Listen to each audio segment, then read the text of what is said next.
Good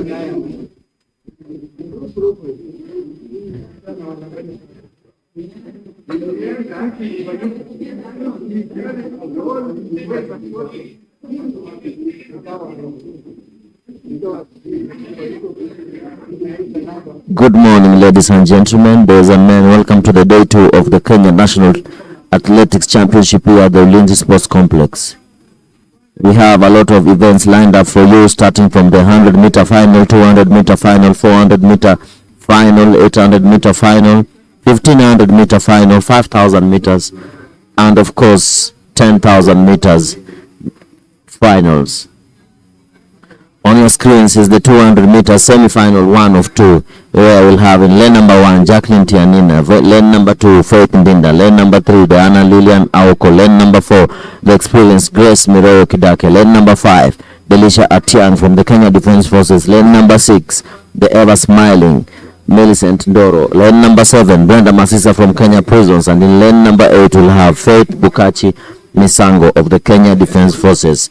The favorite lanes to watch here will be Delisha Atiang, Millicent Ndoro, and Brenda Masisa in lane number 5, 6, and 7. Who will be the winner for this semi-final? Remember, the first 3 to cross the line will qualify automatically to the final. Remember, this is a 2 semi-final race, so the first 3 to cross the line make it to the final. Then the fastest 2 remaining to make it 8 athletes in the final. 2 semi-finals of the women 200 meters. This is the first semi-final. The lanes to watch: lane number 5 Millicent Ndoro, lane number 7 Brenda Matsitsa, and lane number 5, 6, and 7 Delisha Atiang, Millicent Ndoro, and Brenda Matsitsa. I'm your host today, Hilary Wegule Wesonga. I'll be joined in by Greg Mulemi and Victor Ogale later on. And of course, Charity Mandia will be doing the honors at the interview. We wait for the start. 200 meters women semi-final. We look at clean start there from Millicent Ndoro as she has a very good acceleration. From the look of things, this will be a race for Millicent Ndoro to lose. Coming out of the curve, Delisha Atiang pumping her arms so vigorously, wanting to pass her, but Millicent Ndoro springs out from the rest of the pack, winning that semi-final so easily, followed by Delisha Atiang and Brenda Matsitsa. 23.52 seconds by Millicent Ndoro, unofficial time.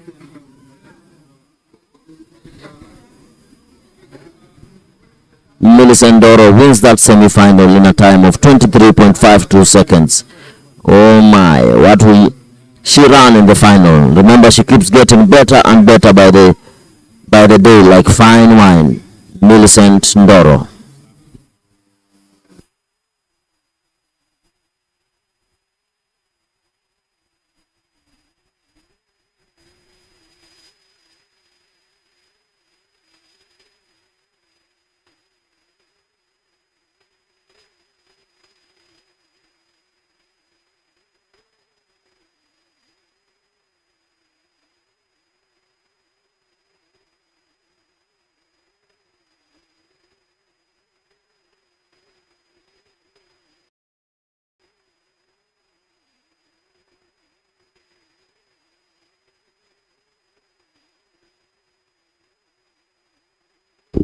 As we look at the slow motion there of the first semi-final of the women 200 meters, the second event of the day. Remember, the first event was the 110 meters hurdle decathlon.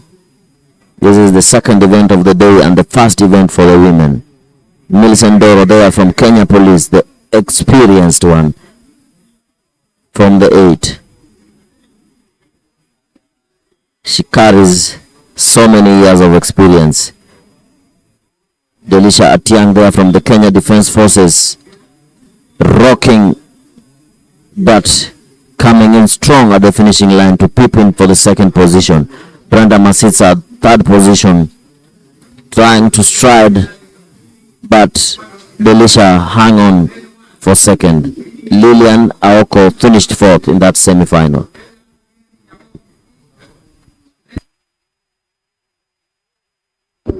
As you can see from the results, Millicent Doro 23.51 second. Delisha Atiang came in second.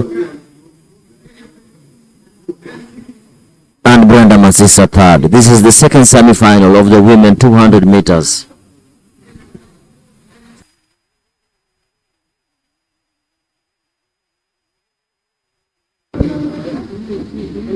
Winnie Aoko will be lining up in lane number 1, lane number 2 Edna Ogendi, lane number 3 Sarah Kwamboka, lane number 4 Beatrice Nanchoka, lane number 5 Esther Mbagare, the 200 meters national defending champion, lane number 6 Liz Marara from KDF, lane number 7 Yvonne Mwangala, and lane number 8 Eunice Kadogo Muranduf, who will take this. Remember, the first 3 to cross the line make it to the final straight away.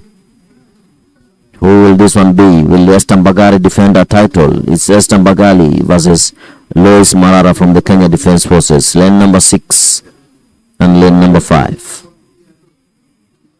Or will Yvonne Mwangala? Clean start there from the athletes.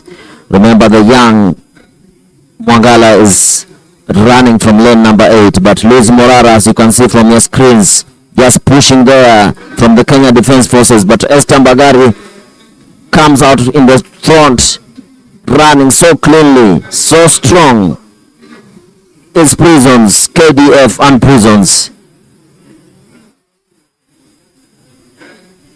Esther Mbagari wins that semi-final and books her ticket into the final. Will she defend her title? The final will be about experience. Will it be the experienced Millicent Doro, or will it be the defending champion Esther Mbagari? This will be a battle to wait for. As we wait for the men 200 meters semi-final 1 and 2.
Ronald Kimcourage from the National Police Service. 6 Zablon Ekwam 45.01 are the Kipke in the classic. Lane number 7 Dennis Mwai, who will be the winner for this semi-final. Remember, the first 3 make it straight to the final. of the 200 meters that will be run later today. Will it be Zablon Ekwam, Kipko H, or Mwai? Or will Martin Juma cause an upset? We wait for the gun and the finishing line. Zablon Ekwam, lane number 6. Dennis Mwai, lane number 7. Ronald Kipko H, lane number 5. Those are the lanes to watch. Lane number 5, 6, 7.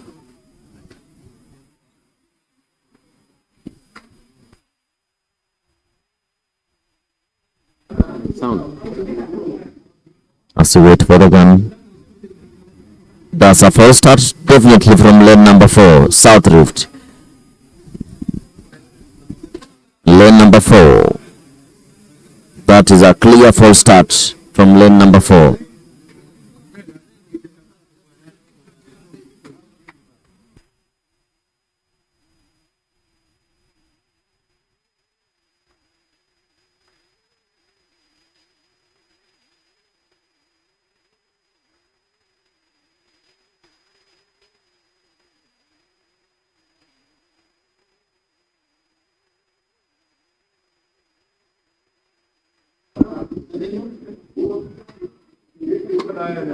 Remember, in a false start, the athlete is handed a straight red card. As you can see there, straight red, straight into the showers. And that will be the end of his national championship. Remember, the athletes trained for about 9 months just to come here at the Kenya National Trials, trying to make the cut for the final. Lane 3 and 4 absent. Who will take this one? Will it be Ronald Kipkoech in lane number 5? Will it be Zablon Ekwam in lane number 6? Or Dennis Mwai in lane number 7? All eyes will be on Zablon Ekwam, lane number 6. Clean start there. Zablon Ekwam trying to close down the young Dennis Mwai, as Ronald Koech comes from the inside trying to make an upset. The three favorites running close by each other. Zablon Ekwam pulls away from the rest of the field as Dennis Mwai gives in a clean account of himself. Good finish there from the two. Zablon Ekwam wins that semi-final 2 of the men 200 meters. From the Kenya Defence Forces, Zablon Ekwam.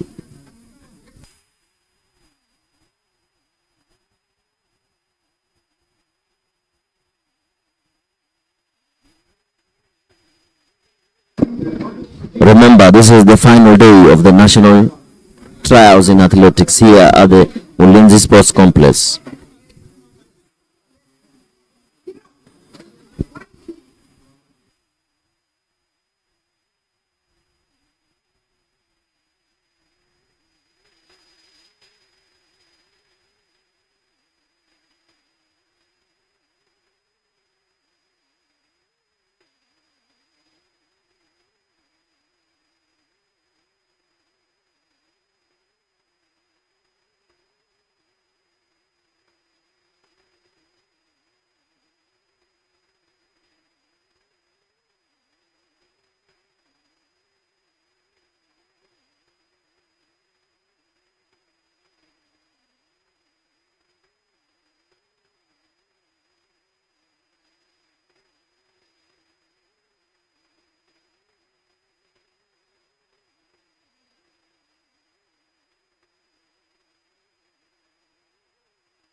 That's the results. Zablon Ekwam 20.78, Dennis Mwai 20.83, and Ronald Koech 21.09.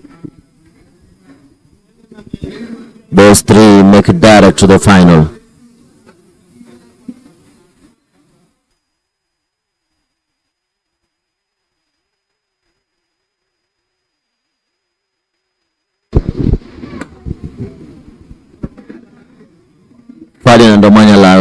in that semi-final. Remember, the final will be about Ferdinand Omanyala, Zablon Ekwam, Dennis Mwai, and of course Samuel Chege. The finals will be run later today. Lane number 5, Ferdinand Omanyala, the African record holder in the 100 meters in a time of 9.77 seconds.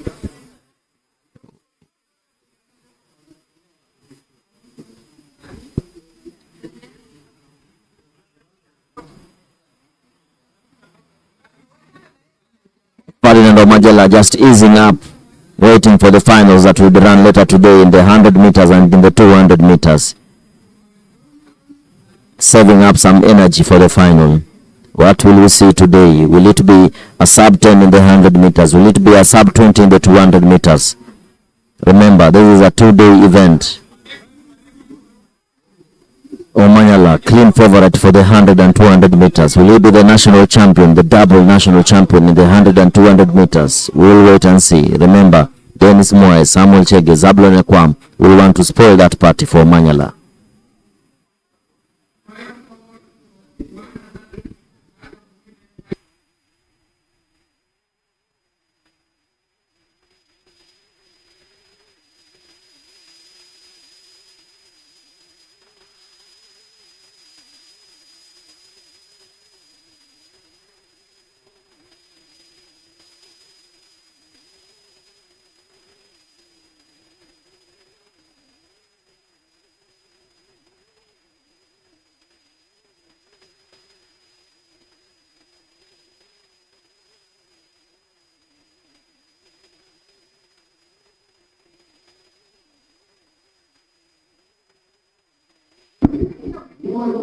As we wait for the results for that semi-final, Ferdinand Omanyala winning it. Samuel Chege comes in second.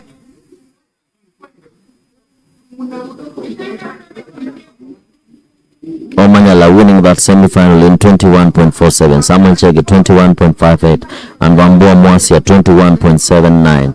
Dennis Kiprono was fourth. Remember, the first 3 make it to the final of the 200 meters final. Then the fastest 2 from the rest qualify for the final.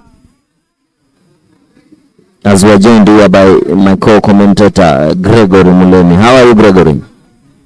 Okay, just witnessing good races earlier on this morning, and of course Ferdinand Omanyala posting an impressive 21.47 to win that 200 meter semi-final. But overall it's good. I can see today it's calmer. The weather is not as harsh as it was yesterday during day 1 of this national championship. Sorry. Of course, there is a difference between the national championships and the national trials because this culminates the 6 legs of the Athletics Kenya track and field series that have begun in March up to this point, and of course this will be the place where the national champions are crowned. And Ferdinand Omanyala running the 200 meters, not his specialty, but just showing that he's doing something different this year, as he's always said in his interviews. He's trying something different to see if actually he can actually post good times as he prepares for the World Athletics Championships. And those are the participants for the 100 meters hurdle women finals. Edith Chepkemoi of South Rift, Salome Kimuma, Gladys Mudhoni Ngure, Finis Kerubo, Veronica Chebet, Priscilla Nasimiyu, Ann Muhada, Vicky Otunga Makoha of KATTI. That's the starting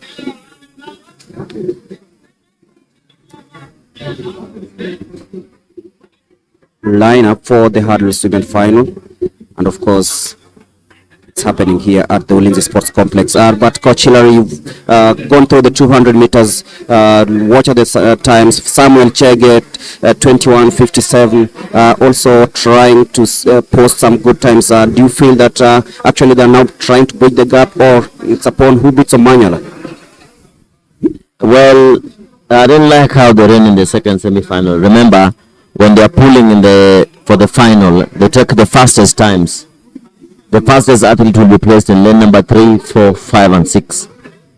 And from the results that we've seen, Samuel Chege just eased following Omanyala to the finishing line. And remember, the first semi-final was faster. That included Zablon Ekwam and Dennis Mwai. That means Omanyala might be placed even in lane number 3 in the final. Samuel Chege might be placed even lower. So you want the best athletes running as far in front in the lanes as possible. I would have loved to see Omanyala in lane number 7, Samuel Chege in lane number 6, Zablon Ekwam in lane number 5, and Dennis Mwai in lane number 4. Just to have all of them running close together so that we have a very fast final. But let's wait and see how the final will be lined up. Zablon Ekwam, Samuel Chege, and Ferdinand Omanyala, that will be quite a thriller, and of course we're hoping that all of them get a clean start for the race, because I'm seeing Zablon Ekwam really psyched up for this, but then it is just a few hours before we witness that 200-meter final. Remember, a couple of final events coming up, including the discus men, the discus women, of course. The 200 meters women final will also be coming up. Also, later on in the day, the 3,000 meters steeplechase. But on your screens right now are the participants, athletes coming for the 100 meters women final. It should be happening in just a bit. Remember, this is the 100 meters hurdles women final. The distance from the first hurdle to the distance from the starting point to the first hurdle is 13.5 meters. Then subsequent is 8.5 meters. That is the small technicality in the hurdles. Remember that they'll be running over 10 hurdles from the starting point to the last hurdle, the 10th hurdle. Those are 10 hurdles. Then from the 10th hurdle to the finishing line is 13.5 meters. 100 meters hurdles final. Who will be the winner? Who will be crowned the national champion? Will it be Gladys Ngure? Will it be Veronica? Or will it be Filian from the Kenya Defence Forces? This will be a race between Filian from the Kenya Defence Forces and Gladys Ngure from the Kenya prisons. Remember, the national record holder resides in the United States of America under a sports scholarship. That is Rukia Nasra. If she's, I know she's quite asleep right now. It's very late in the night in the USA. So when you watch that replay, Rukia Nasra, remember, wish you all the best in your sporting career at the United States. But here at home, we have Filian from the Kenya Defence Forces. We have Kerubo. We have Ngure from the Kenya prisons. I can see a notable absentee is Veronica from the Kenya police. Veronica Chebet from the Kenya police. A notable absentee. But she is the most, she would have been one of the most, she's walking there. She's walking down to the track right now. I can see her at the background. One of the favorites for this one in lane number 5. Also we have from the Kenya Defence Forces, Filian Kerubo, who ran the fastest time, one of the fastest times, and Gladys Mudoni Ngure. Remember, Gladys Mudoni Ngure ran the fastest time, qualifying into the final in a time of 14.5 seconds, followed closely by Filian Kerubo from the KDF in a 15.6, then Veronica Chebet 15.8 seconds, and the returning Priscilla Nasimiu Tabunda, just coming off a doping violation, but back in the tracks, running a 16.3 seconds. Who will be the winner for this 100 meters hurdle swimming final? We wait and see. Remember, this is a matter of who wins the gold. It's a national championship, so the gold matters a lot. Who will back this one? Will it be the Kenya Defence Forces or will it be Kenya prisons? We wait and see.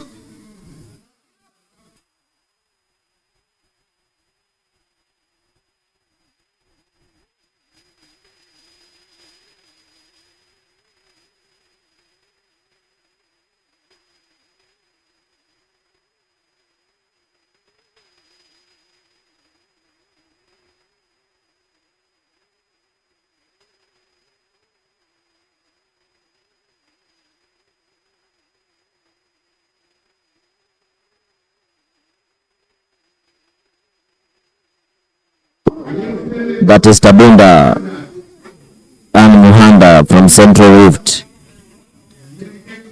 Vicky Otunga Makoha from Kati Technical Training Institute.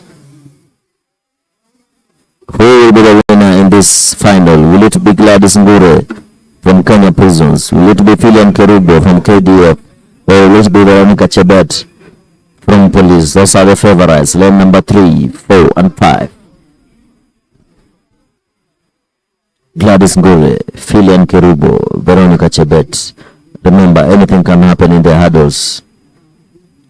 When everything is held constant, Gladys Ngure is expected to win this final. Kenya Prisons, Gladys Ngure running in lane number 3.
.100 meters hurdles women final. Remember, this, from the starting point to the first hurdle is 13.5 meters. In between the hurdles, remember there are 10 hurdles. In between that is 8.5 meters. 10 hurdles, 8 women. Who will be the first to clear all the 10 hurdles? A lot of nerves there you can see from the athletes. Everybody trying to calm their nerves in their own way. Tabunda from the Kenya Defense Forces will be running in lane number 6.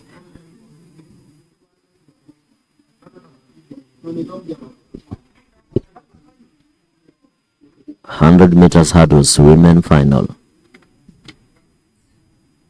Remember, the record holder for this event is Amusan from Nigeria, Toby Amusan, in a world record of 12.12 seconds. All this accumulates to the World Championship that will be run this year in Tokyo.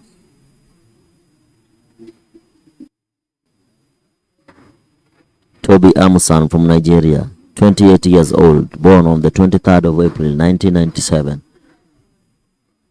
As the athletes now move closer to the starting, the officials are ready.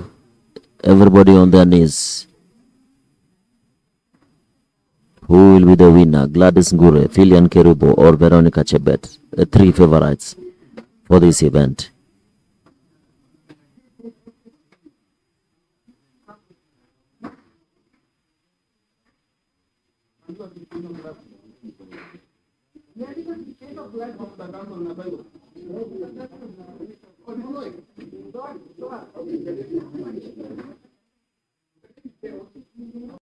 On your screens is Gladys Ngure, the clear favorite for this. Will Filian Kerubo spoil the party for the Kenya Prison athlete? Or will it be Veronica Chebet from the Kenya Police? Remember, this is Prisons, KDF, Police versus the regions. Veronica Chebet on your screens in lane number 5. Filian Kerubo from KDF, bib number 1050, lane number 4. That is a green card faulty start. That is a faulty start as the officials dishes out the green card. Faulty starts means it's the mistake of the machine. That's a technical error from the machines. 100 meters hurdles women final. Gladys Ngure, lane number 3. Filian Kerubo, lane number 4. Veronica Chebet, lane number 5. Priscilla Tabunda, lane number 6. Anne Mohanda, lane number 7. Vicky Otunga, lane number 8.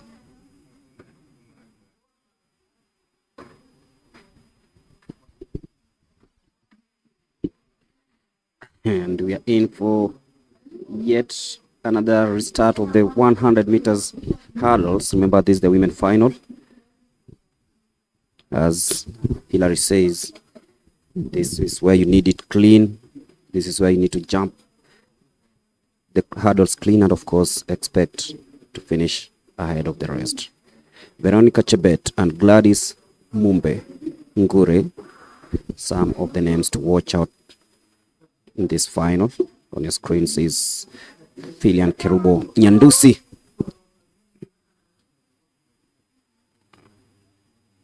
And of course, Anne Muhanda of Central Rift will also be trying to see if she can get in the mix as we gear up for this final. The first final of the day, the second final of the day, the 100 meters women hurdles.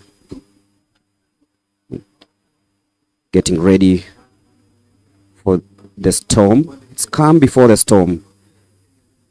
Who will be crowned the national champion?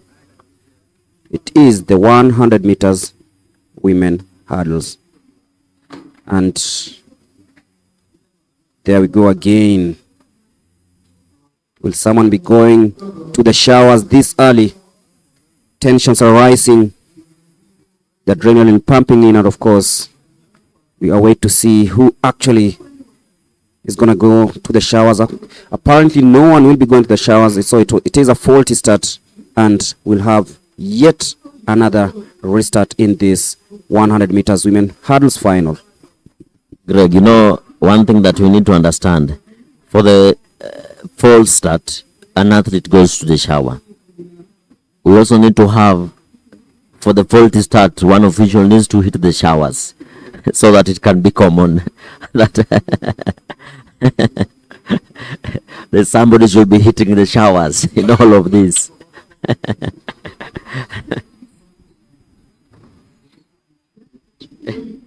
But the rules say when it is a false start, an athlete has to hit the showers. But when it is a faulty start, remember, it's not the official's mistake, but a malfunction in the system. So if it was somebody going to hit the showers, maybe it would have been the system. But now all these systems are electrical. They can't hit the showers. That's why there's no showers for any official or the machines as we gear up for the final of this 100 meters hurdle women final. Who will be the winner? Will it be Ngure from lane number 3, Prisons, Filian, KDF, or Veronica Chebet, Police? Clean start there from the athletes. Oh, another faulty start. Another faulty start or another false start. Will it be the fourth faulty start or will it be the first false start? Let's wait and see.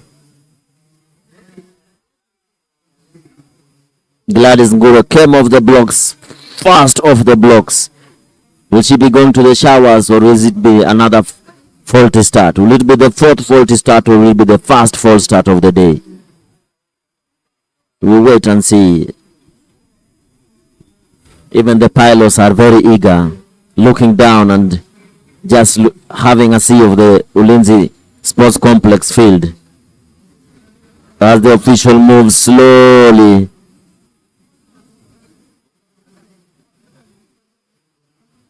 Where will it come from?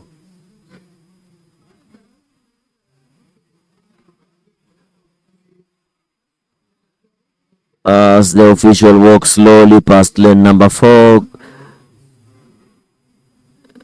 stands on lane number 7. Will he dish out the card?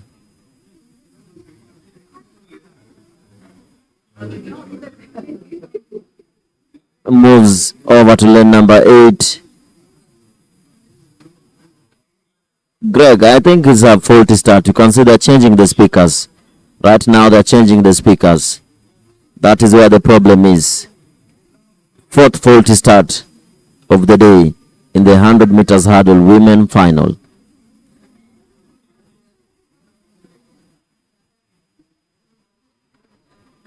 This is real tension from the athletes. Everybody just trying to calm their nerves in their own way. Veronica Chebet right there trying to take some sips of water. Gladys Gure borrows that water and says, "Oh, please, I need that." On your screens, Gladys Gure in the prisons. He just spits it out in lane number 3, then hands it over to the Kenya Defence Forces athlete, who takes another sip and then hands it over to this athlete from South Rift, and then back to Veronica Chebet. Everybody needs a sip of water just to calm their nerves. That's quite sportsmanship. That water moved hands from lane number 8 to lane number 3, then back to lane number 8. Tabunda, that's staying clear of that water exchange.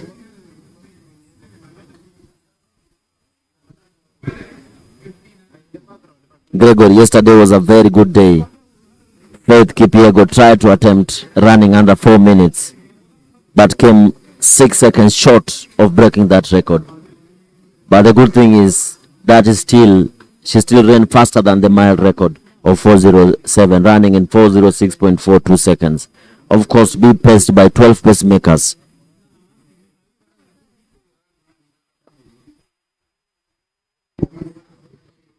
But the time did not just happen yesterday. That takes me back to when Eliud Kipchoge tried to attempt running under 2 hours. In the first attempt, he failed it, but in the second attempt, he cracked it.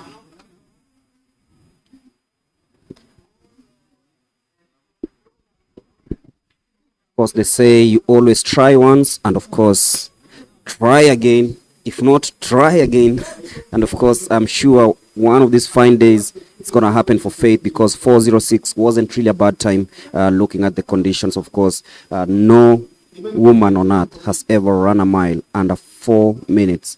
0.06 seconds. So it's something that is very unique, and I'm sure in the near future we shall be seeing history unfold. And off they go cleanly. Gladys Mumbe Ngure, as usual, hitting the front line very hard, and of course Phoenix Kerubo of KDF trying to come through, but then it will be Gladys Mudoni Ngure steaming to victory in this 100 meters women final. The hurdles 11.55 is the time posted, and of course this is going to be very impressive. But then we talked about Veronica Chebet coming in, but she didn't really have a chance to stand in this race, because it was all about Gladys Ngure, who is smiling with glee because she knows that she's done something great, of course, winning this 100 meters women hurdles here at the Ulinzi Sports Complex. But then, as you had predicted, she is the one who was the clear favorite, especially in the absence of Rukia Nusra, who's always dominated this field. But then Gladys Ngure has shown us that she is ready, and she might just be working hard to ensure that by the time the national trials come in, she is ready to go for the worlds. As you can see, she burst off the blocks nicely, and of course, look at how clean she's taking on the hurdles, and look at that, the distance between her and Finis Nyandusi of KDF. No match there, but then it was a close finish between number 2 and 3, Finis and Veronica Chebet, of course, in that order. This is the 100 meters women hurdles finals. Gladys Ngure, 14.55 unofficial time, winning it. Greg, remember the athlete who came second, Filian Kerubo. This is her first time running the hurdles.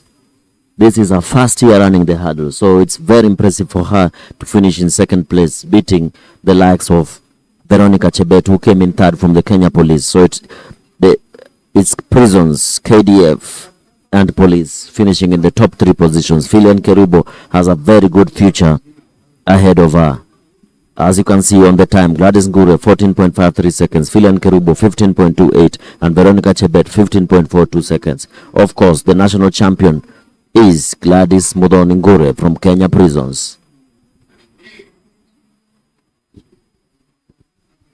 The 30-year-old ensuring that she maintains her long-standing legacy in this discipline, of course, winning that 100 meters women final hurdles finals, 14 seconds, 0.53 with Filian Nyandusi, 15.28, Veronica Chebet, 15.42 in that order. But it was a very close race into the first 50 meters of this, but then Gladys Ngure, with all her experience, decided to actually do what she does best, beat the rest of the field, and of course claim victory and become the new national champion over the 100 meters hurdles women.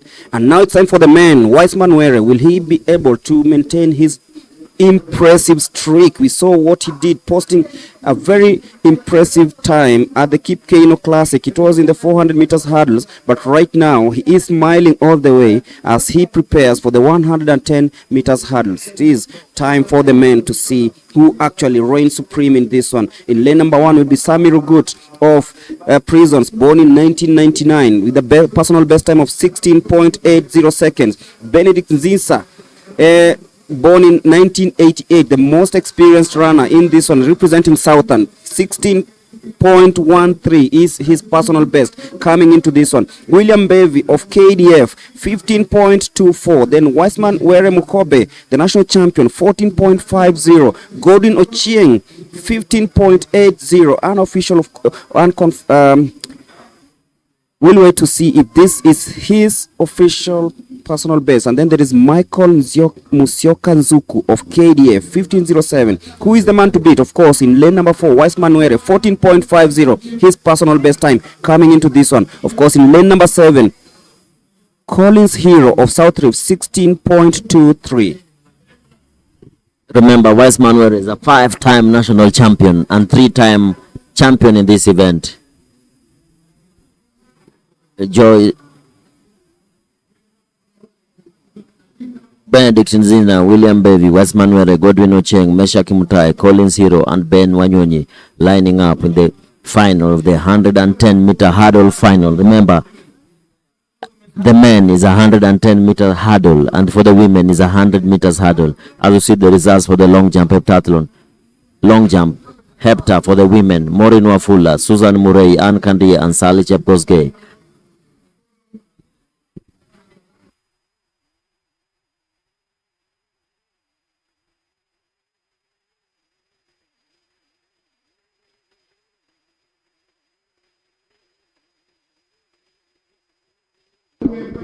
The man to beat is Wiseman Were, 5-time national champion in the hurdles, 3-time national champion in the 110 meters hurdles, 2-time national champion in the 400 meters hurdles. Running in lane number 4, Wiseman Were. That is Bevy, experienced, very much experienced, born in the year 1996. William Bevy.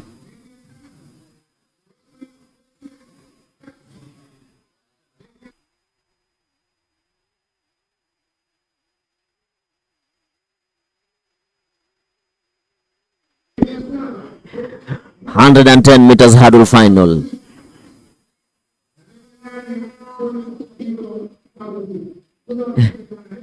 Who will be the winner for this?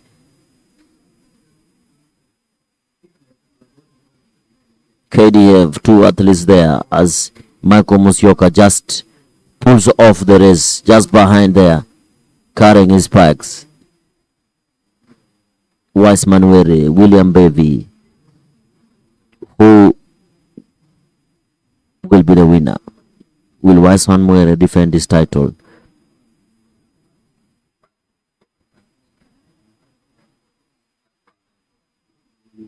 Wiseman Were, that is the man to beat. Lane number 4.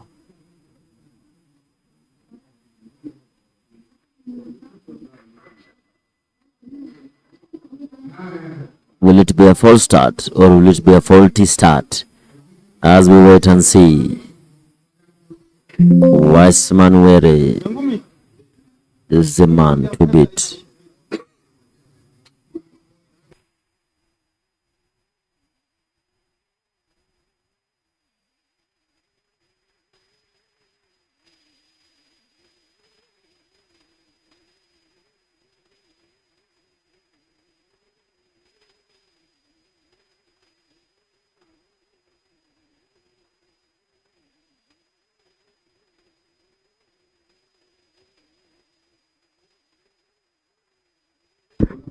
As the official moves to lane number 7 and raises the red flag. Collins Hero will be marching to the showers. False start for Collins Hero as he moves towards the officials and asks them what is the problem.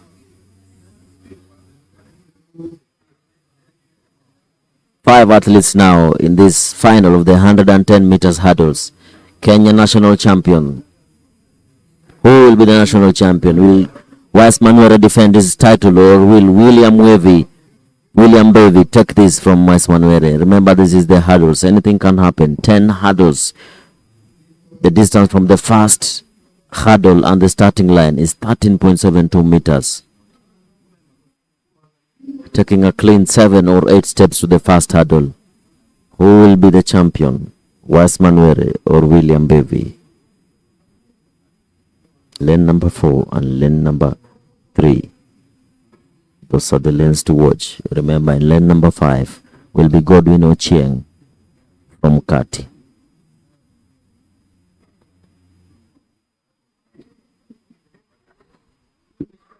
Wise Manuere off the blocks nicely. You can see how he's clearing the hurdles.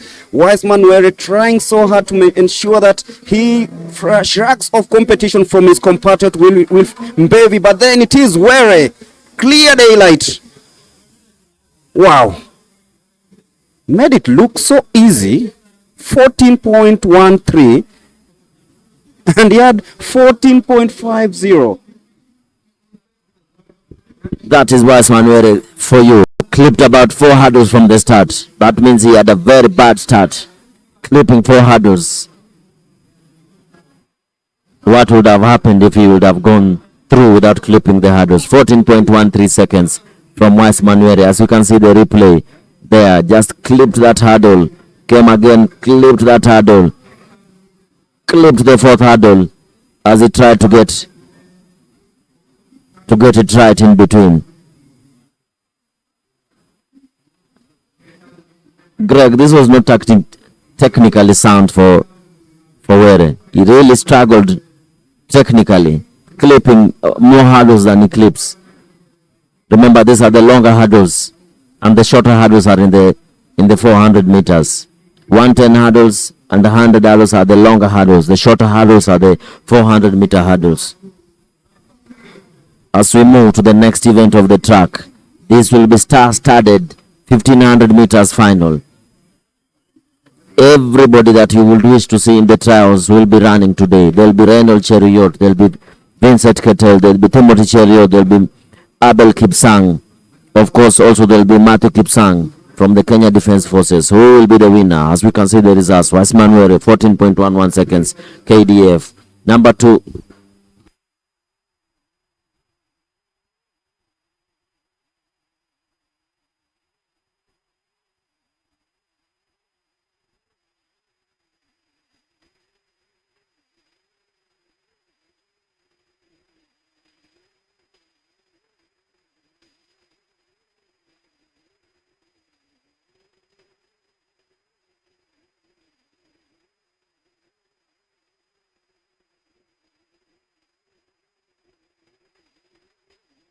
Of course, I'm looking at what you're talking about, Wise Manuere coming into this one.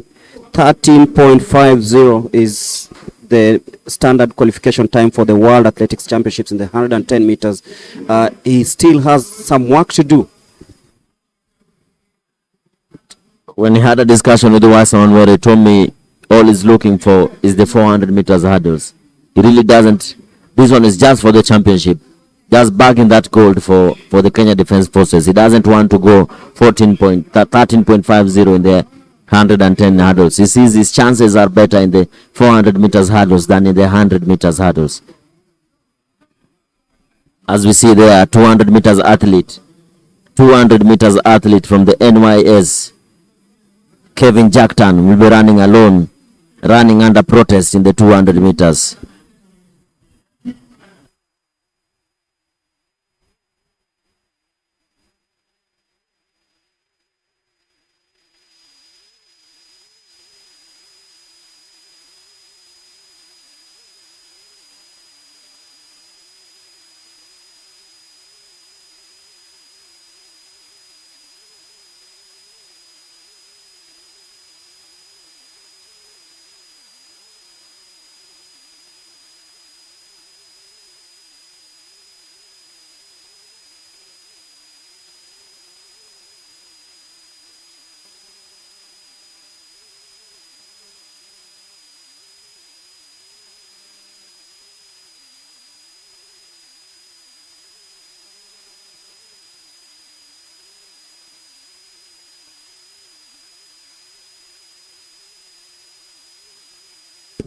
That is Kevin Jackton from the NYS.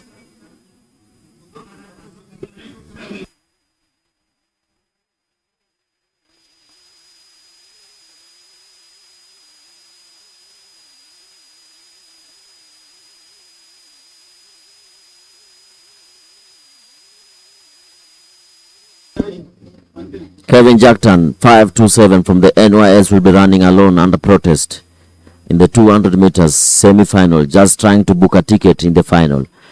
Remember the time he has to run 21.72 to make it to the final.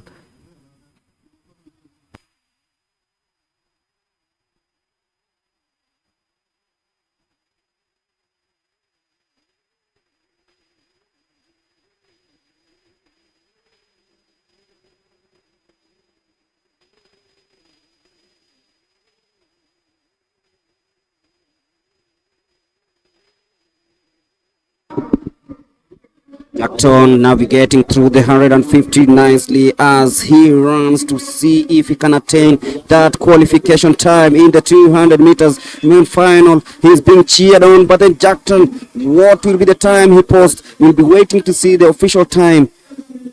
Oh, a dejected Jackton.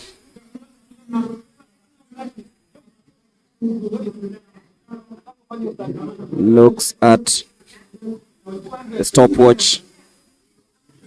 Not really impressed, but gives a good account of himself, appreciates the fans, appreciates the officials, and of course, he has given his best. The man on your screens ran under protest in the 200 meters men semi-final.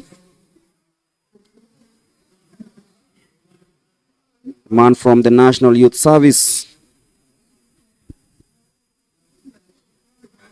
Look at how well he navigated there. He was really motivated. He wants to run alongside Zablon Ekwam. He wants to run alongside Ferdinand Omanyala. 21.89 is the time he has posted in this one. I'm not sure if it's going to get him to the final. We'll be waiting to see when the tally comes through. But that is the man, Jackton, crossing the finishing line. Not really impressed. He really wanted to do a 20 point something in this one, but then it is one of those days you say that it wasn't so near yet so far for this young man from the National Youth Service. And now it is time for the next race on the block. It is the 1,500 meters men final. 15 athletes. I can see Mr. Vincent Keter smiling. Can see Abel Kipsang won the 800 meters yesterday. He is here today to try and see if he can do a double here.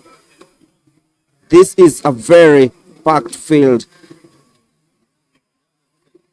Very, very packed as they warm up for this 1,500 meters men final. Remember, we have had a world champion in Timothy Cheruiyot in 2019. Not a very good time. Jacob Ingebrigtsen came into the picture and of course dethroned Timothy. And of course right now it is time to see, is it Reynold Cheruiyot, the world under 20 champion over the 1,500 meters representing police? Will it be Vincent Keter of Prisons, very experienced, born in 2003? Will it be Abel Kipsang, 1996 born, and of course representing National Police Service, Duncan Oweru, Alfred Kipketer, Timothy Cheruiyot, very experienced, born in 1995, of course, former world champion in this one. And of course, it is time to know who reigns supreme in the 1,500 meters. Wycliffe Mebuko is also in this race. 3.5 laps on the track. It is the 1,500 meters men final. This is going to be fireworks as expected. Yes, of course, Gregory. Remember, all the athletes, except Fanny's coach, who's not here. All of the athletes that will be running in the trials are running here. 2 athletes missing. Brian Komeno is the only one missing, and Koech who ran the world under 20 record just recently. Those are the 2 athletes missing. Remember, Timothy Cheruiyot will be running for Kenya Prisons. Alfred Ketel will be running for Central Lift. Reynold Cheruiyot, Police.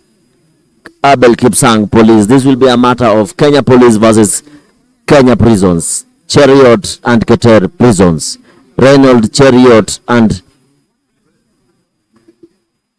Abel Kipsang, Kenya Police. Who will be the winner of this? Who will be the national champion? 3 and 3/4 laps. Timothy Cheriot has run every race that exists on this earth. Is it the World Championship, Olympics, Diamond League, Commonwealth, African Championship, as World Relays? Most experience of the 15 athletes who will be lining up here. Alfred Keter and Reynold Cheriot, World Under 20 champions. All of them will be here also running in this final of the 1500 meters. Remember, this is a championship. All that matters is the gold, not the time. Reynold Cheriot, of course, coming in with a 3:38 into the final. Timothy Cheriot 3:46. But who will be the winner? Timothy Cheriot in bib number 676 from the outside, just holding his hands akimbo. The most experienced in this field, trying to stretch his hamstrings before the race. 676 Timothy Cheriot, 678 Vincent Keter. Clean start there. Timothy Cheriot just running at the back, just to avoid the push and shove. Reynold Cheriot 613 just looking over his shoulders. 554 Abel Kipsang just taking the lead there. Who will be the national champion? Will it be Kenya Prisons or will it be Kenya Police? Remember, this will be a battle as expected in the cards. Abel Kipsang, Reynold Cheriot, Kenya Police. Timothy Cheriot and Vincent Keter, Kenya Prisons. Abel Kipsang takes the lead there in this first lap, running at the front, just controlling the pace. Alfred Kipketer running for North Rift there in third position. Remember, Alfred Kipketer just moving up the races from 800 meters to 1500 meters. Timothy Cheriot just running a reserved race there with his compatriot from the Kenya Prisons.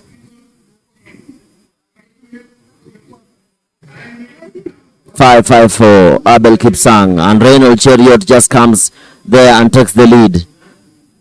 Timothy Cheriot also comes into the second position right now. So is Keter running there in third position as they take over from Cheriot. Cheriot there.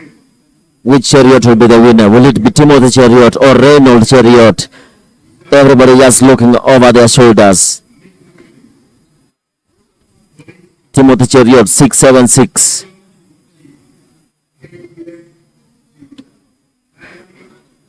Now it's Timothy Cheriot's chance to take the lead. And Duncan Waweri from Nairobi just telling them, I'm also in the mix, my people. You will not leave me. Now it's a battle of three places. Timothy Cheriot and Alfred and Vincent Keter take the lead. 676 and 678 bib numbers. Kenya Prisons taking the lead as Reynold Cheriot comes into third position. Abel Kipsang just dropped back. How many laps to go? 2 laps to go.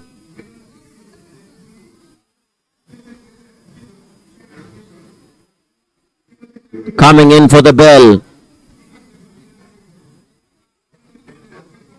Timothy Cheriot in the lead as they come for the bell.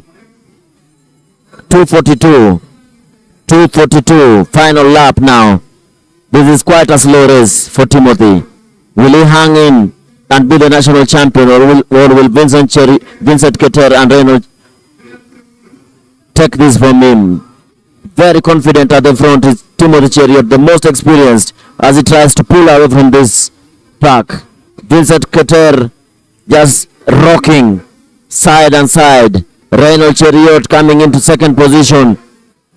Timothy Cheriot 150 meters to go. Vincent Keter just traveling there in third position. Will he hang in for that third position? Timothy Cheriot, Reynold Cheriot, Timothy Cheriot, Reynold Cheriot. Who will be the winner? Reynold Cheriot or the experienced Timothy Cheriot? Reynold goes to the front and takes this title from Timothy Cheriot in a photo finish. 3 3:37:26 unofficial time. 3:37:26. The experienced Timothy Cheruiyot is beaten at the line with the young Reynold Cheruiyot. As Vincent Keter, did he hang in for third position? Gregory. The world under-20 champion, showing why he is the rising star, had a very good time during the National Cross Country Series, and of course just showing that great form coming into this one. Timothy Cheruiyot, of course, exchanging niceties with the track officials, having some selfies there, finishing second, the former world champion, former national champion in the 1,500 meters. But then we have a new champion in the 1,500 meters men, and that is Mr. Reynold Cheruiyot. As you can see, it was neck to neck in the inside lane. No one knew exactly who was going to take it, because Reynold looked really confident. Vincent Keter could not match the pace. He dragged further back as they sized up each other. The man from the National Police Service and the man from Kenya Prisons, that is Mr. Timothy Cheruiyot. Reynold, who is one of the names that have been starring in the recent past in the National Cross Country Series, came from the outside, watched every Timothy Cheruiyot step, and then decided, this is my time to strike. With 50 meters to go, there you go. He knew that he had the pace, he had the zeal, he had the power, he had the sheer confidence, and of course dethroning Brian Komen of the national championship and becoming the national champion in the 1,500 meters. But then, very impressive from Mr. Timothy Cheruiyot, who's always been the man to beat in the 1,500 meters. My biggest worry with Timothy Cheruiyot is his finishing. When you look at the diamond races this year, he's been beaten at the last 50 meters. The races that he has run this year, the last 50 meters, that has been his undoing. So between now and the World Championship, he has to work on that finishing if we have to stand a chance of winning this gold medal from the defending champion, who also has problems, Jacob Ingobisten. Remember, that is Timothy Cheruiyot there with the officials. Every official now wants just a selfie with a star at least in the 1,500 meters. Timothy Cheruiyot taking the silver medal, and of course the winner was Reynold Cheruiyot, the young Reynold Cheruiyot, born on the 30th of July 2004. Takes the gold medal from Timothy Cheruiyot, who takes a silver, and third position went to Abel Kipsang of the Kenya Police, and Vincent Keter just coming in there to take the fourth position. Say Timothy Cheruiyot trains in South Africa, but then Reynold Cheruiyot, of course, won the Olympic trials last year, right here in Nairobi, and of course he's continued the brilliant streak.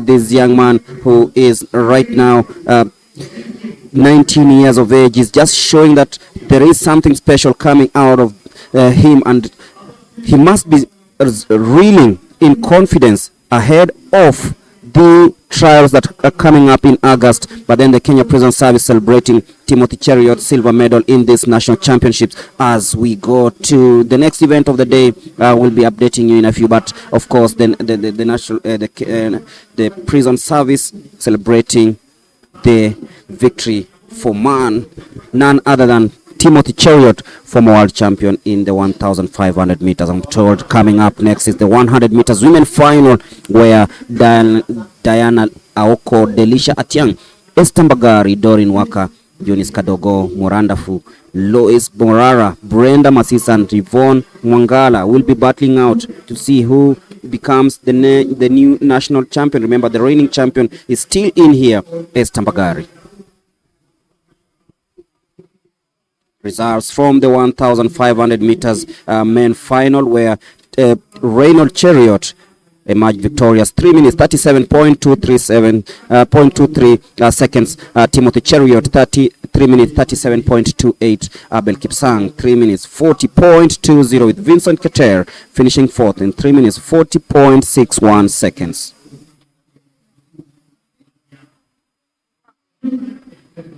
So gear up for the 100 meters women final. Will it be Esther Mbagari, who's slowly switching to the 400 meters? Will it be Eunice Kadogo, the former national champion and former national record holder over the distance?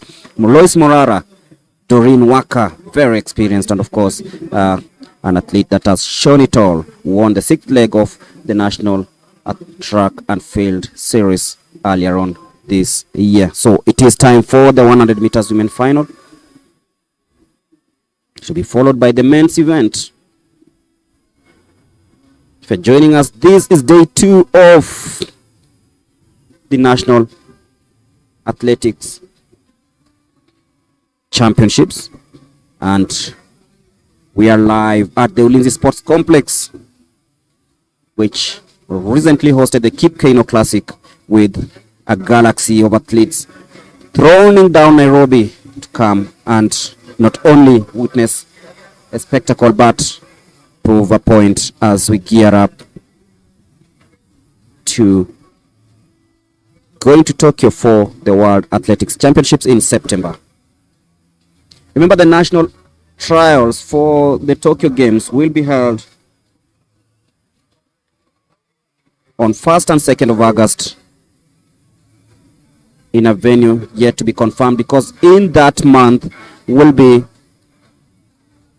the African Nations Championships, commonly known as CHAN, that will be staged in Nairobi, Dar es Salaam, Kampala and Zanzibar. Ulinzi Complex will be one of the venues for training for the teams that will be coming to camp in Nairobi, because other venues are the Nyayo National Stadium and the Kasarani Stadium. The Talanta City Stadium should be complete by the end of the year, but walking down the track towards the starting line are athletes to compete in the 100 meters women final. 8 athletes expecting to finish on the podium.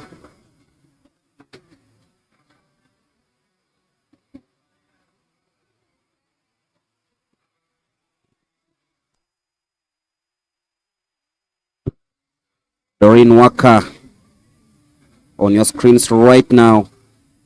And just for the records, KDF were the walk-round champion during the last national championships, as that on your screens is Doreen Waka, ensuring that her blocks are well set.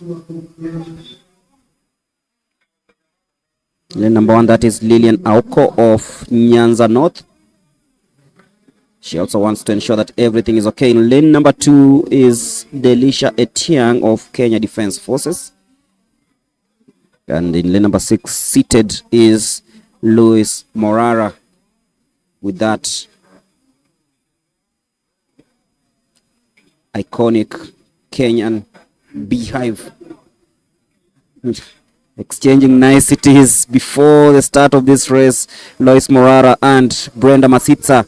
Remember, Brenda Masisa said that she is the one who is going to beat Esther Mbagari in the near future. I talked to her in Mumias during the second Athletics Kenya track and field series, and she said that she is the one to beat in the near future, warning to Esther Mbagari, who I'm really waiting to see if she's going to come. Yes, she's using the intimidating tactics to try and scare her compatriots here, her counterparts here at the Ulinzi Sports Complex. Before the start of this one is the 100 meters women final. Always expect fires. Esther Mbagari, the national champion in the distance. What was her time last year? Of course, we are looking at what she posted. 11.77 seconds is the time she posted last year during the national championship that was held at the Nyayo National Stadium. But this is the time for these athletes to try and see if they can lower that time, because you look at the qualification standards for the World Athletics Championships, 11.00 seconds. Really tough. Really tough time there for our women. 11.00 is far away from their personal best.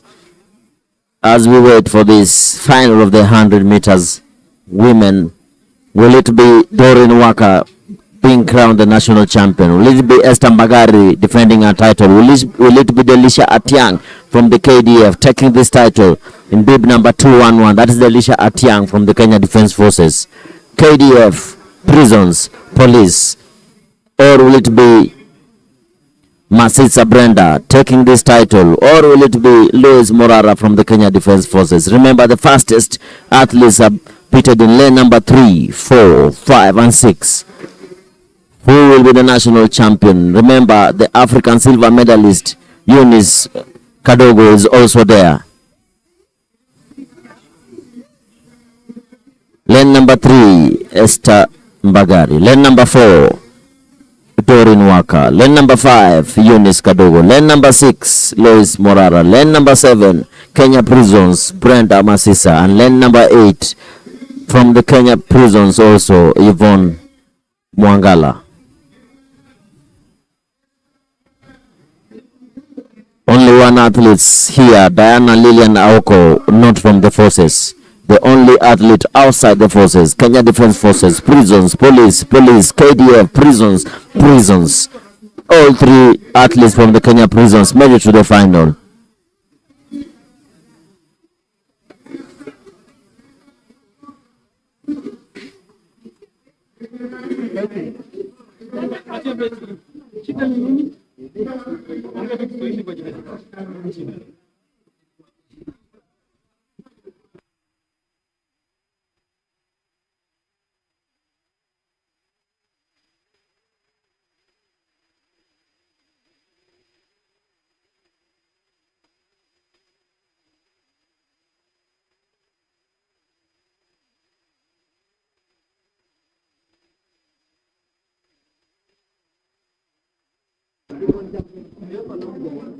$100 meters women final.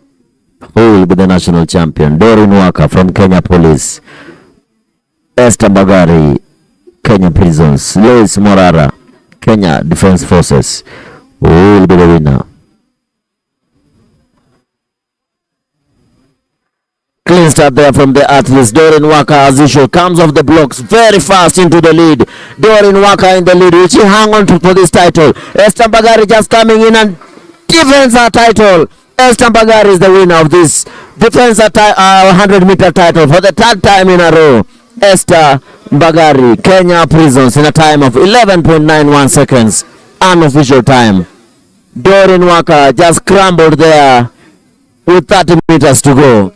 What really happened to Dorin Waka, because she was in a very comfortable position, enjoying her lead, but then Esther Mbagari just reminding them that she's still around despite graduating to the 400 meters. Look at how well they came off the line. Brenda Masisa trying so hard, but then it was about Lilian Aoko. She set the pace. Dorin Waka responded, but then look at the stamina Esther Mbagari has. Look at how she pulled those 3 athletes, and you look at how it was. Delisha Atiang tried to respond, but then it was Esther Mbagari who came in and of course toppled Lois Morara to finish fast. But then I can't really tell what happened to Dorin Waka. She seemed to be the one to beat in this race. Yes, of course, she's the defending champion, 100 and 200 meters defending champion. She's defended a 100-meter title. Now just gunning for, will she defend the 200-meter title? Remember, in position 2, we are not sure who came position 2 in this event. Is it Lilian Aoko, the underdog in lane number 1, or is it Delisha Lois Morara? It was a photo finish, but from where I am seated, I think the underdog took the 2nd position. Let's wait for the photo finish and the results. As we wait for the results, it's time for the men to roll, because it is time for the 100 meters men final. This is going to be the big thing. This is going to be the real thing. The 2 brothers in this final, running in lane number 4 and lane number 5. This is going to be very interesting. I'm talking about Isaac Omurwa, the younger brother to Ferdinand Omanyala, the fastest man in Africa, a season best of 10.09. But let me give you the lineup for the 100 meters men final. On your screens, meanwhile, are the ladies who just show who are the fastest ladies in the land currently, and of course led by Esther Mbagari, who is of course she has maintained the national crown, and of course giving Prisons one of the best moments in this national championships. There you can see the prison department celebrating, because they are getting medals here every time, and of course you can see the hugs, the cheer, the niceties being exchanged, the flag of course showing Exactly. They came here to compete. They did not just come here to make the numbers. They came here to compete. Esther Mbagari, Brenda Masisa, the cousins, of course. Esther Mbagari and Masisa, of course, they have shown the rest of the field that they are here not just to make the numbers, but to compete. And they've just shown the way it is. Yvonne Mwangala, also from Prisons, she is there celebrating the victory of Esther Mbagari. And we await to see who will ever beat this lady if she still competes in the 100 meters. But that man on your screen is Moses Wasike. He will be competing in the 100 meters in lane number 2. That is Clinton Aluvi, the national youth champion over the distance, and that is Mr. Meshak Babu Kibutsili. And then Ferdinand Omanyala, 977, Africa's fastest man, 1009, coming into this one. The brother on his side, Isaac Omuro, come and collected. And of course, that is Mr. Stephen Odhiambo Onyango, coming into this one, 10.28, posted in the semi-final. The man who did not start the 200 meters, Hesbon Ochieng, he'll be running in lane number 7, 10.49, coming into this one. And then Tyson Omondi Juma of Eastern, 10.65. That is the lineup for the 100 meters. Moses Wasike, Clinton Aluvi, Meshak Babu, Ferdinand Omanyala, Isaac Omuro, Stephen Odhiambo, Hesbon Ochieng, and Tyson Omondi Juma. Now get ready for the fireworks. Gregory, I see the winner here will be Ferdinand Omanyala, but who will take the second position? Will it be KDF, Meshak Babu, or will it be Stephen Onyango from KDF, or will it be Isaac Omuro, the training partner to Ferdinand Omanyala? There will be a lot of fireworks in this one. Will Aluvi hold his pieces, or will he crack like his compatriot Brian Akoto? Everybody comes up to their knees and they're told, just relax, everybody, relax. Who will be the national champion? Will it be Ferdinand Omanyala, Stephen Onyango, Meshak Babu, or Isaac Omurwa? This will be fireworks. Of course, you talk about the national champion. It's not Ferdinand Omanyala. It is Meshak Babu who is the national champion. Will he be able to retain his title? Of course, ran a time of 10.35 seconds in this last year. Will he be able to do this? Remember, this is it. Ferdinand Omanyala wasn't there last year. He is here now. Meshak Babu is under pressure. Remember, the only man missing in this field is Marco Tieno, who is away in Europe trying to qualify for the World Championship. But today it's about Ferdinand Omanyala and the rest of the field. Another faulty start or another false start? Who will it be? Is it the machine or is it one of the athletes? Is it Aluvi, Clinton Aluvi just laughs there? Is it him who's going to take the showers? We're not sure if it is Clinton Aluvi because he remained rooted on his spot, and he laughs because it reminds me of Brian Okoth yesterday in the semi-final. He just saw on the left it was Ferdinand, on the right it was Meshak Babu, and then he was like, okay, I'm tensed here, and he got red card and I did not participate in the semi-final. But now it is time to see who actually is going to go to the showers. The judges have concluded nobody is going to the showers at 10:06 a.m. East Africa time. It's time for, wow, it is Moses Wasike, who's been taken to the early showers. He contests the decision. He goes to the judges to confirm exactly what happened during the start. He's been told, it's been made, it's been done, it's been decided.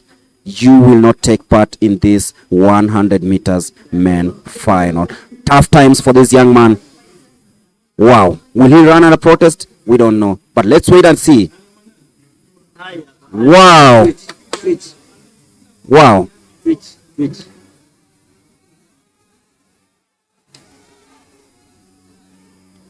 This is going to be very interesting.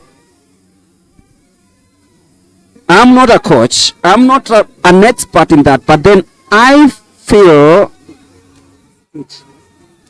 What is a twitch?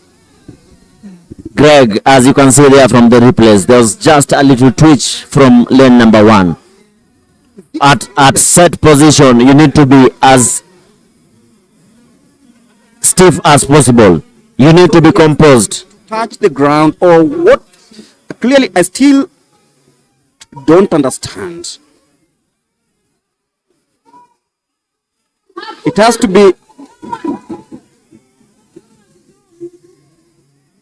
I can feel the Ike in the fans. I can feel the Ike. I can feel the Ike in the fans.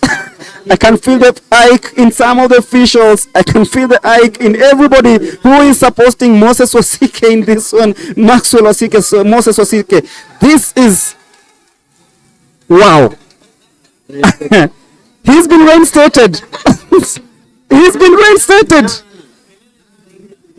It's been reinstated, and Moses Wasike will be taking part in this race, but it's time to calm down the tension. It's time to calm down all the noise. It's time for the 100 meters men final. And off they go very smoothly, and all eyes are on Ferdinand Omanyala. Meshak Babu trying so hard, but then it is Ferdinand Omanyala stealing away, and he just checks on the clock. What will be the time? We just about 10.09. The same time he posted yesterday, the same time he's posted here. Meshak Babu tried really hard to come in, and of course a slicing between Ferdinand Omanyala and of course Isaac Omura. So it is very, very close. But Ferdinand Omanyala, the new national champion over the 100 meters, you can see he's still smiling, but still looking for the 9 point something. I don't think it will come here today. As evident, it will not come back here today. He will not run it here. Second position, Stephen Onyango. Did he just dip it ahead of Meshak Babu? Clinton Aluvi coming in fourth. 10.09 seconds from Ferdinand Omanyala. Remember, it's just from running the 200 meters 30 minutes or 40 minutes ago. So you understand why he didn't run a sub 10. But the man there who anchored Kenya to the world relays, Stephen Onyango, coming in second, and Meshak Babu, who ran the curve at the world relays in China, comes in third position. All the athletes who ran, the three athletes who ran at the World Relays Championship, taking Kenya to the World Championship, Stephen Onyango, Ferdinand Omanyala, and Meshak Babu, as Ferdinand Omanyala's son Finn there hugs the dad, and then niece there just telling their Omanyala, congratulations. On your screen is Finn Omanyala, the son to Ferdinand Omanyala, and his niece there just telling him, you did it. As you can see right on your screens, Ferdinand Omanyala 10.08, Stephen Onyango 10.27, Meshak Babu 10.31, Clinton Aluvi hanging in 10.48 seconds, Tyson Juma and Isaac Omura with an hamstring injury just running to the finishing line. Sad day for Omurwa, but good day for Omanyala. Takes the gold for Kenya Police. Ferdinand Omanyala, 10.09 seconds. I don't know what happened to Isaac Omurwa. 14.39. Not really what he wanted in this one.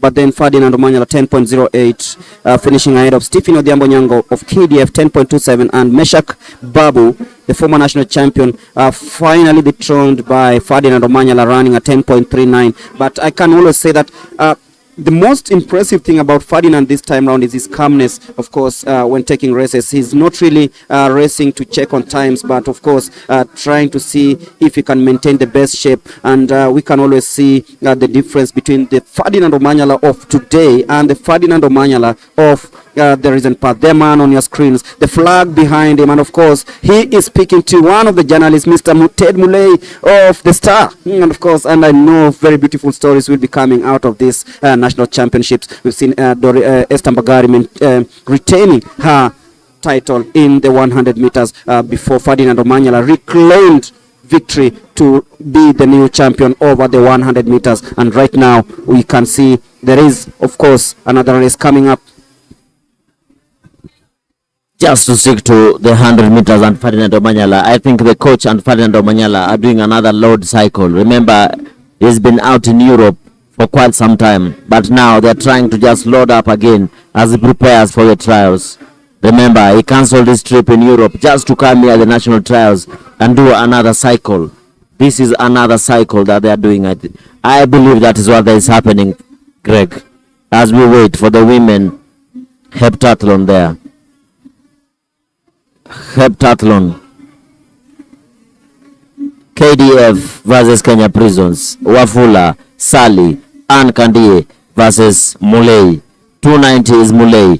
666 is Maureen Wafula. 907 Sally. As you can see there, 800 meters heptathlon. Sally Chepkosgei Prisons, Ann Kandie KDF, Maureen Wafula Kenya Prisons, and Suli from KDF. Muli, Ann Kandie 195. 666 is Maureen of 907 Kenya Prisons.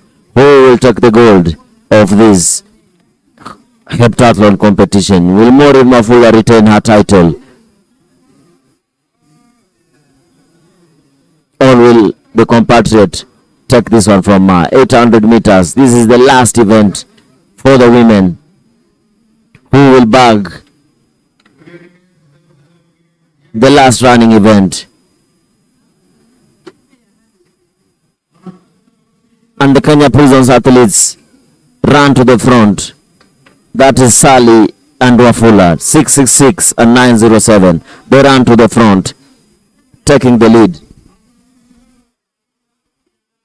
Sally Chepkosgei takes to the front. Kenya Prisons second is Prisons versus KDF.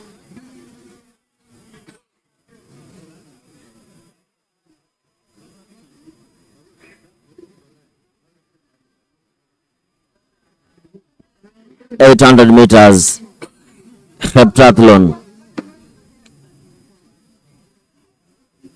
Susan Murray from KDF tries to jostle for the first position, but they hang on.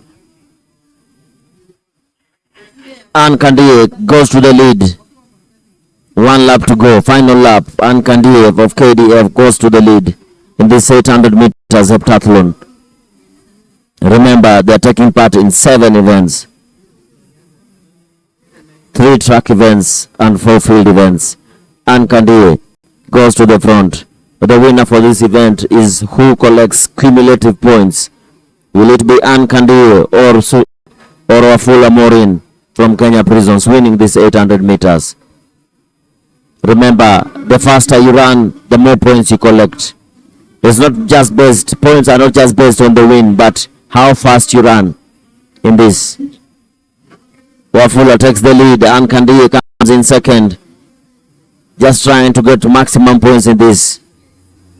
Maureen Wafula of the Kenya Prisons running in bib number 666 goes to the front. Ann Kandie running in bib number 195 comes into second position. Maureen Wafula will definitely take this win in the 800 meters heptathlon as she crosses the line to collect her points. Ann Kandie comes in second. Maureen Wafula, will she defend her title?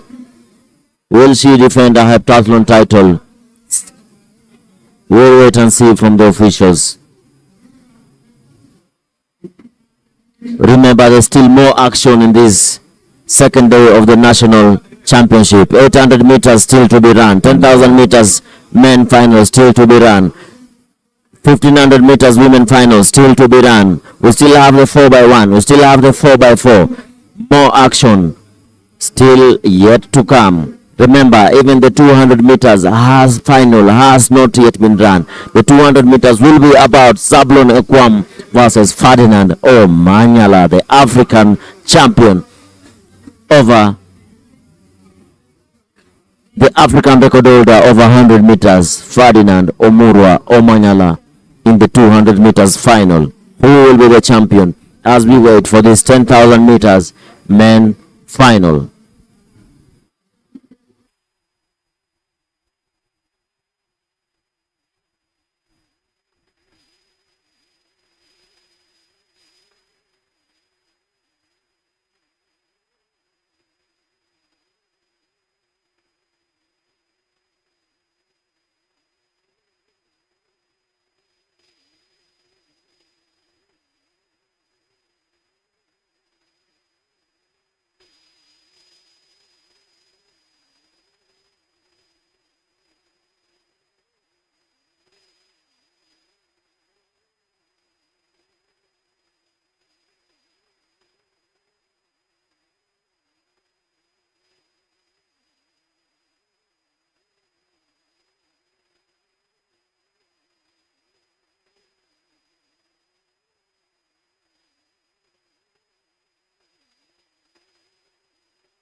Now it's time for the 10,000 meters, 25 laps on the track.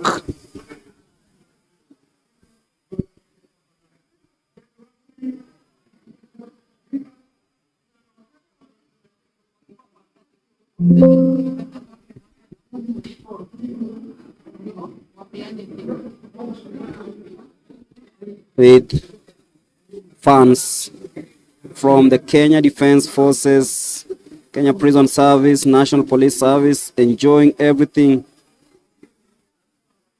happening here at the Ulinzi Sports Complex. But it is the 10,000 meters men final.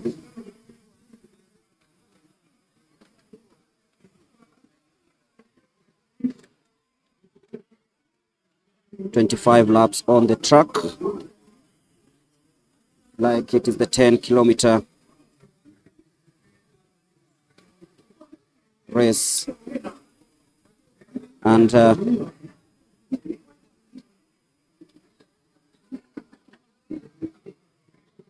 just going through this list, I can see Mr. Daniel Simiu Ebenyo of police back in action. There is Samuel Kiprop. There is Alfred Muga Kimani. Some of the names to look forward to in this 10,000 meters men final. Daniel Simiyu, of course, representing National Police Service and currently leading the pace as he always likes to.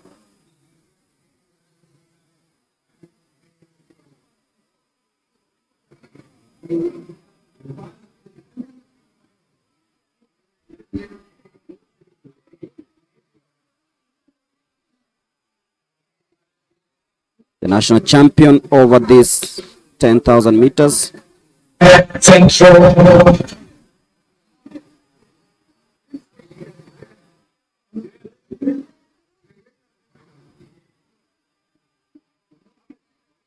Daniel Simiyu, of course, he's enjoyed a decent career in the 10,000 meters, and he'd be hoping that this is the time he finally breaks the ice and, of course, represents Kenya at the World Athletics Championships to be held in Tokyo, Japan. Simiyu checking over his shoulder, trying to pass a message to the man from Central Rift as they navigate through the second lap with 23 to go in this 10,000 meters. Simiyu falling back to second. This is going to be a very tactical race, as you can already see.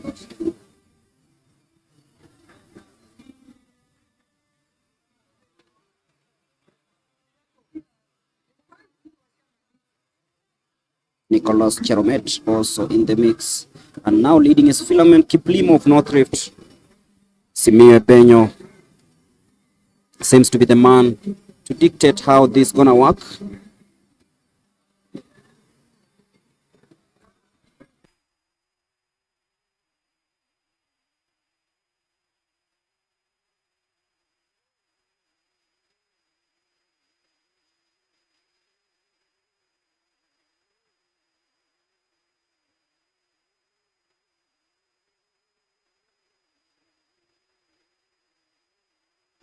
Daniel Simiyu, 3 laps done. It's now 22 to go. If you're joining us, we're live from the Ulinzi Sports Complex. This is the 10,000 meters main final, a race that is expected to be very tightly contested. A single file, as they say, athletes running in almost one line. No, some will be struggling, some will try as much as possible to catch up with the rest, as you can see on your screens right now. Hezron Hosea Cheronye in the blue bib, now in 4th place. Bernard Karoki also in the mix. Let's wait to see if he is going to make a spectacular comeback. But then still Philemon Kiplimo leading the way with Daniel Simiyu tracking his ways everywhere he goes. James Kariuki on the outside. And of course, as I said, Mr. Hosea Cheronye is now moving into second place. This push and shove, not really a good way to see things being done. Simiyu involved in that one, but decides to take the inside lane, which seems to be more comfortable and very comfortable for him. 20.5 laps to go. It is the 10,000 meters main final. Of course, different discipline forces are out here to try and see who finishes on the podium. And Hosea Cheronye of KWS now leading the way, closely followed by Philemon Kiplimo of North Rift. A conversation still going on here, trying to locate Bernard Karoki here. Simiyu now in 5th place. Very packed, this first group of athletes.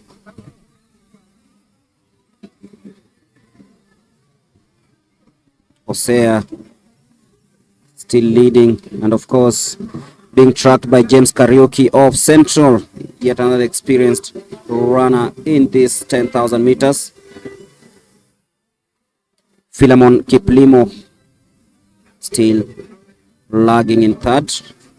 Daniel Simiyu checks his watch to see if actually he is doing the right thing, because we know that he's very much capable of dictating everything that happens here on the track.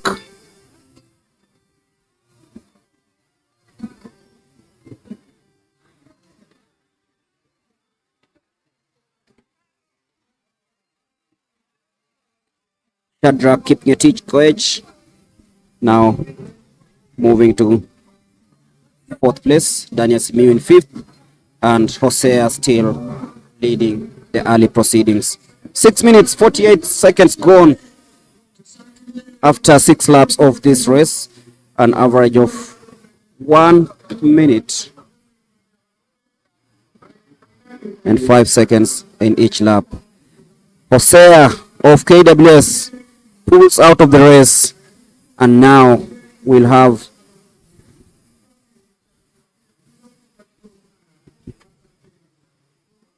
James Kariuki leading the way, of course, and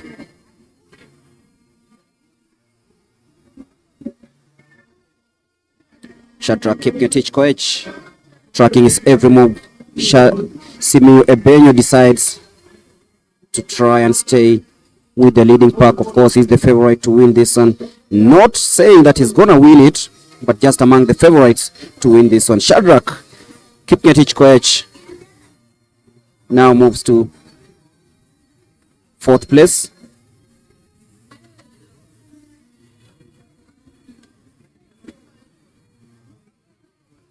With James Kariuki still leading the way. Daniel Simiyu now takes the lead for the first time in this lap. 18 laps to go, still early days in this one, and of course after, let's say, 10 laps, we'll see the field being stretched with whoever will have staged themselves in a very easy and good position.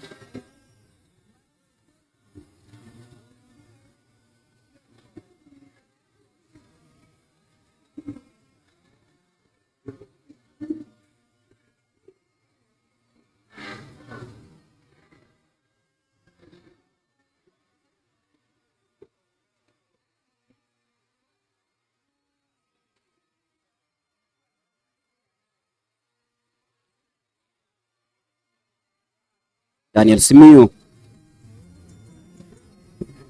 with 17 laps to go. It is the 10,000 meters men final. Simiyu now deciding to dictate how this is gonna go. He's of course a very composed runner. Philemon Kiplimo still up there alongside Shadrach Kipngetich Koech.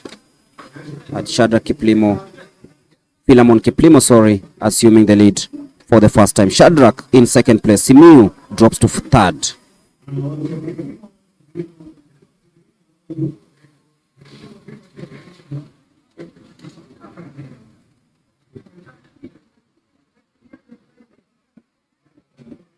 That is Philemon Kiplimo and Shadrach Kipngetich Koech in 1 and 2. 10 minutes 13 seconds after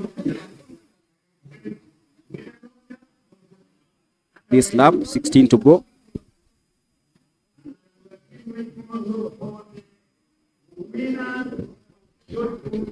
And you can see the heat is already taking toll on some of these athletes here at the Ulinzi Sports Complex. So Philemon Kiplimo leading the way, Shadrach in second, Simiyu in fourth. It is the 10,000 meters men final. Tactical race as it is usually.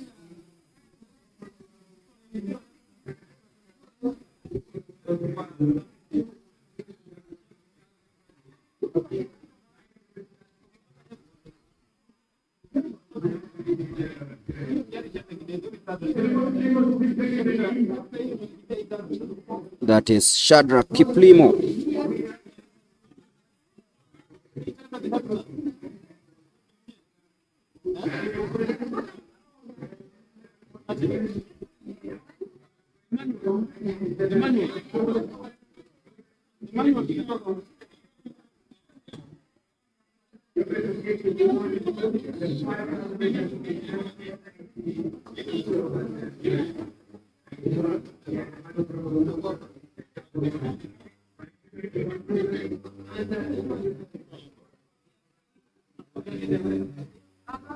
Of course, Daniel Simiyu, we all know what he's capable of doing. And Shadrach just setting the rhythm. They're beating against time, and of course, no one wants to take the early wind, as they usually say. So Shadrach dictating the pace here. Simiyu Benyo currently in second place. He's measuring the strides of each and everyone in front of him. And of course, trying to establish a position, a good position inside this lap.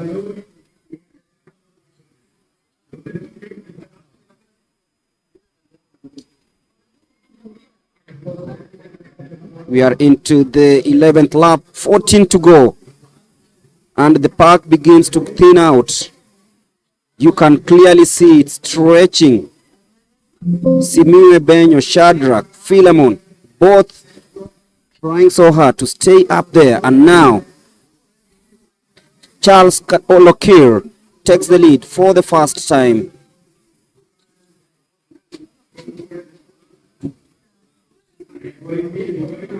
Charles Lotter, of course, the man from Kenya Defence Forces, is on home turf.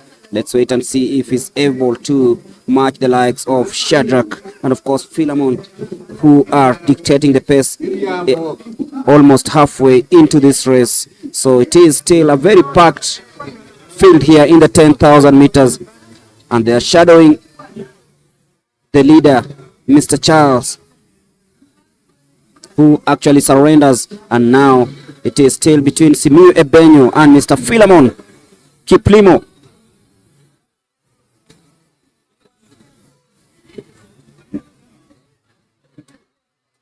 Philemon Kiplimo seems to be in very, very good shape, this young man. Don't forget also there is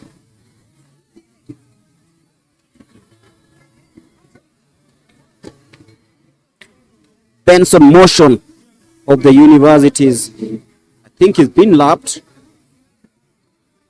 as the major contenders keep the legs burning and the lungs are on fire currently. As you can witness, it's push and shove who wants to be in prime position, and they are digging deep into their reserves to see actually who will be in prime position to strike when the time comes.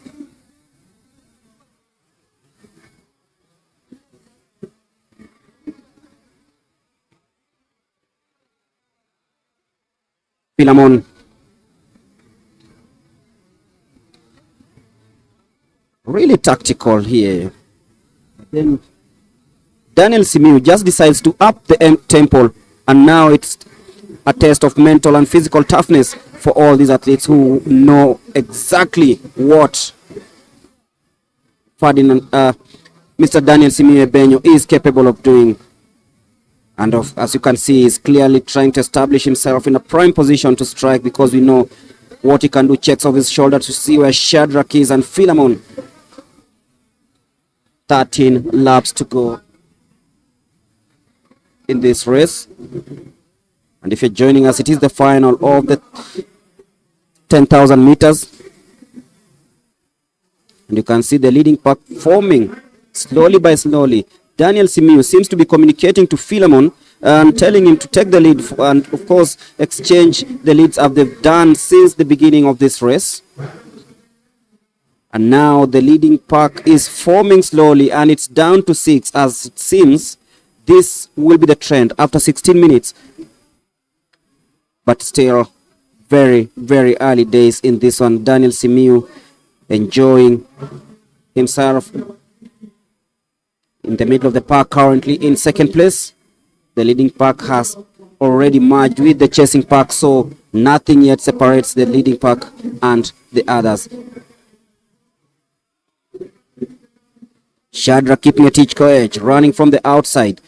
He's priming himself, ready to strike. Daniel Simiu responds. They're exchanging leads like they know each other very well.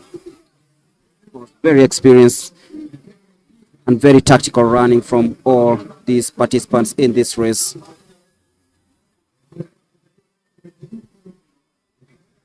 Philemon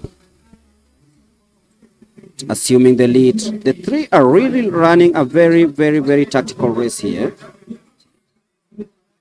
Philemon Kiplimo now with a meter enjoying the lead. Shadrach and Daniel respond with 10 laps to go. They've done 15 laps, so it's all about tactics, and they're communicating really well. It's all about, let me try this. If you want to pass, please try from the outside. I think that's the message Mr. Kiplimo is passing to Daniel Simiu and Shadrach Kipgetich Koech. And now they decide, okay, it is what we're going to do for the next 10 laps or 9.5 laps to, of this race.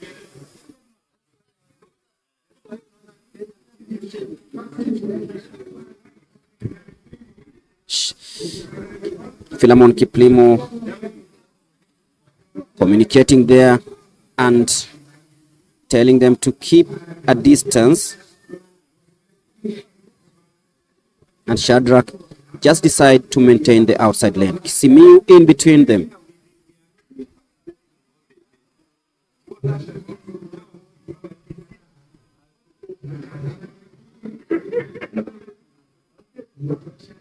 Coming into the mix is Mesha Kimutai of Central Rift.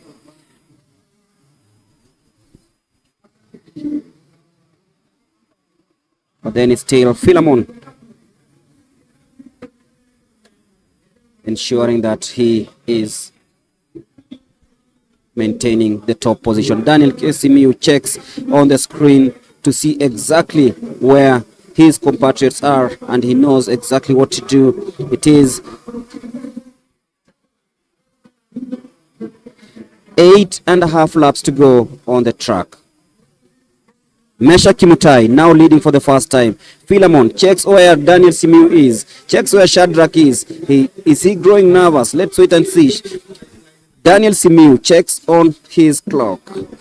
What is the time? I think he's really timing himself to see that he doesn't fall short of what he expected to run in this race. Shadrach now assumes the lead. Philemon in second place.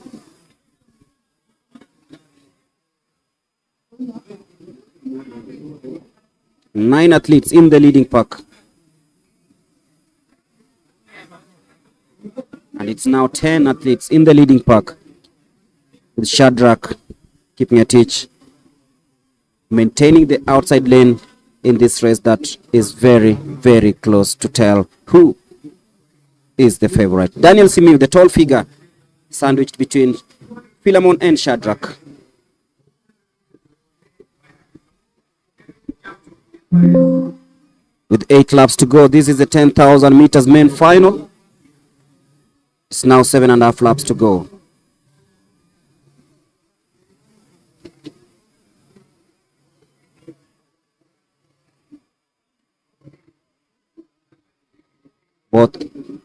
Every athlete trying so hard to ensure that they have what it takes to put themselves in prime position as we head into the latter stages of this 10,000 meters.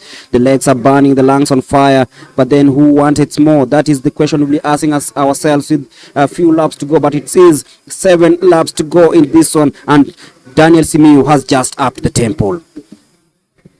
The tempo is getting hot, it's getting high, and of course everyone knows that Daniel Simiu is capable of ensuring that he pulls away from the rest. And now it's a test of mental and physical toughness of these other athletes who are just behind him. And now coming into the mix is yet another athlete who has posted very impressive times. Amos Kipkurui Langat, who is currently in second place. Daniel Simiu just checks to ensure that he is in a very good position, just to avoid the push and shove that we witness, and they are communicating there to see who actually is getting what and at what time. Philemon takes the lead again from Daniel Simiu. Shadrach still maintaining the outside lane. Simiu sandwiched in between the two athletes.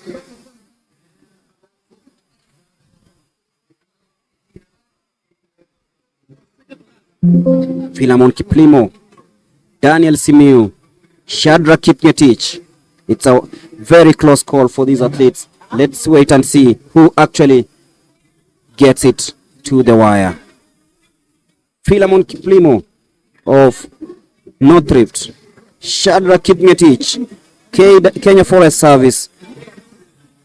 He is the man in the lead currently. Daniel Simiu sandwiched in between Shadrach and Philemon.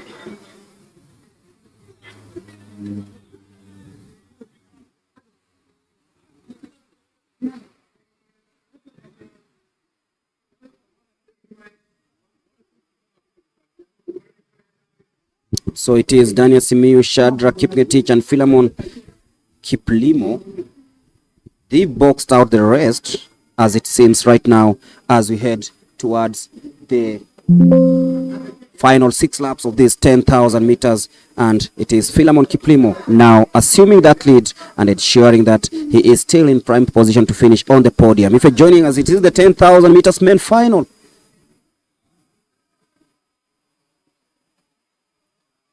On your left is Shadrach, leading Philemon Kiplimo, the man from North Rift. Daniel Simiu still in there. He's placed himself in a very, very prime position as they come into the last 5 laps of this 10,000 meters.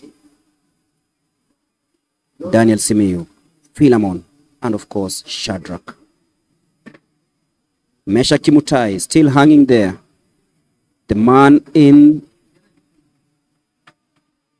the purple bib. He is currently in 4th place. You can feel the intensity in this one. You can feel the tension starting to grow, and you can feel the lactic acid starting to pour in these athletes as they dig deep into the reserve to ensure that they maintain that pace. Philemon Kiplimo checks on his right. Where is Simiu Ebenyo? Shadrach Kimutai, Kipngetich Koech in the line also to pounds. 4.5 laps to go. It is the 10,000 meters main final.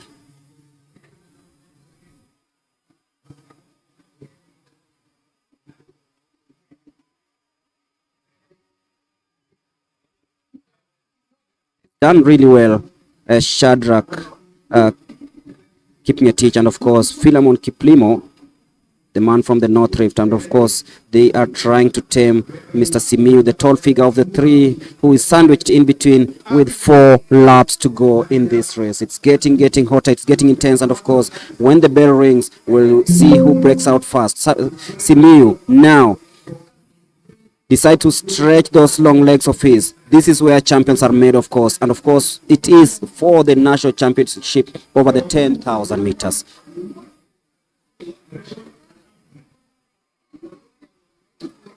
Simiu tells them to relax. It's still not yet time. He knows what he's doing. The three who have tormented the rest of the field from lap 25 up from lap 1 up to now are in prime position, and they know exactly what it takes to ensure that they finish in prime position. It's Shadrach Kipngetich Koech, Philemon Kiplimo, Daniel Simiu Ebenyo in a 1, 2, 3. It is 3.5 laps to go. It is the 10,000 meters, and they are in for a very, very, very close finish. It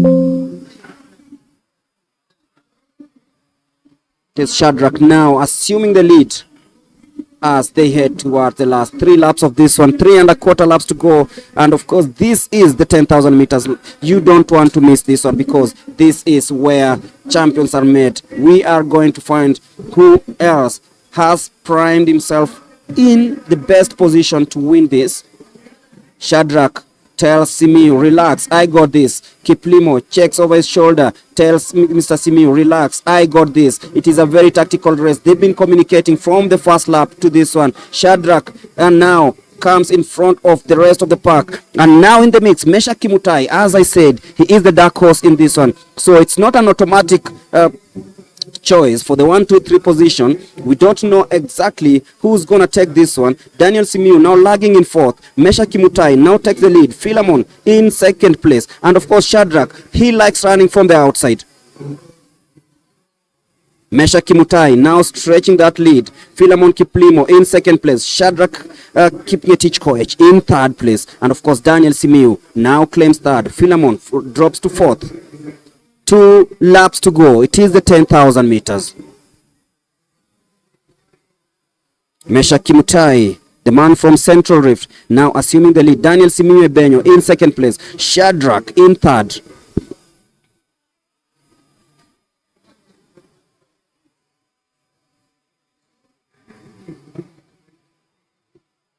Daniel Simiu just drafting behind the leader, Mesha Kimutai. He knows he has the experience, he knows he has the finish, and now he boxes Kimutai off in a very spectacular way. He knows it's 1.5 laps to go in this one. It is Daniel Simiu Ebenyo now stretching the rest of the field. He knows that he has the strategy, he has the pace, he has the experience, and of course he has what it takes to go, and of course this is going to be very, very interesting. Daniel Simiu Ebenyo, as they hit the bell in a bit. It is Daniel Simiu who now hits the bell in the 1st place. Mesha Kimutai currently in 2nd.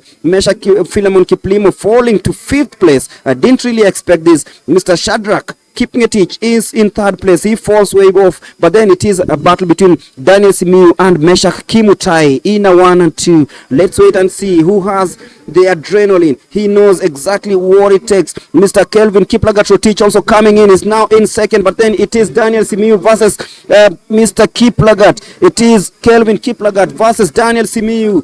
Daniel Simiu stretching those legs. Kelvin coming from the outside, but then it's a battle between Simiu and Kiplagat-Rotich, the man from Central Rift. He was not in the picture previously, but now it is between Daniel Simiu and Kelvin Kiprotich. Kelvin just deciding to try use his pace. Daniel Simiu grimacing, and it will be Kelvin who actually wins this one in spectacular fashion. Celebrates.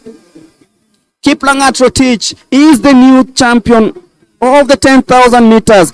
A panic mode there from Mr. Daniel Simiu Ebenyo, and allowed Kelvin Kiprotich of Central Rift just to come from the outside and win the 10,000 meters. This has been very, very tactical, and I think Mr. Simiu will be kicking himself, scratching his head and asking himself, why did I even check over my shoulder? He gets a hug, Mr. Kelvin Kiplagat-Rotich. He wasn't in the picture. He wasn't in the leading pack, yes, but then he decided this is going to be my race. On the 150, he said that I'm going to do this. And of course, winning it in a time of 28 minutes, 30.03 seconds. Unofficial time, of course. But this has been a spectacular race. 28 minutes, 30.03 seconds. The man on your screens, the new national champion in the 10,000 meters, Kelvin Kiplagat-Rotich from Central Rift.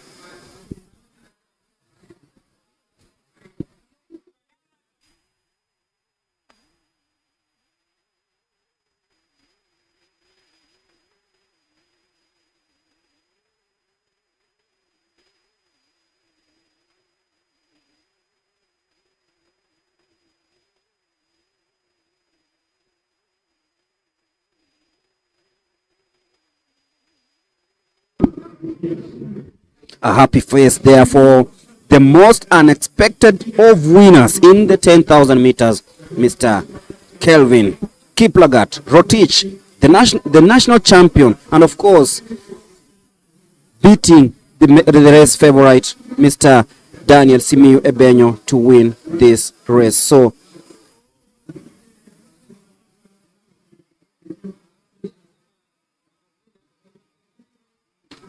Daniel Simiyu must be kicking himself, scratching himself in the head and asking, why did I even let this man come from the outside? He was checking on Philemon Kiplimo and Shadrach Kipngetich, forgetting that there were other competitors on the track. But it is one of those days you can say the tactics. My name is Charity Wanja. I'll be taking you through the flash quotes. I'm joined here by Kiplagat. Kiplagat, race imekuwa vipi kwako? Race imekuwa vyema. Over to Charity, the new national champion over the 10th. So vile umeperform leo, you're happy na performance? Yes, I'm happy for performance. Yeah. All the best and congratulations. Thank you. I'm also joined by number 2, who is Daniel Ebenyo.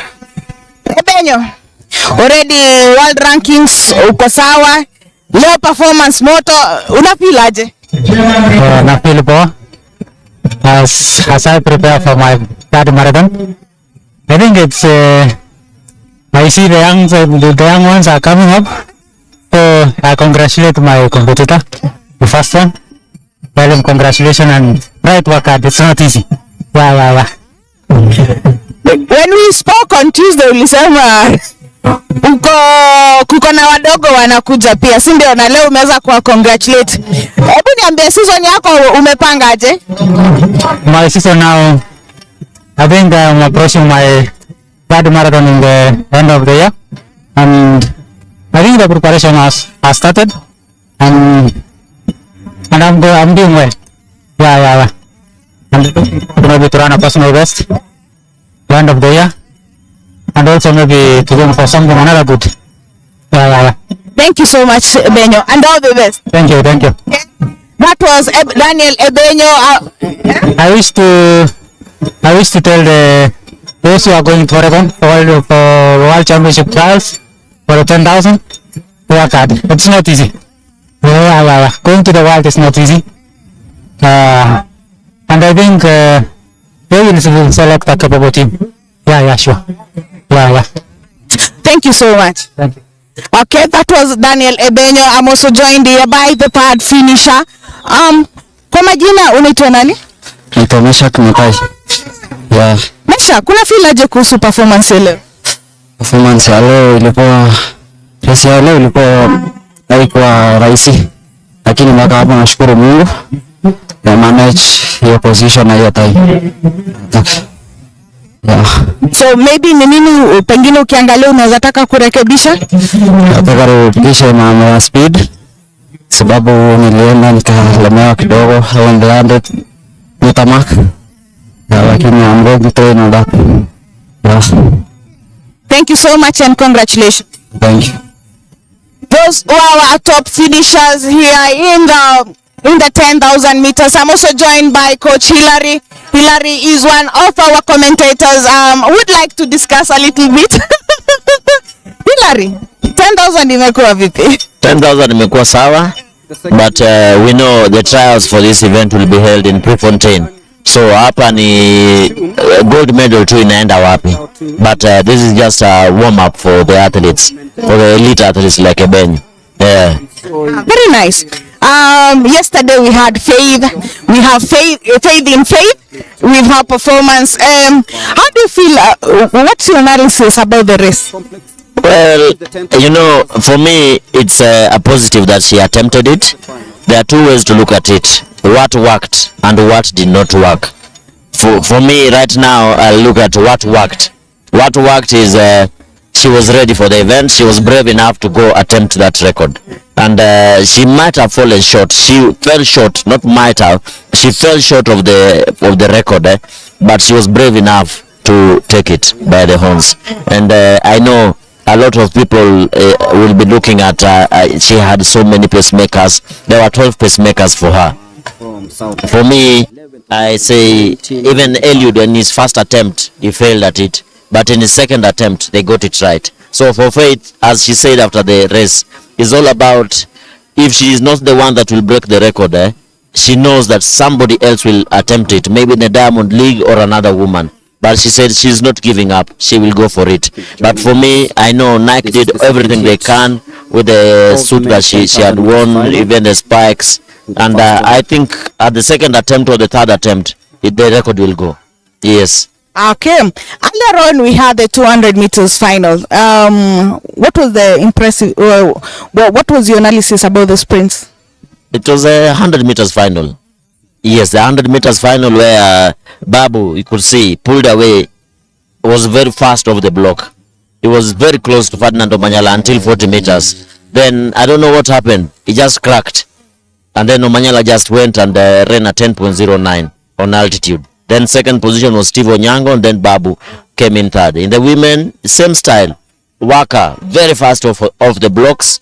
She was leading until about 70 meters, and then the defending champion Esther Mbagari just knew what was in store for her. She just pulled away with the last few meters remaining and defended her title, winning in not a very fast time, 11.91 second. And then Waka, I don't know if she hung for second or it was the underdog Lilian Aoko from Nyanza North was running in lane number 1 that took the silver or the bronze. But it was a nice showing. We're just waiting for 200 meters. In the men, it will be about Ekwam versus Omanyala. And in the women, it will be Milson Doro versus Esther. Hang on to police title. The favorites. And of course, there's also the 4x1. Based on how they arrange the teams. Ekwam, where will Ekwam run? Where will Omanyala run? Will the police take it and let Omanyala anchor? And KDF let Ekwam anchor, or will they run on the backstretch? Get ready for the fireworks on the backstretch. Where will Omanyala run? If there is a backstretch, it will be Ekwam versus Omanyala in the backstretch. But again, we look at the start. I know for KDF, it's run to the front. For Kenya Police, will Aluvi start? At the curve, it will be Meshak Babu versus who? Will it be Mwai, Dennis Mwai running the curve? So the 4x1 it's all for who is going to arrange the team best. As for women, it's pretty obvious. For me, where I'm seated, it is Kenya Police versus Kenya Prisons. Esther Mbagari, will she anchor for the Kenya Police? Who will anchor? Is it Milson Doro? Where will Doreen Waka run? Will she start at the Prisons? Who will start? Is it Brenda Masitsa? It's all exciting. There is a lot of action that is left here. Yes. I hope you're having a good time. I'm having a very good time, and I really hope that we'll have this discussion for Faith. I want to be the black sheep here. I know a lot of things did not work for Faith. We'll have that discussion later on, maybe with Keter, with Alfred. And just he will talk about what worked, and I'll talk about what did not work. And then let's see, we'll put it on a weighing scale. And I hope Coach Barad Ouma will also be here to defend my stance on what did not work. I'll be listening in. Okay, thank you very much, Charity. That was Coach Hilary Wesonga. He is our guest analyst for the races, especially in the sprints events. Over to you, Mulemi. But just before we go over, I know Faith, you're watching us. We congratulate you. We say thank you for the brave stand you took yesterday. We know the second time is a charm. Wherever you're watching us, leave us a comment on our YouTube channel. Say which country or where you are.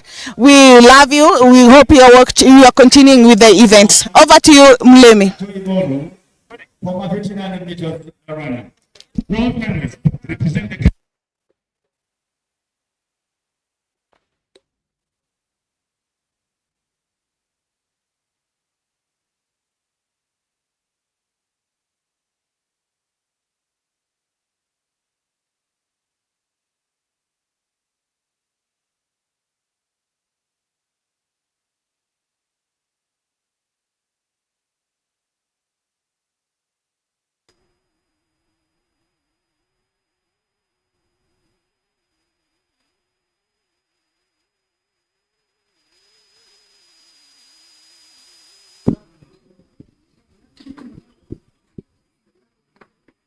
19 laps to go in this 10,000 meters as we go to the presentation, the medal ceremony, of course.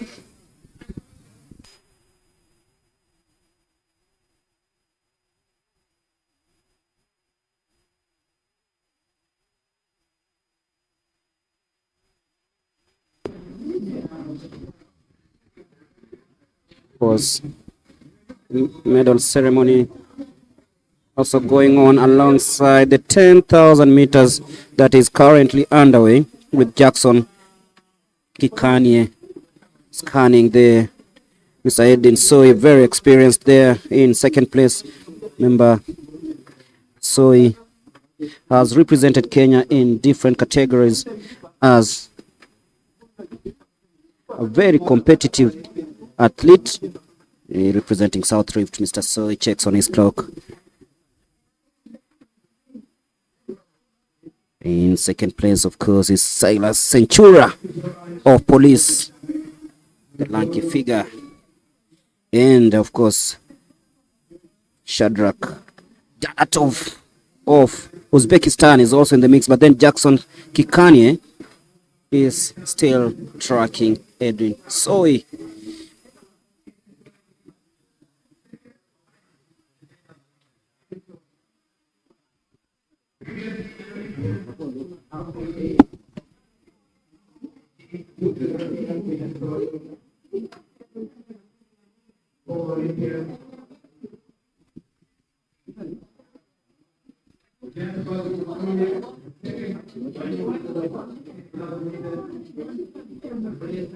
For joining us, it's 18 laps to go in this second heat of the 10,000 meters final.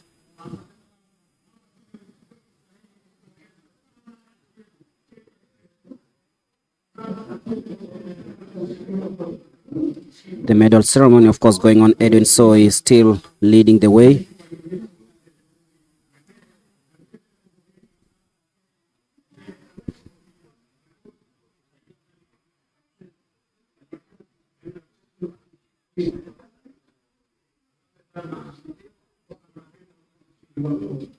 I'm setting the rhythm and beating the time. The first lot of this one is stretched quite early, unlike the previous heat. This is a leaner pack of athletes. Edwin Soi, of course, leading there, and of course, no one wants to take the early wind. But Edwin Soi, with a very experienced style of running, knows that Centura is also a threat in this 10,000 meters. 17 laps to go in this 10,000 meters final, heat number 2.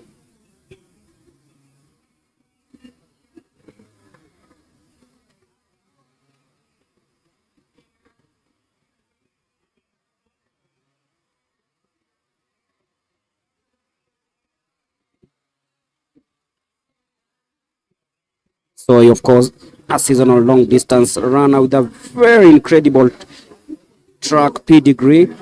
and a former Olympic and world medalist in the 5,000 meters. He's been on the global stage.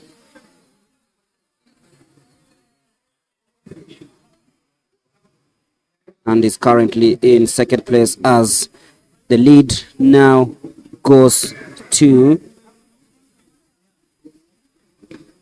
still there, and Mr. Shorkuk Dalnadov has been lapped. So he, of course, making that bold move of running from the front. He's well known for that devastating finish, one of the best closers of his generation. Mr. Soif, an Olympic and World Championship medalist in the 5,000 meters. Centura tracking each and every move Edwin Soy is throwing with 15 laps to go, meaning that they've done 10.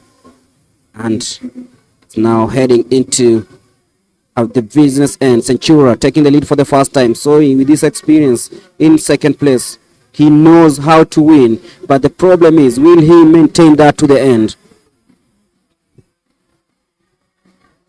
Silas Centura, the young man, 20 years of age, against one of his icons, Edwin Soy.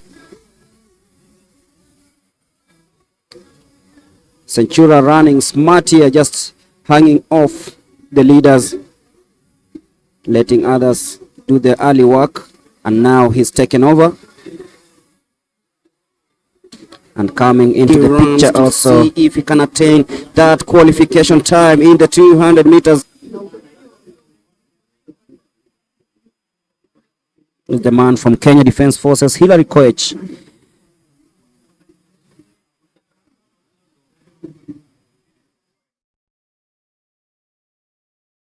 Silas Centura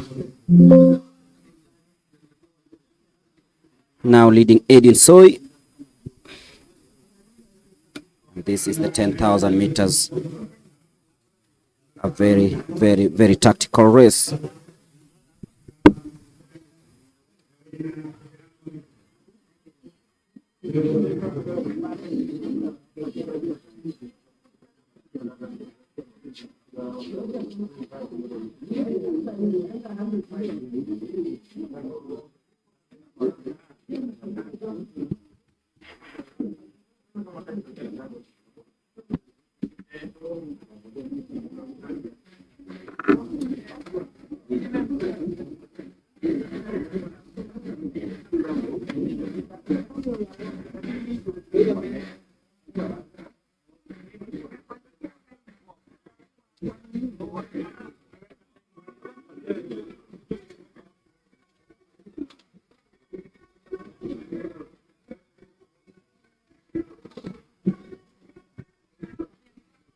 Silas Centura still leading the way.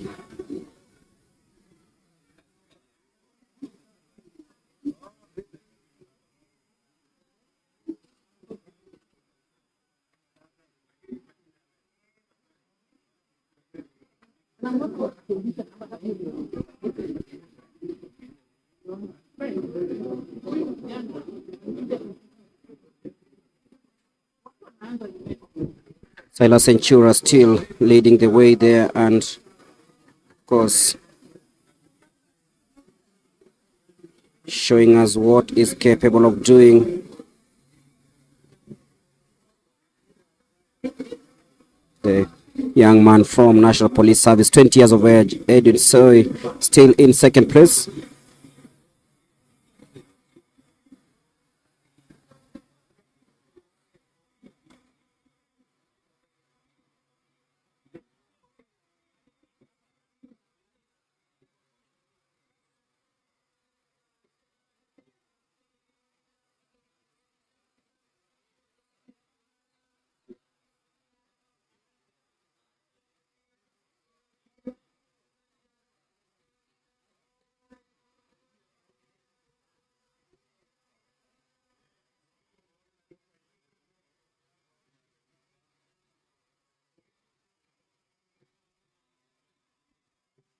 Silas Centura still leading the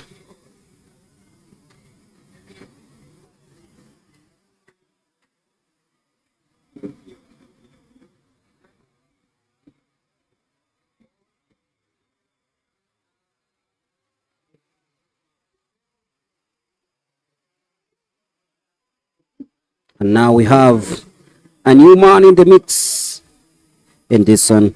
Of course, we're trying to see on how Edwin Soy will respond with 11 laps to go.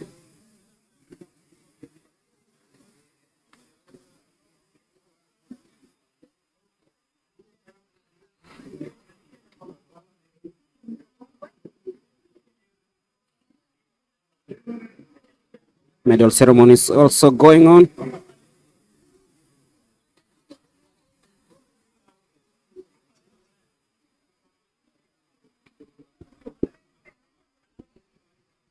Of course, those from the field events will be giving you results of each and every event that is happening here.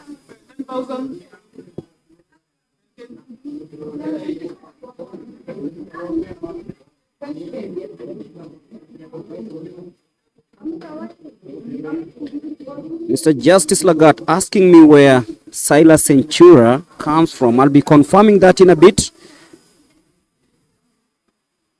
But this young man, 20 years of age, just showing signs of a great athlete that is going to be. I'll be confirming that in a bit. But now it's thinned down to 3.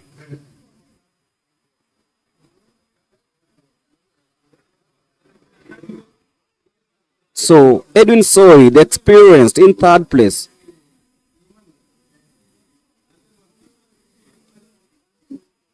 And I think he's running very smartly there because he's hanging off just to let the leaders do the early work. He might strike, but you can see he's calm. I'm talking about Edwin Soy, who is now navigating through. It's now down to 3. Checks his clock to see where actually the time he has taken up to this, and it of course brings him to what he wants to expect at the end of the day. 9.5 laps to go. Edwin Soy, Centura, and of course the man from KDF.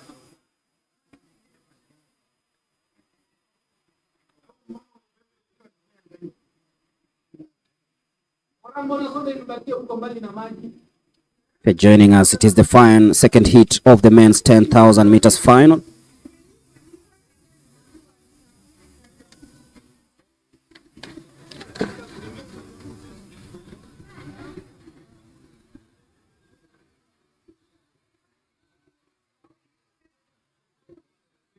Centura leaning forward in spectacular fashion as he dictates the pace of this one. 8.5 laps to go. Centura, Soy.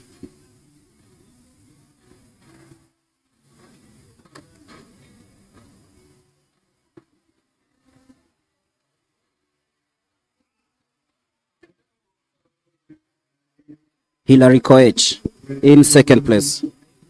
So it is Hilary Koech, Silas Centura, and Edwin Soy. The 3 in prime position to finish in the on the podium.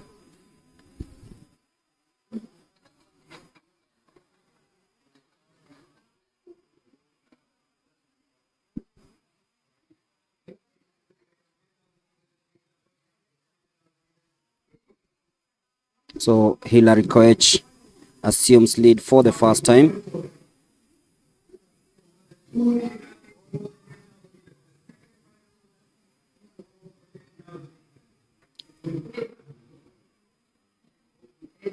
Silas Centura, born on July 17th, 2005, and specializes in the 5,000 and 10,000 meters events. And in April, he won the 10,000 meters during the Betika Athletic Kenya Track and Field Weekend Meet, marking a strong start to his season. And of course, he did it with 28 minutes, 18.46 seconds.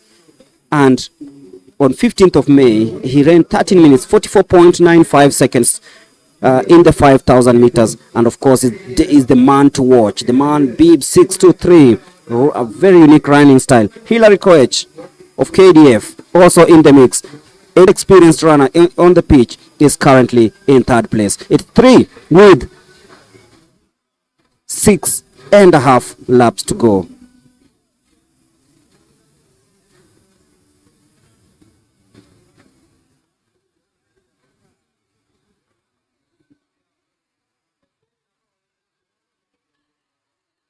Ventura in the lead. He wants to maintain that winning streak. Hilary Koech, a long distance runner who has a personal best in the road race in the 10 kilometers of 27 minutes 35 seconds. He's also participated in the half marathon with the personal best time of 59 minutes 44 seconds. And of course, recently took part in the Capsowar Charity Conservation 10-kilometer race, posting a time of 28 minutes 32.3 seconds. He's currently in second place, Edwin Soy in third, and of course Silas Cintura in first place. The medal ceremony, of course, for the shot put men is ongoing in the field. You can see it's KDF, and of course prison service.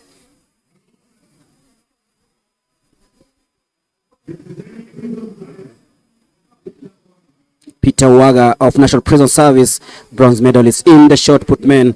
Of course, he'll be awarded there his medal. You can see the big man folding a smile after emerging third overall in this shot put men final. Smile for the cameras.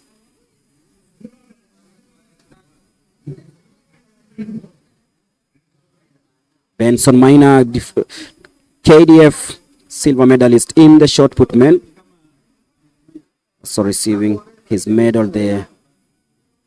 Not a smile, just trying to force it. Probably wanted the gold, didn't go his way, because the gold medal goes to KDF's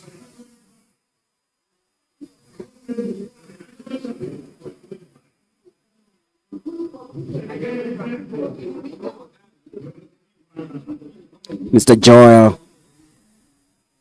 saying a word of prayer as he receives his gold medal in this shot put men. Of course, smile for the cameras.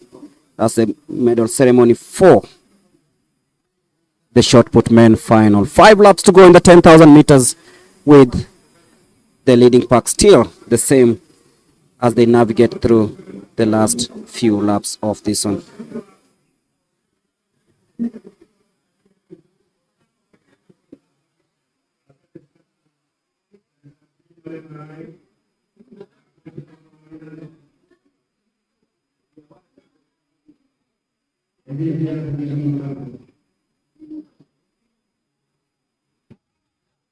So Silas Cintura, Hilary Koech still in the lead of the medalists in the shot put. Take a photo. Silas Cintura still leading, of course, won the final leg of the Betika Athletics Kenya track and field. 24 minutes gone, around 4 minutes to go, with 4 laps to go in the 10,000 meters.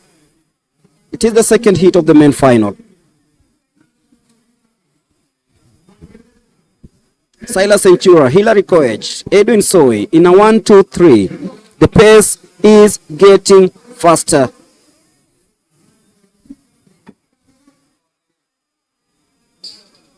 It's a tactical shift. Silas Cintura checks his clock. Hilary Koech tracking every move. Hilary in second place. Soy in third. Will Soy surge, or he intends to calmly remain in third? He checks his watch. Silas Cintura leaning forward in first.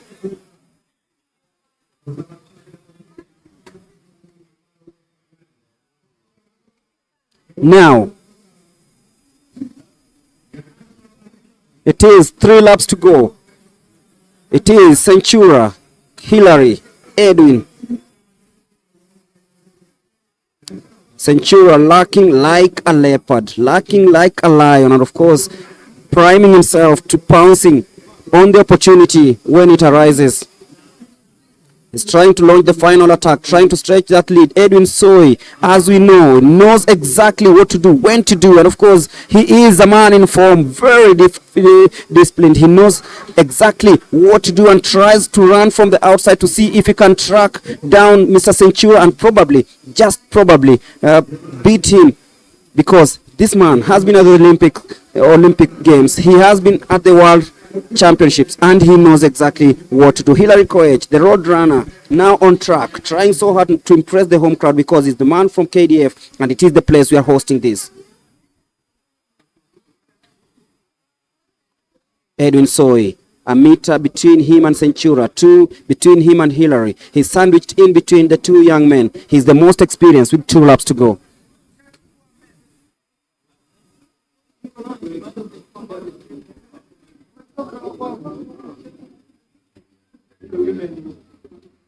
Centura stretching the lead. Soy tracking every move. Hillary is trying to catch up with Edwin Soy and Centura. This is going to be very tight. It's going to be intense as we head towards the last 1.5 laps of this one. Very, very tactical. Edwin Soy lifts his arm. It seems like he's trying to ease himself before he decides to pounce. Centura knows exactly what to do because he's been on this track and won everything that was thrown to him. Won the 5,000 meters. In two weeks later, he won the 10,000 meters. So it is a very, very close call in this one. Edwin Soy grimacing, but he knows he has the experience to do everything right and win this 10,000 meters. Silas Centura just tries and gets it from the outside, but then it is going to be very, very, very, very close between Centura and, of course, Mr. Edwin Soy, the former Olympic and World Championship medalist, as they hit the bell.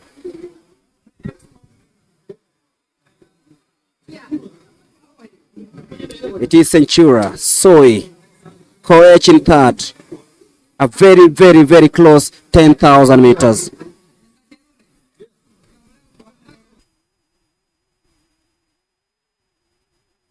It is Edwin Soy now pouncing on the opportunity. Centura trying to respond, but then it is Edwin Soy, the experienced runner from South Rift. He knows what it takes, but then look at Centura responding to that one. It is very, very interesting. Soy must just have come in so early, but then it is Centura who knew exactly where to pounce. He did this on 31st of May, winning the 6th edition of the Athletics Kenya Track and Field 10,000 meters final, and is en route to becoming the national champion over the 10,000 meters. We'll be looking at the time, 28 minutes, 26.18 seconds. This young man from Police can't just stop winning.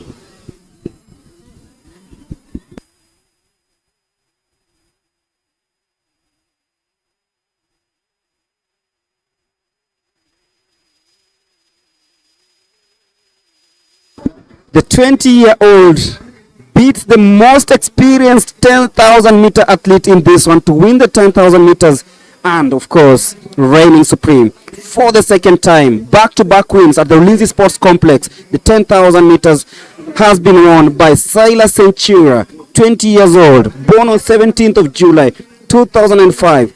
He is just about to celebrate his 20th birthday. And of course, he'll have a very nice story to tell. Edwin Soy will have a nice story to tell. Hilary Koech will have a nice story. And of course, we'll get the tactical analysis from Hilary Wesonga, our coach, and of course, our co-commentator in this one. A battle of journalists waiting to hear more from Mr. Silas Centura.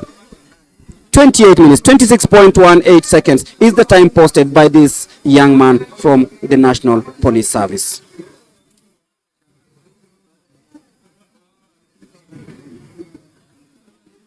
And of course, I'm being informed that Mr. Centura is from Taita Taveta, and of course, at his age, he'll inspire long distance runners from that region. Thank you so much, Mr. Justice Lagat, from the program's lead at Msenangu FM.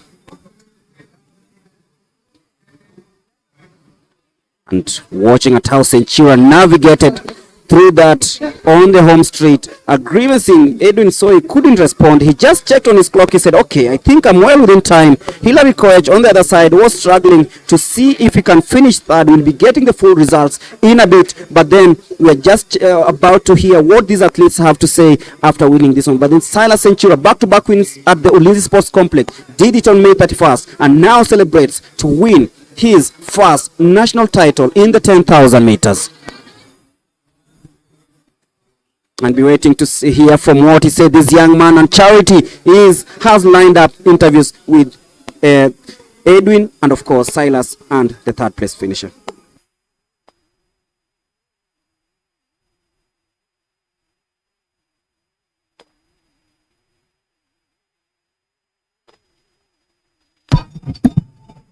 Thank you so much Mlemi. I'm joined there by Silas Centura. Silas, una feel aje kuhusu performance leo? Performance leo ilikuwa sawa. Nimejaribu. Yeah. Jua imekuwa vipi? Jua si rahisi. Ile tu kung'ang'ana. Yeah. Ukirudi mazoezi utafocus na nini ama uko sawa pale, iko shape imeingia? Bado shape hajaingia. Tunaanza kung'ang'ana sasa na speed work tena. Yeah. All the best and congratulations. Thank you. As we wait for number 2, he's also competing. Will be competing in the Masters event. Kwa majina unaitwa nani? Mimi naitwa Edwin Soch.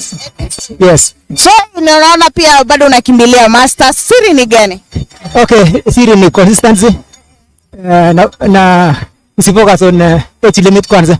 Hiyo ndio challenge ya watu wengi, lakini kwangu mimi naungana na Eliud Kipchoge kwamba yani hakuna kitu yenye iko na limit. Ni wewe tu una limit kwa akili yako. Lakini mimi ni moja na Eliud. Unajua nilianza na yeye. Unaona bado tunakimbia. Yes. So preparation of course na discipline hiyo ndio major yes. Unajua hautaweza kufocus na hiyo dedication na pia vile nimesema hapo awali. Hauwezi focus kama una discipline. Ni heri yote ikuwe minus, lakini hiyo discipline kwanza itangulie. Yes. Okay, all the best na congratulations. Thank you very much. Thank you. Okay, that was so he is also competing in the Masters category.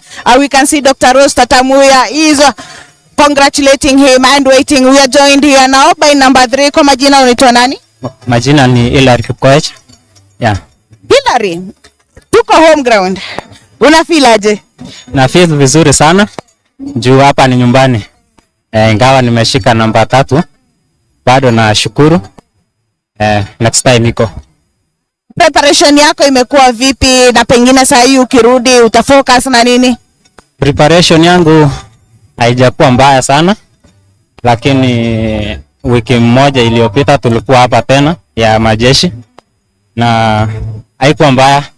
Ndio naona improvement hapa. Nilikuwa namba 4 kwa majeshi. National ndio nimekuwa namba 3. Nashukuru. All the best and congratulations. Thank you so much. That was Kiplagat, Soy and Amos. They're happy with their performance. They're saying that going back maybe they'll focus now with speed work.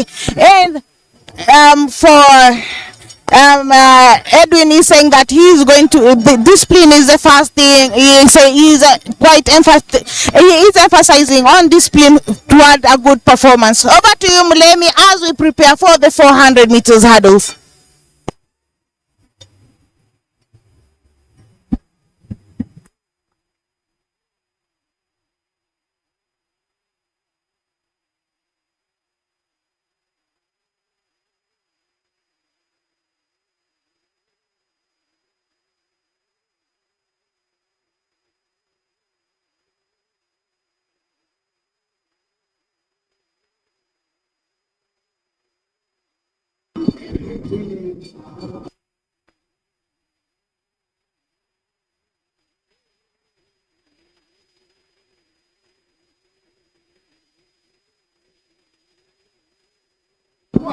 Thank you very much, Charity, for that.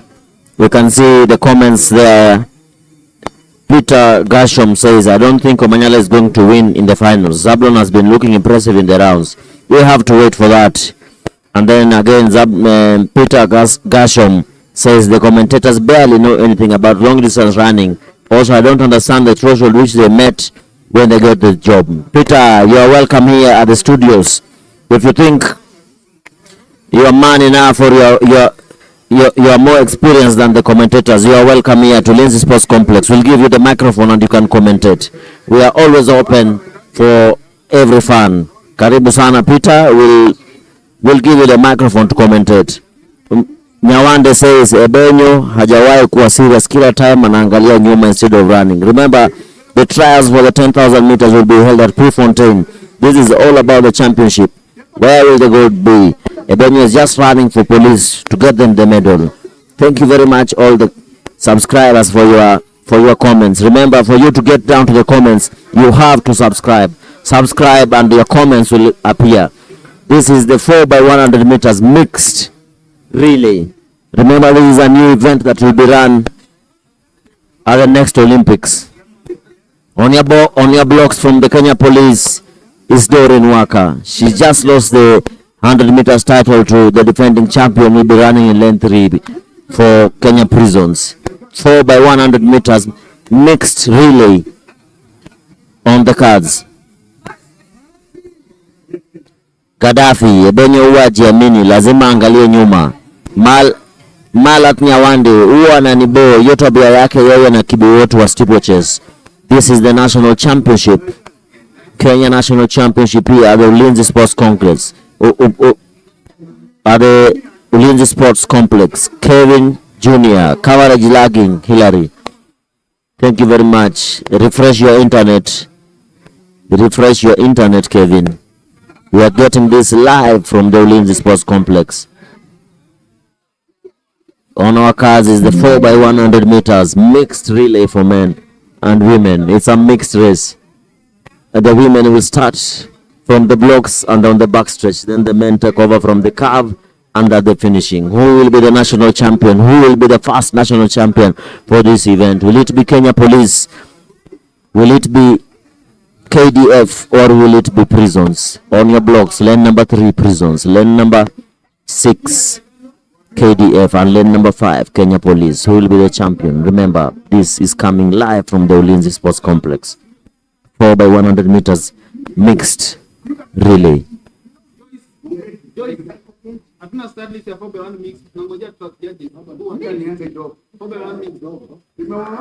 Clean start there on your screens is Liz Morara, who has come off the block so well. Doreen Walker closing Morara extends the lead. Who will be the first one to drop the baton? Who will be the first one to win this championship? Mary Morara on the backstretch against Mercy Okech. Kenya Prisons with Brenda Masitsa. On the cars now for the men. Babu Meshach takes it for the KDF in front. Police with Aluvi coming in. Onyango with the baton at the finishing line. Who will be the winner? KDF in the lead. Omanyala closing in. Who is going to win this one? It's the KDF. Stephen Onyango just beats Ferdinand Omanyala on the backs, on the anchor leg. KDF are the new national champions in the 4x100 meters mixed. KDF win the 4x100 meters mixed. Omanyala tried to close down on Onyango, but the job was too tough for him. Onyango hangs on to give KDF the first national title in the 4x100 meters mixed. Greg, what are the prospects for Kenya medaling in this event going forward, maybe in the Los Angeles? Will we have Ferdinand Omanyala still running in 2028, or will Stephen Onyango be there, or will we have the likes of Mwai and Aluvi running for Team Kenya? Ferdinand is Ferdinand, of course, and you look at Stephen Onyango, of course, the man who's just blasted and torn the field apart to win this. And I think it's all about the preparations, and you can see, of course, with the qualifications for the mixed relays and of course the 4x400 meters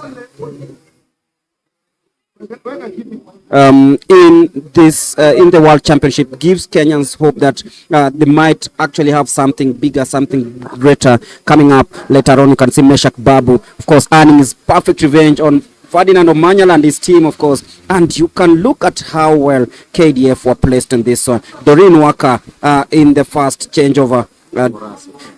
And of course, she came in very nicely, and you could feel that police didn't really have that enough response in that, and that is Mary Mora coming into that one. Marcio Kech, as we know, she is actually lightning fast coming to this one. Mary Mora and Marcio Kech, this is going to be a battle for years. I can assure you that. And when it came to this one, then this I think was the most decisive moment, because Marcio Kech literally had already set the pace for Meshak Babu in that changeover, and the final changeover was really nice. And of course, them going to the 150 mark, I think that is where it all changed. And look at how Meshak Babu really did a great job to ensure that Stephen Onyango was in prime position. Ferdinand Omanyala, of course, getting the baton after Stephen Onyango had already left the scene. And of course, look at Ferdinand Omanyala closing in, and Stephen Onyango sensing danger. So it was like he was literally running away from Ferdinand Omanyala. And that is it. It's all about the last changeover. That is where it was decisive. And you talk about LA 2027, Omanyala should be there, and he must be there. Thank you very much, Greg. Omanyala has rejuvenated the Kenyan sprinting spirit, but he couldn't close down on Stephen Onyango. Like I said there, the commentary with Charity in the 4x100 meters, it will all be about the arrangement. Remember, KDF went all guns blazing. Lois Morara bringing it to Mercy Akech, the Kenya national record holder in the 400 meters, then giving it to Babu, who got a bronze in the 100 meters. Then the anchor was Stephen Onyango, who got the silver medal in the 100 meters. With Kenya Police, they started with Doreen Waka, who took the silver, then gave it to Mary Mora, then the 800 meters, the world champion, and then gave it to Aluvi, the world under 20 Kenyan representative, and then finished it off with Omanyala with about 3 meters ahead. Stephen Onyango hung on and finished it, brought it home. This is the Kenya National Championship live here at Ulinzi Sport Complex. Remember, drop your comments on our YouTube channel. Drop your comments, subscribe and drop your comments. We'll read them live here. Subscribe and bring your comments. Subscribe and comment wherever you're tuned in. This event is coming in live from the Ulinzi Sports Complex. Kenya National Trials. Remember, we still have a lot lined up for you. 800 meters final, 200 meters final. Will it be Ekwam or will it be Omanyala? In the women category, will it be Esther Mbagari or will it be Millicent Doro? 400 meters final for both women. Will it be Mercy Akech or will somebody else take the mantle? In the men's category, who will be the national champion? Will it be Brian Tinega or will it be Kevin Kipkorir or will it be Kevin Kiprotich? All this coming live from the Ulinzi Sports Complex. Remember, in the 1500 meters, Reynold Cheriot beat the experienced Timothy Cheriot to the silver medal. Coming live at the Ulinzi Sports Complex.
reading your comments. Mary Muluka says the weather looks so beautiful. Yes, indeed. Maya, hi, good morning, everyone.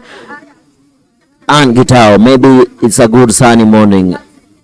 James Mwangi, 100-meter ladies are okay. Finishing in one line is commendable. Invest more in ladies sprints. Try to get leaner and strong ones like Gabby Thomas of USA. Yes, James Mwangi, that is what the country is doing. Hilary Moja, KBB.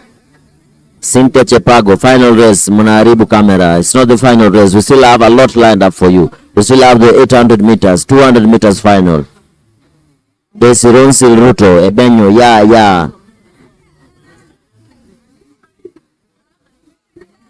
Coming live from the Ulinzi Sports Complex. Remember, this is the national championship.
Next event on your tracks is the 400 meters hurdles women final. Lane 1, Ann Muhanda. Lane 2, Valentine Gesare. Lane number 3, Gladys Muthoni Ngure, the winner of the 100 meters hurdles final, Shera Chepkorir. And in lane number 6, the African champion, Vanis Kerubo of Kenya Police. Who will be the winner in this one? Will it be the experienced Vanis Kerubo, or will it be the 100 meters champion, 100 meters hurdles champion, Gladys Ngure? Kenya Police versus Prisons, or will it be Shera Chepkorir Teach from the KDF? We wait and see. 400 meters hurdles women final. Thereafter we'll be having the 400 meters hurdle final for the men. Remember, for this one we'll be having 2 semi-finals where the winner will be picked on time. That is the first semi-final. In the second final we'll have Filian Kerubo, the silver medalist, 100 meters hurdle. Sahabu Ndirangu from the Kenya Police, Lydia Mawia from Kati, Valeria Nombasa, North Rift, and Rita Mwende from the Southern.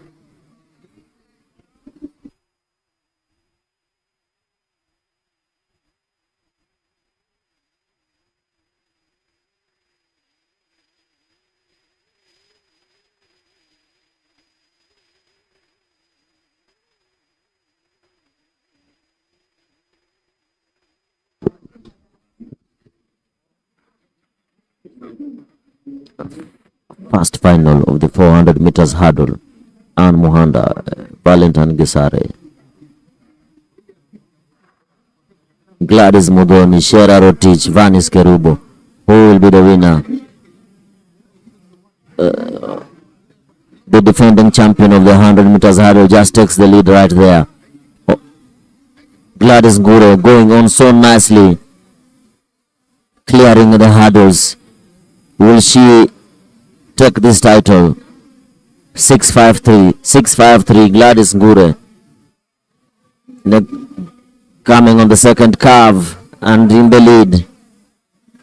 Remember, the winner for this event will be the national champion. We have 2 finals for this. Gladys Ngure in the lead. Gladys Ngure. Police. Will Kenya Police take this one? That is KDF in second position. Gladys Ngure. KDF now coming in. And is Gladys Ngure hanging on for the win. 652. Gladys Ngure takes this one. 100.69. That is Gladys Ngure. Unofficial time. Gladys Ngure of the Kenya Prisons. Second position was KDF. Shera Chepkorir Teach comes in second. That is the first final. And now we go to the second final, where the silver medalist for the 100 meters hurdles will be running. Filian Kerubo will be running in lane number 2. Rahab Nirangu from Kenya Police, lane number 3. Lydia Mawia from Kati, lane number 4. Valeria Nombasa, North Rift, lane number 5. And in lane number 6, we'll be having Rita Mwende. That is Rahab Nirangu from Kenya Police running in lane number 3. All donned in pink socks. This reminds me of former long jump champion, Kenya national champion, Vera Rorei. Vera Rorei, wherever you are watching from, Ndirangu reminds me of how you used to don when going at the long jump.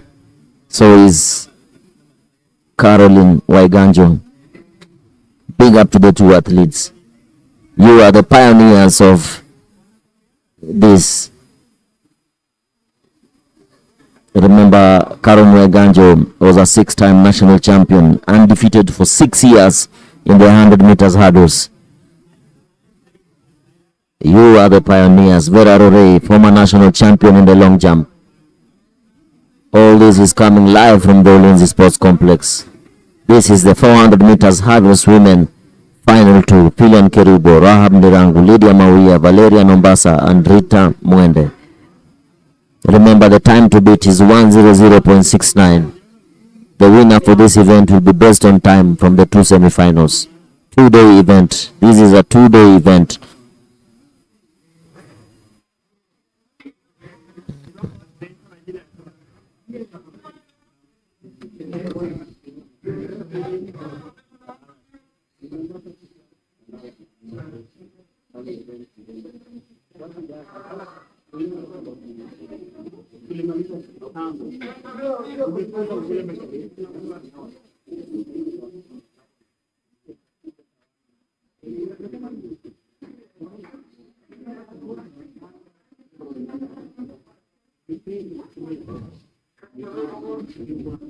This is the 400 meters women final.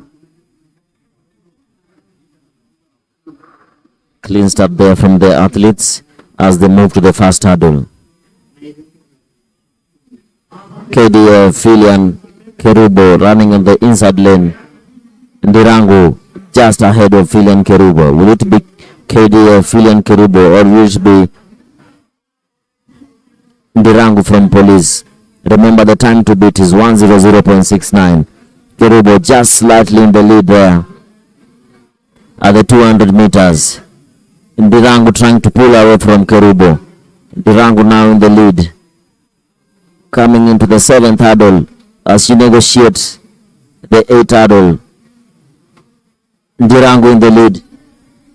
Ndirangu in the lead. Rahab Ndirangu in the lead. Rahab Ndirangu in the lead from Kenya Police. Time to beat is 1:00.69. Time to beat 1:00. She comes and takes the gold medal in a time of 58.89 seconds. Rahab Ndirangu is the winner of the 400 meters hurdles women in a time of 58.89 seconds unofficial time. Kenya Police, that is the national champion 2025 in the 400 meters hurdles. Rahab Ndirangu from Kenya Police. Second in that final was Filian Kerubo, and Gladys Ngure, the winner in the first final in a time of 1:00.69. Now we move to the 400 meters men final.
That is the replay of the 400 meters hurdles women final.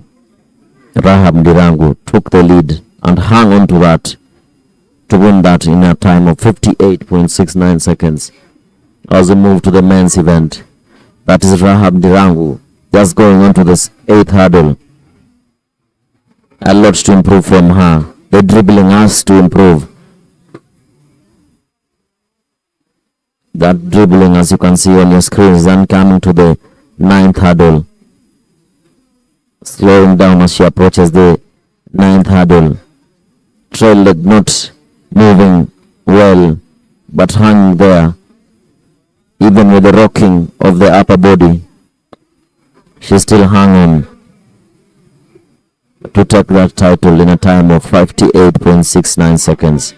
Filian Kerubo coming in second in that second semi-final. Second final, sorry. This was a 2 final event. Final 1 and final 2. As we move to the 400 meters hurdle men final. 400 meters hurdle men final.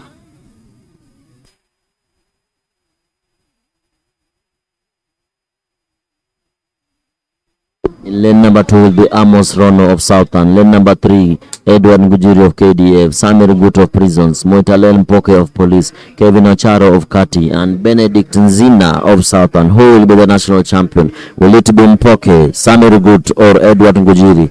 Remember, all this is for the gold medal. Who will be your finalist? Who will be your winner? Who will be the national champion? Will it be Gut for Prisons? Will it be Ngujiri from KDF, or will it be, I'm seeing Wiseman were missing in this one, will it be Mpoke from Kenya Police?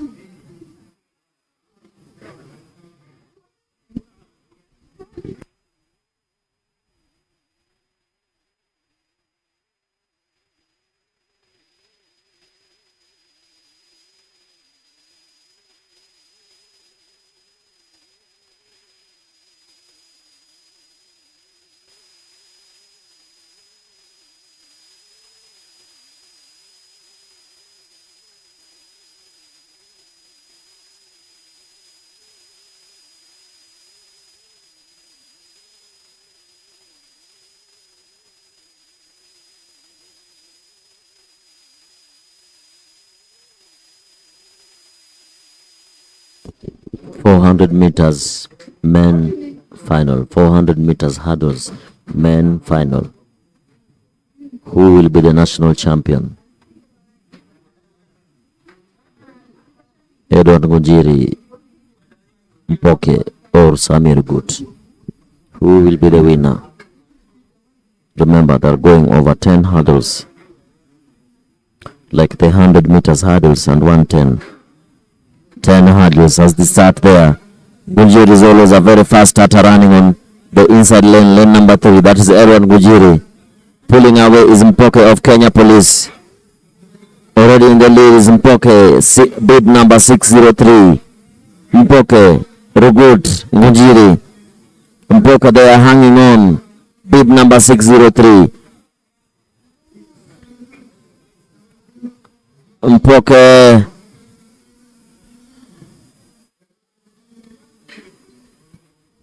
Mpoke, Ngujiri. Police versus KDF. Police versus KDF. Police, KDF. Police, KDF. Mpoke hanging on, but Ngujiri closing in very fast. Mpoke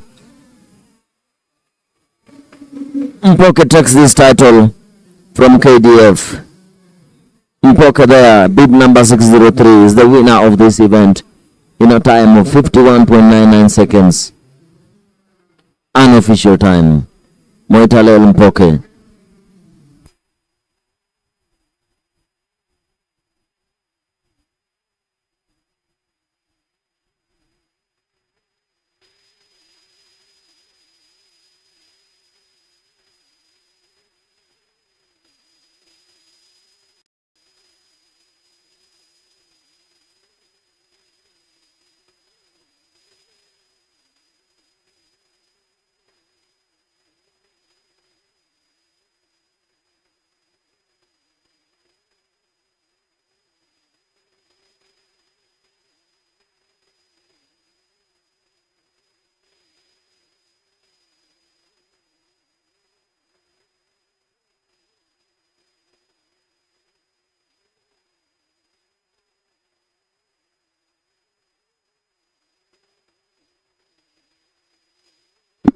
As we look at the replay of the 400 meters hurdles men final.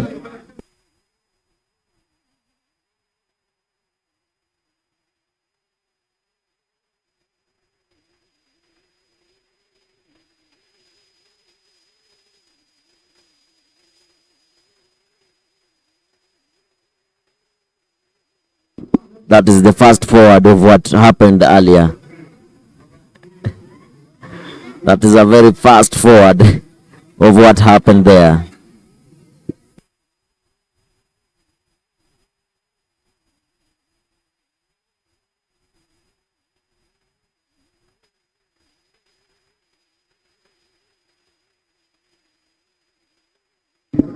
Moitalel Mpoke, the winner of that hurdle men final, 51.97, followed by Ngujiri 52.13, and Benedict Nzina of Southern in 53.61 seconds.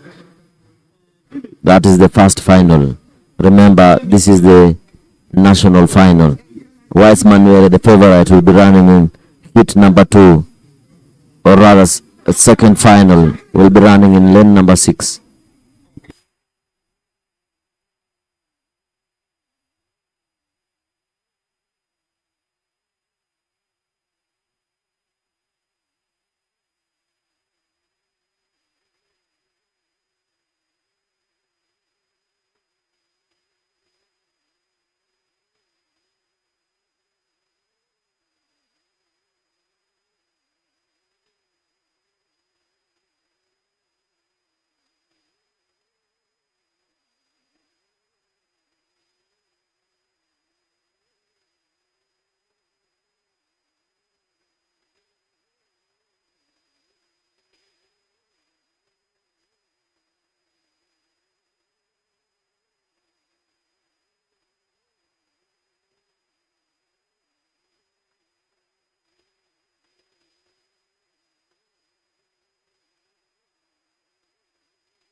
Those are the participants of the 400 meters hurdle. Newton Kipgerchich, Gideon Korir, Peter Kitome, Wes Manuere.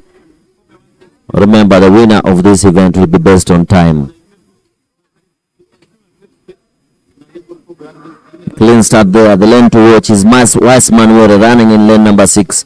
Remember, is already qualified for the World Championship in this event, qualifying in the Kip Keino Classic. Wes Manuere of KDF in lane number 6, just pulling away from the rest of the field. Will he retain this national title?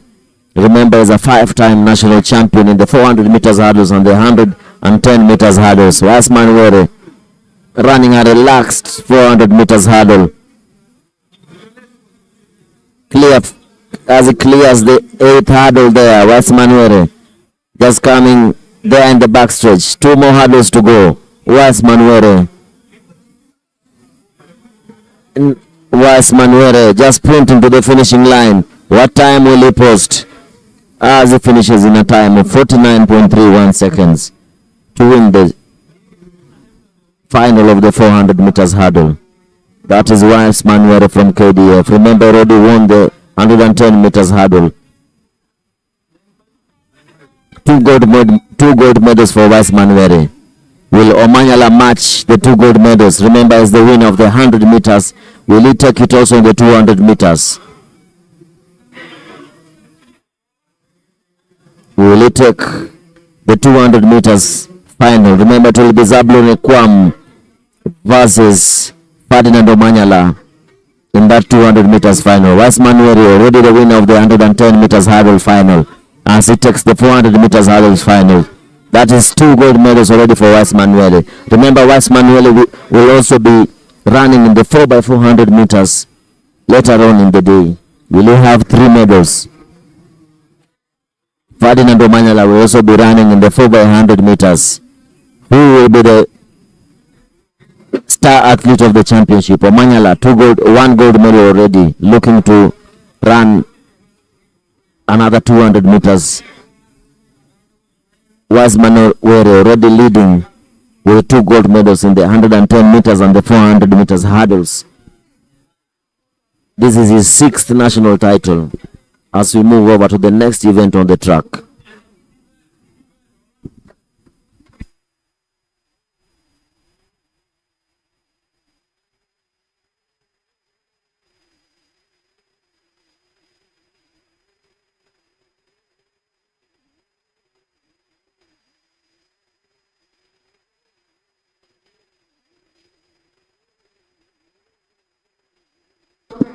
This is the 3rd final of the 400 meters hurdles. Remember, the winner of this will be based on time. The winner of this final will be based on time.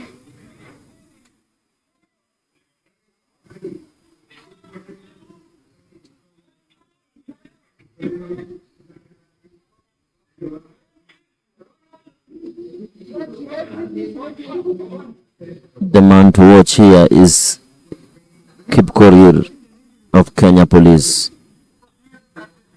Kip Korir of Kenya Police will be running in lane number 5, as KDF will be taking in lane number 4, and lane number 3 will be Kenya Prisons. Who will be the winner of this final? Will it be Kip Korir running in lane number 5? Remember the time to beat. They have to beat Wasman Were's time.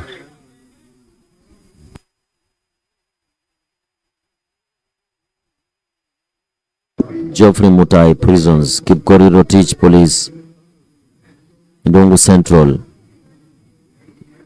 Who will be the winner of this third final of the men 400 meters hurdles final? Remember, this is a 2-day event, and this is the final for the 400 meters hurdles.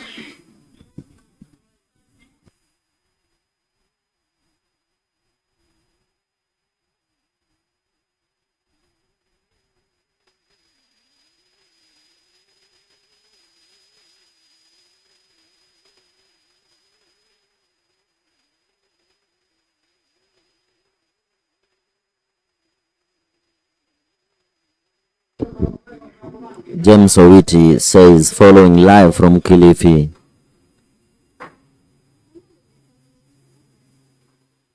Shadrach we talk saying, all the best Samuel Chege, watching all the way from America.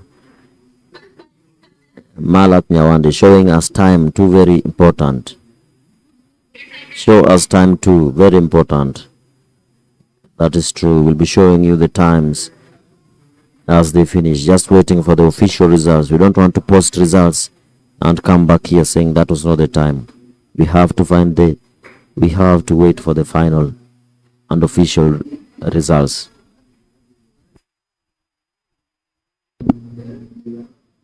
As we wait for Charity down there for the interview. Take it over, Charity. Take it over, Charity, with the interview.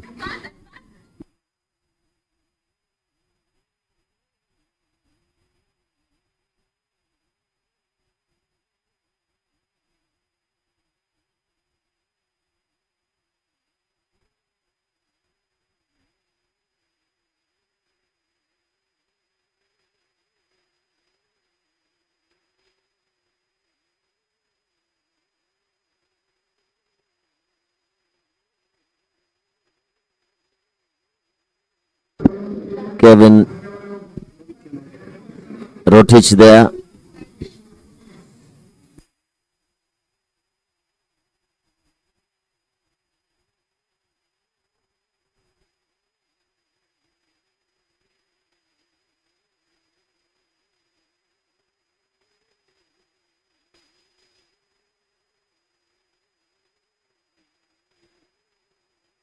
Man, race imekuwa vipi kwako? Niko poa, nashukuru, tunapambana. We're looking forward. Vitu zingiane. Yes. Ukisema vitu zingiane, ni nini haswa unataka ingiane? Times na vitu zingine. Yes, sir. Don't worry, if he seems distracted, he's looking at the clock to see what has been clocked in the other race. Preparations za World Championships zimekuwa vipi kwako? Ziko salama, nashukuru. With the whatever we are doing with my team, coach, na our supportive system, tunashukuru because we are managing with whatever we have. Yeah. Umefika pale ungetaka kukua sahi as we head, because it's about only 2 months. I can't talk about that because we are still on the journey, because we know our destination, so we are still on the journey. Yeah. Any international races lined up? Not yet confirmed. There are some people who are working behind it to make sure I get some races before World Champs. Thank you so much and all the best. Thank you. That was Wise Manuere talking about his performance for the race. I'm waiting for Rotich. Rotich, karibu. Rotich, performance imekuwa vile ulikuwa unataka. Last time ulikuwa unasema una target below 50 na leo umeweza kukimbia 49. Una feel aje? Na feel vizuri sana. Hakika nashukuru Mungu kwa uwezo wake. Amenijalia afya na nguvu. Nashukuru Mungu sana. Looking forward, ni maybe hurdle gani imekusumbua kuruka? Rhythm haijaingiana. But hurdle kuruka Sina shida. I'm still building on my rhythm. When the rhythm is okay, actually I will going to lower my time by God's grace. Yeah. All the best and congratulations. Thank you. May God May you talk. That was Rotich. Earlier on, we had Weissman where is saying that he is going to be looking forward for another international race before the World Championship. And for Rotich, he's saying that he's still looking for his rhythm. If once he gets the rhythm right, his performance is also going to be improving further. Over to Mulemi and Hillary as we continue with the women's race. 18 characters. Prepare.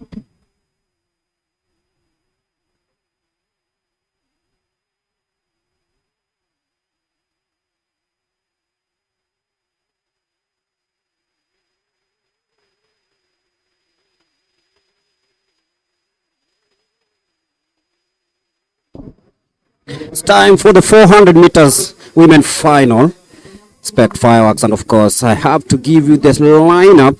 Sarah Joel of Police, 55.27, coming into this one. Margaret Naserian of KDF, 55.27. Sylvia Chasebe from Prisons, very experienced, born on 17th of May 1987, 54.37, coming into this one. Mercy Chebet, of course, from Police, 52.99. Mercy Adongo Kech, 51.53, the fastest woman coming into this final. And Lanolin Aoko coming into this one, and of course Gladys Mumbe, 53.58, and of course Brivian Nelima.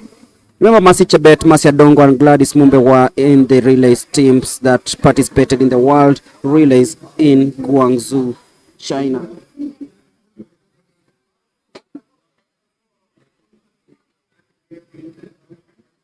So we are ready for the 400 meters women final. That is Margaret Nasirana Teje in lane number 2. Sylvia Chasebe of Prisons in lane number 3. That's Mercy Chebet. And that is Marceline Adongo Okech of KDF. Lanolin Aoko. Gladys Mumbe. And of course, Brivian Nelima. 51.53, the fastest time recorded coming into this one, and it was from Mercy Adongo Okech, and on your screens right now is Brivian Melima of KATTI, 53.53, coming into this final. So it's all about who runs the fastest time. 3 participants in this one just graduated, and of course rather participated in the World Relays in Guangzhou. And of course, being informed is 4 actually. Mercy Chebet, Mercy Adongo, Oko, and Gladys Mumbe as they set off very brilliantly. Mercy Chebet and Mercy Adongo Okech battling it out in lane number 4 and 5. It is very close. Mercy Chebet taking the early lead there, but Mercy Adongo, the two Mercies not having mercy on each other as they square out, coming into the 150, of course, as they take down that curve. Very tactical. It is Chebet, it is Adongo, it is Mumbe. Who is it gonna be? Mercy Chebet now strikes, coming to the home straight, but then it is Aoko. She knows when to strike with a long stride, being cheered by the home crowd. It is Mercy Aoko who will be winning this one. Mercy Chebet struggling to finish second. Lanolin Aoko just about 50.34 from this speedster from Kenya Defense Forces, Marceline Adongo Okech. She keeps on improving. Wow. Mercy Adongo Okech on your screens right now, winner of the 400 meters. She won the national. Will he be the winner? Remember, he's gunning to be the national champion in this event. Remember, Collins Omae has won this twice over this distance and once in the 200 meters. There we go. Who will be the winner of this final? Will it be Alan Kipyegol? Will it be Tinega, or will it be Kipkorir? This is hard to tell Alan Kipyego moving so smoothly on the backstretch. He really wants this one so badly as he closes in on Mutinda. Keep Korir just easing there. Alan Kipyego. Keep Korir. Who will be the winner? Of course, Tinega. Keep Korir. Who will be the winner? Of course, Tinega moving to the front. Mutinda coming in. Mutinda of Kenya Police. Mutinda is the winner. Running this one in a time of 44.53 and has qualified for the World Championship. George Mutinda has qualified for the World Championship as he runs at 44.53 seconds. George Mutinda has qualified for the World Championship. George Mutinda of Kenya Police has qualified for the World Championship in a time of 44.53 seconds. A new personal best. George Mutinda has officially qualified for the World Championship in this event in a time of 44.53, unofficial time from Kenya Police. He joins his compatriot Zablon Ekwam, who qualified. He joins Wise Manuere, who qualified in the hurdles. George Mutinda qualifies. Remember, the qualifying time is 44.85 seconds in this event. He runs at 44.53 and takes the title. He is the new national champion. A university student winning this in an official time of 44.51 seconds. Second place, 44.87 seconds. Also has qualified for the World Championship. Tinega has qualified also in a time of 44.87 seconds. Brian Tinega also has qualified for the World Championship. Oh my, Greg, this is a happy day for the 400 meter. Remember, this is a World Athletics accredited field, and the two athletes have qualified for the World Championship. This is everybody is celebrating because they know that is a free ticket to the World Championship for the relays. It doesn't get any better than this, of course. And of course, everyone has been talking about George Mutinda. 44.51 official results. It's all the three who've made it to the Worlds. It's George Mutinda and of course Brian Tinega, Kelvin Kipkorir, all have qualified for the World Athletics Championship. They don't need to come for the trials. George Mutinda 44.51, Brian Tinega 44.67, Kelvin Kipkorir 44.85. Remember, the standard qualification time for the World Athletics Championship is 44.85. So, three Kenyans en route to Tokyo in August. Alan Kipyego just falling short, 45.03. David Sayanek 45.39. Dennis Masika Mulongo 45.47, but then it is George Mutinda, Brian Tinega, Kelvin Kipkorir in the plane to Tokyo in September. Greg, remember the top 6 positions have all run their personal best. Top 5: George Mutinda, Brian Tinega, Kelvin Kipkorir, Alan Kipyego, David Sanak and Dennis Masika have all run inside the world, have all run their PBs, and 3 people have run inside the World Championship qualifying time of 44.85 seconds. Charity, you can take it over. Thank you so much, Hillary and Mulemi. I'm joined here by George Mutinda. He's ran a 44.51 second race. Una feel aje? I'm Tinega Brian Onyari, not Mutinda. I'm feeling so excited. I've worked for it. I've trained hard, and I pray God to help me to qualify in my individual events. But now I've already qualified. I'm very proud. I will always thank God. Yeah. Tinega, you already have 1 foot in kwa relays na sahi individual event. Preparation yako unaenda kufanyia aje sasa? Okay. My preparation, I was to work hard to be in my individual race. So the God has helped me. I've worked hard. So I'm hopefully I will be in the final in Tokyo. Yeah. Okay, all the best and congratulations. Thank you, madam. Apologies for that. This one he scored Brian Onyari Tinega. He's ran 44.67 second. Earlier on we had George Mutinda running a 44.51 0.51 second, and Kevin Kipkoril, he recently graduated from the Prisons Academy in Ruiru, from the Prisons Training College in Ruiru, and now he was third in the race. Over to you, Mulemi, as we continue with the 5,000 meters final in the women's race.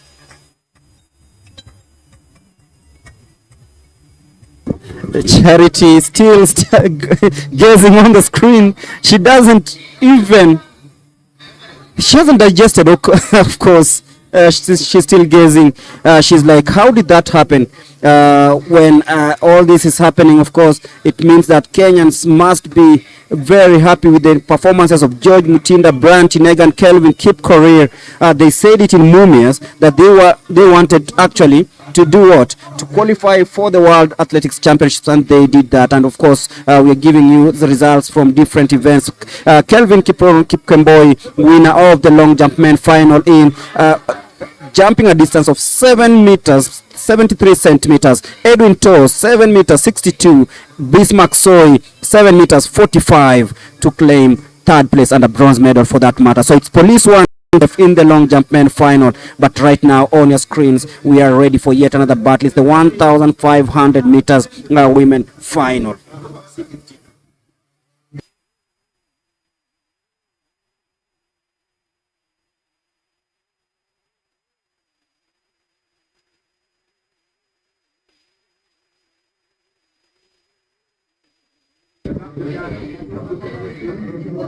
Being corrected, it is the 5,000 meters final heat number 1, where we have the likes of Rebecca Mwangi, brilliant athlete, Florence Washira, Virginia Rubia, Naomi Kiplagat, among the rest. They'll be competing in this one. Of course, 2 hits in this final of the 5,000 meters, 12.5 laps on the track. Rebecca Mwangi, Florence, Virginia, Naomi, Marion, Cynthia, Esther, Monica Nyateti of Kenya Forest Service. It is the final of the 5,000 meters women. Hit number 1. Joining us thick and fast here at the Ulinzi Sports Complex as we're gearing up for this event. And it is the final day of the National Athletics Championships.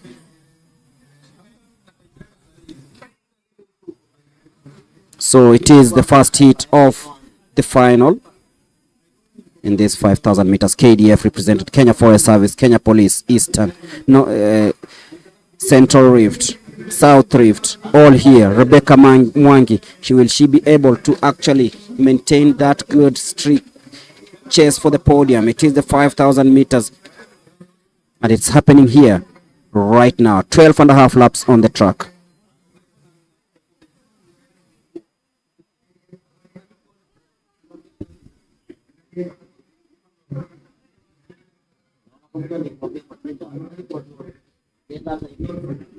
As they dictate the pace earlier on, it is a packed field as they try box each other to find out who gets prime position in this race. So if you're joining us, this is the 5,000 meters final and this is heat number 1.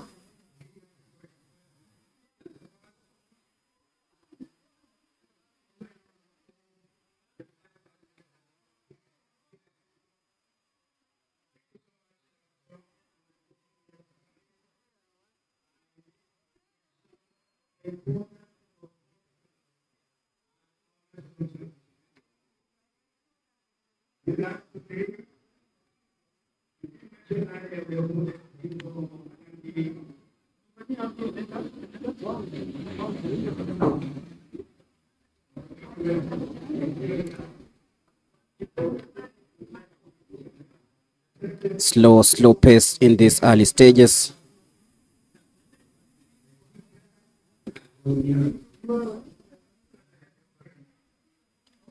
Rebecca Mwangi. Everything is really slow right now, and you're looking at everything the way it's unfolding. You're like, why don't someone just, why doesn't it look like it's going to be fast? It's really slow, snail pace. These early stages, 11 laps to go.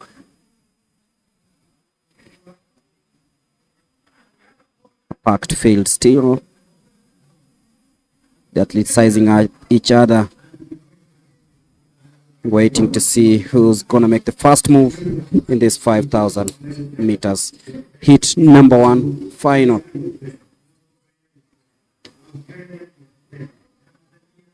Beautiful, beautiful images there, courtesy of the nice work being done by the production team here at the Ulinzi Sports Complex. Rebecca Mwangi of Prisons in the mix.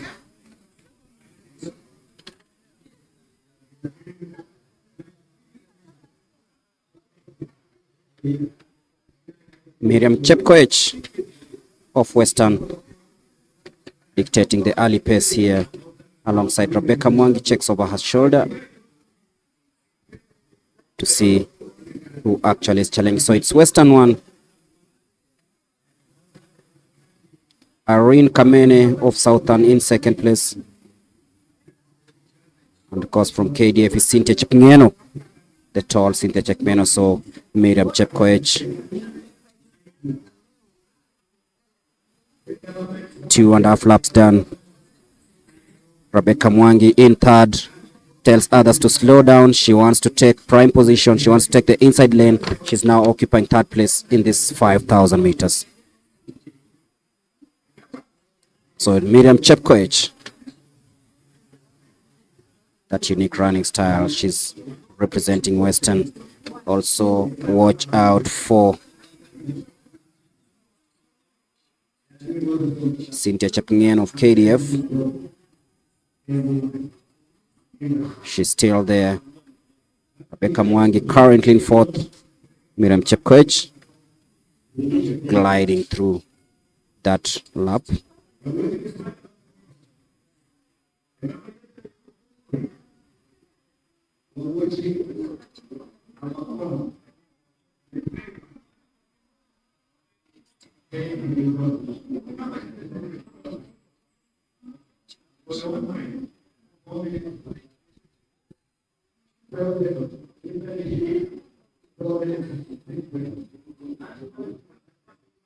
Rising talent Miriam Chepkoech, known for her very unique running style, often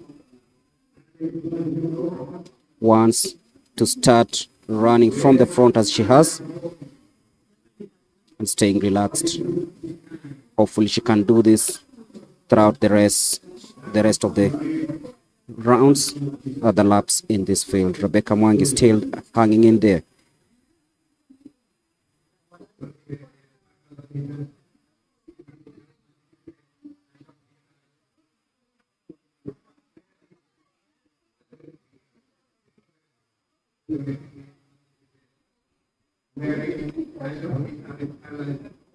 Chepkoech trying to respond, but then it is still Miriam Chepkoech dictating the rest of the field as they navigate through that round. 8 more to go. 8 laps to go, and I'm receiving messages from Collins Omai saying congratulations George Mutinda, Brian Tinega and Kevin Kipkorir. Remember they ran 44.51. Number 2 was Brian Tinega, 44.67, and number 3 was Kevin Kipkorir from Prisons, 44.80, all qualifying in the 400 meters for the World Championship. Remember the qualifying time is 44.85 seconds. All have run inside the qualifying time and they qualify for the World Championship. Collins Omaya, watching all the way from the United States of America, saying congratulations to the 3 athletes. Remember, this will be the first time Kenya will be sending 3 athletes at the World Championship in the 400 meters flat, joining Wiseman Were, who qualified in the 400 meters hurdles. Who will qualify again in the 200 meters? Will it be Ferdinand Omanyala or Zablon Ekwam, or will it be Samuel Chege? As we look here at the 5,000 meters women final, still a packed race. Remember, Mercy Cherono is running inside there for Kenya Police. The experienced Mercy Cherono running in bib number 600.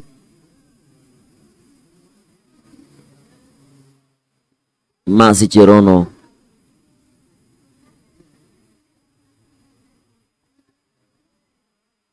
Still a packed race.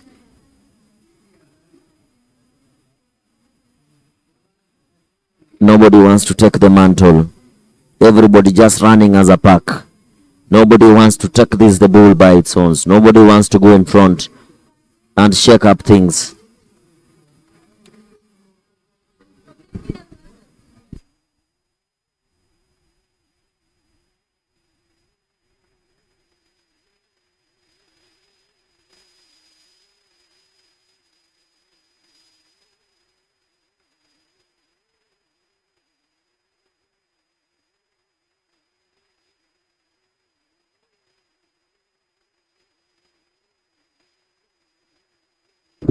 Kenya Prisons. The athlete from Kenya Prisons just wants to take the field and running in the outer lanes. Western going to the lead. North Rift coming in second. Still a packed race.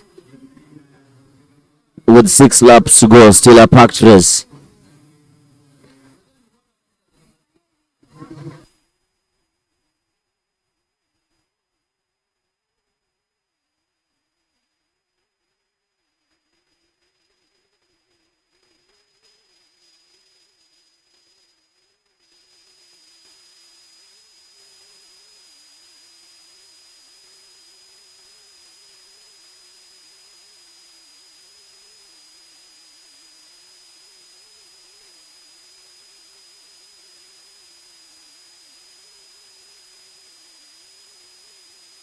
Miriam Chepkoech in the lead there from Western.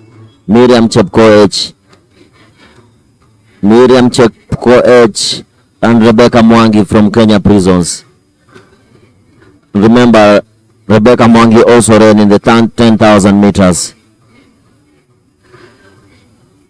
Rebecca Mwangi from Kenya Prisons.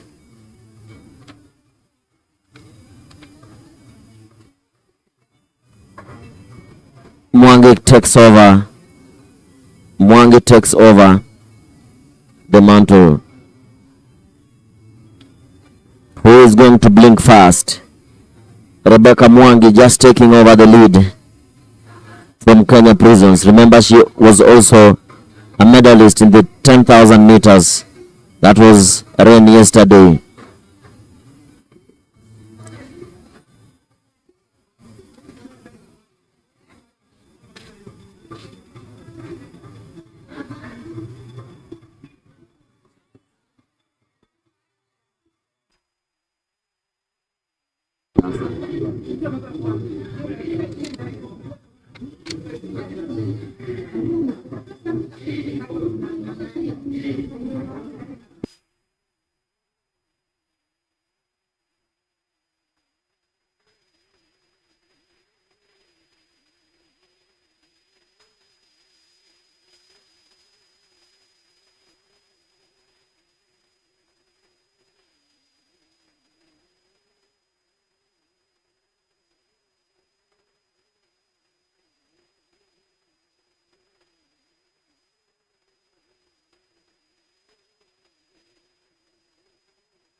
Yeah. Rebecca Mwangi takes the title. Rebecca Mwangi just telling Chepkirui that no, you cannot arrest me you will not arrest me today. Kenya prisons. Kenya prisons takes this 5,000 meters title. 15.39. Greg. What a way. 7 years apart, Rebecca Mwangi and of course Cynthia Chepkirui. And just last week, Cynthia Chepkirui did a double in Nakuru, winning the 5,000 meters and the 10,000 meters. Of course, she trains at the Lemotit camp in Kericho. She's a young girl who's already qualified to represent the country at the Africa under 18, under 20 championships in Nigeria next month. But this is just the perfect opportunity for her to try and sharpen those skills, finishing second behind Rebecca Mwangi. Also, they are 7 years apart. Rebecca Mwangi, of course, born in 2001, and Cynthia Chepkirui born in 2008. So you can see clearly there's a big difference, and the experience came to play out in this final lap of this one. But then Cynthia Chepkirui, just as she did last week, today not in the orange bib, but in the police bib, winning this race, the 5,000 meters in 15 minutes, 39.7 seconds, which is a very, very impressive time for Rebecca Mwangi, who is a stalwart in this one. And of course, one more hit of the 5,000 meters to go. It is the final, of course.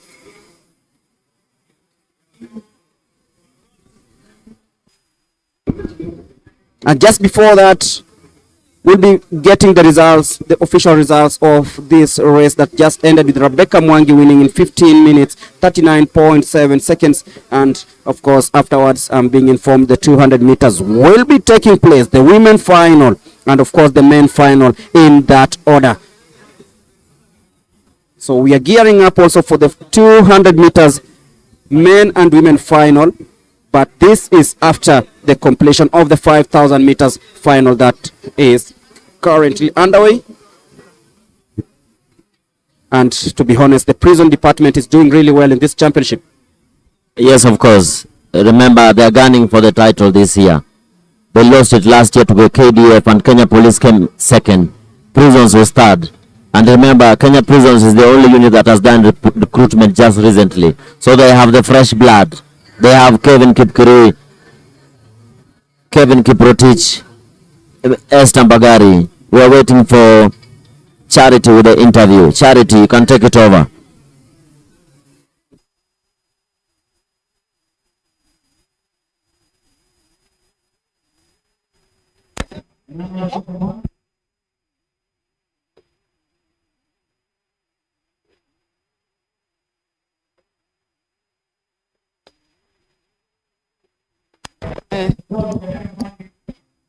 Thank you so much, Mulemi and Hillary.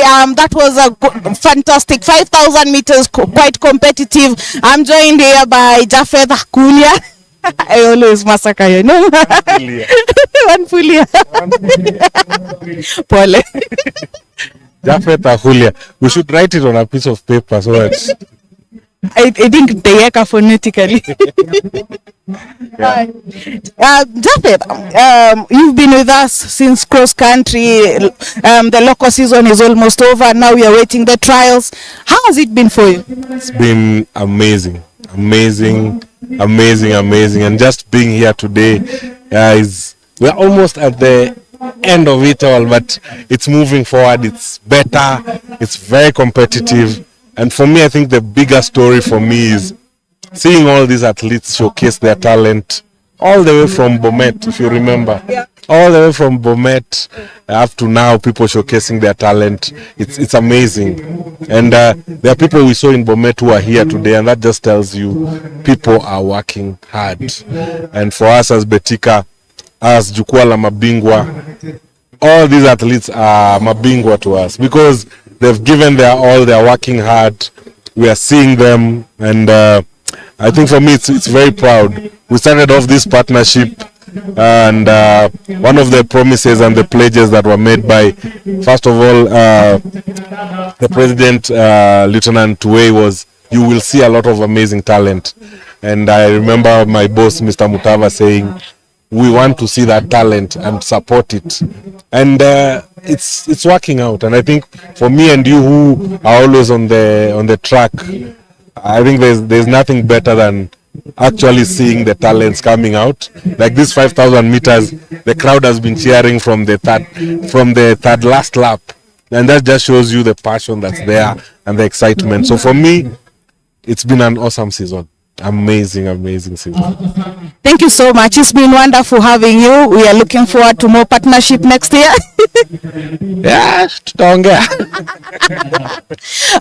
We still have a date. Tunafaa kukimbia 200 meters. I think tunaweza fanya after hii race leo. Umepona? Pona. Lakini niko na mtu atakimbia on my behalf. Upatie head start. We should televise it.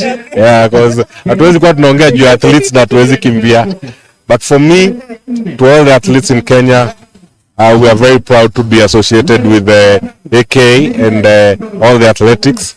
And for us, we are telling you, apart from this series that we have for track and field, for cross country, we also have Bingo Fest that's coming up, season 2, coming up very soon. So come and run and showcase your talent again.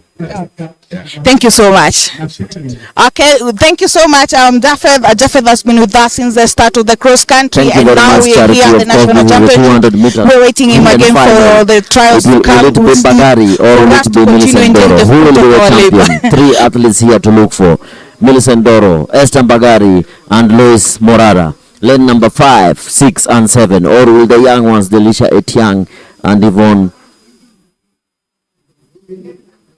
take this one? We also have Liliana Oko from Nyanza North. Remember, she's a medalist in the 100 meters, running in lane number 2. Who will be the winner? Will it be Ndoro? Will it be Mbagari retaining her title? Or will it be Lois Morara? Millicent Doro, lane number 5. Esther Mbagari, the defending champion in the 200 meters, national defending champion, now moved to the 400 meters. Remember, she's running 100 meters, 200 meters, and 400 meters this year. She is already the champion in the 100 meters. She already have 1 gold medal. Will it be Millicent Doro taking the title from Esther Mbagari? That is Liliana Oko from Nyanza North, there on your screens. KDF, lane number 1. Nyanza North, lane number 2.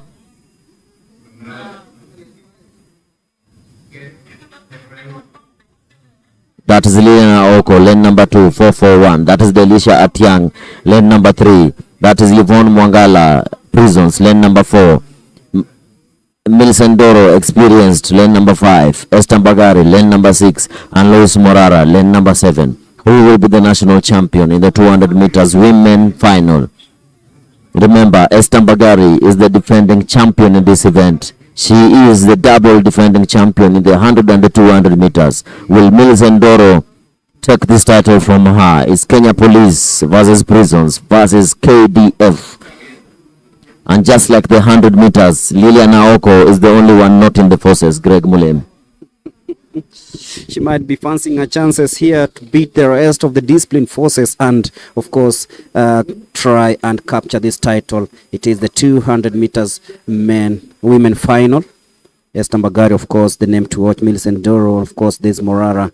There is Mwangala, Etiang, Lionel Aoko. 2 KDF sprinters in this one, each wanting to finish in the podium. So it is the 200 meters women final as we get ready for action. Behind is Ferdinand Omanyala, just trying to see if they can come off the blocks nicely. No, they can't. So it will be another restart for this 200 meters. You can guess there is tension.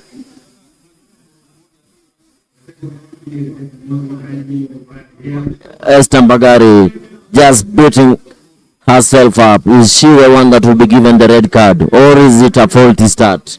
Remember, it's either a false start which earns you a straight red card, or is it a faulty start where everybody will be handed a green card? Remember, in all this, there must be a card. Will it be a green card or a red card? As we wait to see from the officials.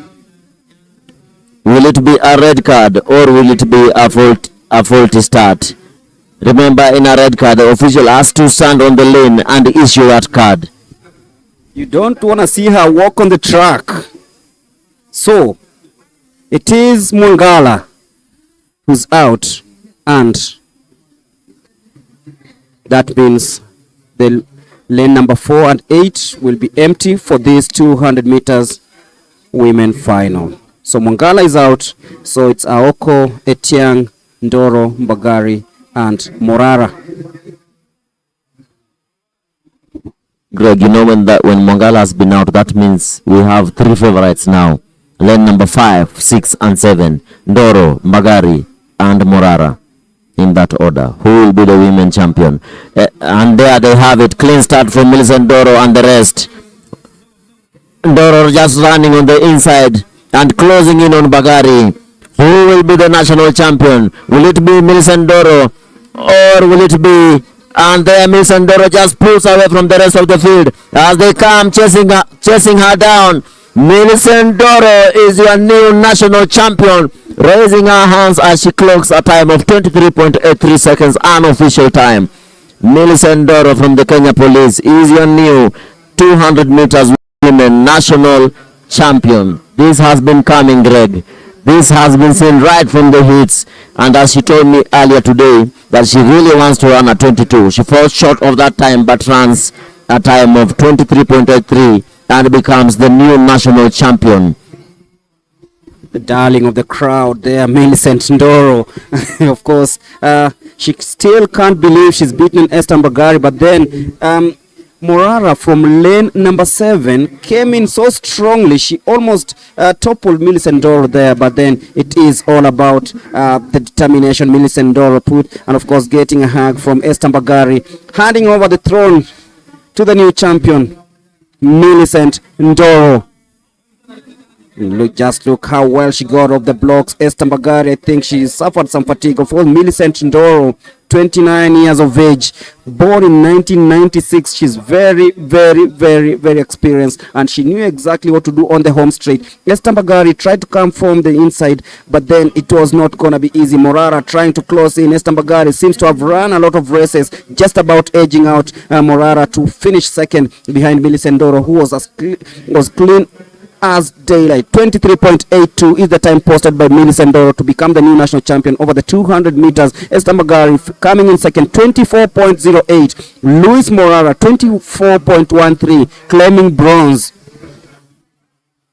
Oh my, Greg. This one is what we've all been waiting for. Who will be the new national champion in the 200 meters? Will it be Dennis Mwai of Kenya Police? Will it be Ferdinand Omanyala from Kenya Police? Or will it be Zablon Ekwam from the KDF? Who will be the new champion? Or will it be Samuel Chege of KDF running in lane number 8? This is so packed. In lane number 1 will be Kevin Jacktan of NYS. Martin Juma joins there in lane number 3. Prisons, Martin Juma. Lane number 4, African record holder in the 100 meters, Ferdinand Omanyala. Lane number 5, the young Dennis Mwai running for the Kenya Police. Lane number 6, Zablon Ekwam of Kenya Defense Forces. Lane number Ronald Koech of Kenya Police. Samuel Chege, KDF, will be running in lane number 8. Who will be taking this title? Ekwam versus Omanyala versus Mwai versus Samuel Chege. Who is taking this title? Will it be Omanyala, Mwai, Ekwam, or Chege? Remember, KDF has 2 athletes, Kenya Police has 2 athletes, Kenya Prisons 1, and NYS 1. Omanyala, lane number 4. Omanyala, having won the 100 meters, will take this one too. It's Ekwam versus Omanyala. Who will blink fast? Remember, also Mwai just having a word of prayer there in lane number 5. Who will be the champion? Omanyala, Mwai, Ekwam.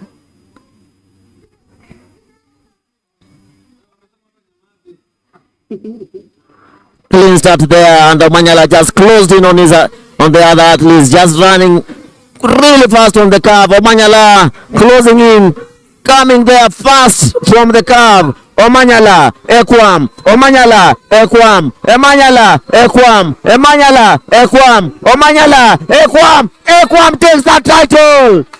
20.49 seconds. Zablon Ekwam beats Ferdinand Omanyala in a time of 20.49 seconds. Oh, Ekwam is the new national champion in the 200 meters. Zablon Ekwam, with that speed and endurance from the 400 meters, beats the speedster Omanyala. This one is one for the books. Greg, this one is one for the books. Ekwam, the 400 meter specialist, just beats the African record holder in the 100 meters. Ferdinand Omanyala. Speed versus speed endurance. Ekwam wins the 200 meters, beating the race favorite Ferdinand Omanyala. KDF takes that title from the Kenya Police. Zablon Ekwam is your new 200 meters national champion. He opted to run the 200 meters and left the 400 meters, and it has all paid. As you can see, remember to worship God on his bib. You could feel the tension in this race. You could feel the tension in this race. Zablon Ekwam calm and composed. Ferdinand Omanyala doing his 4th race of the day, and this was going to be very, very tight, and you could feel it.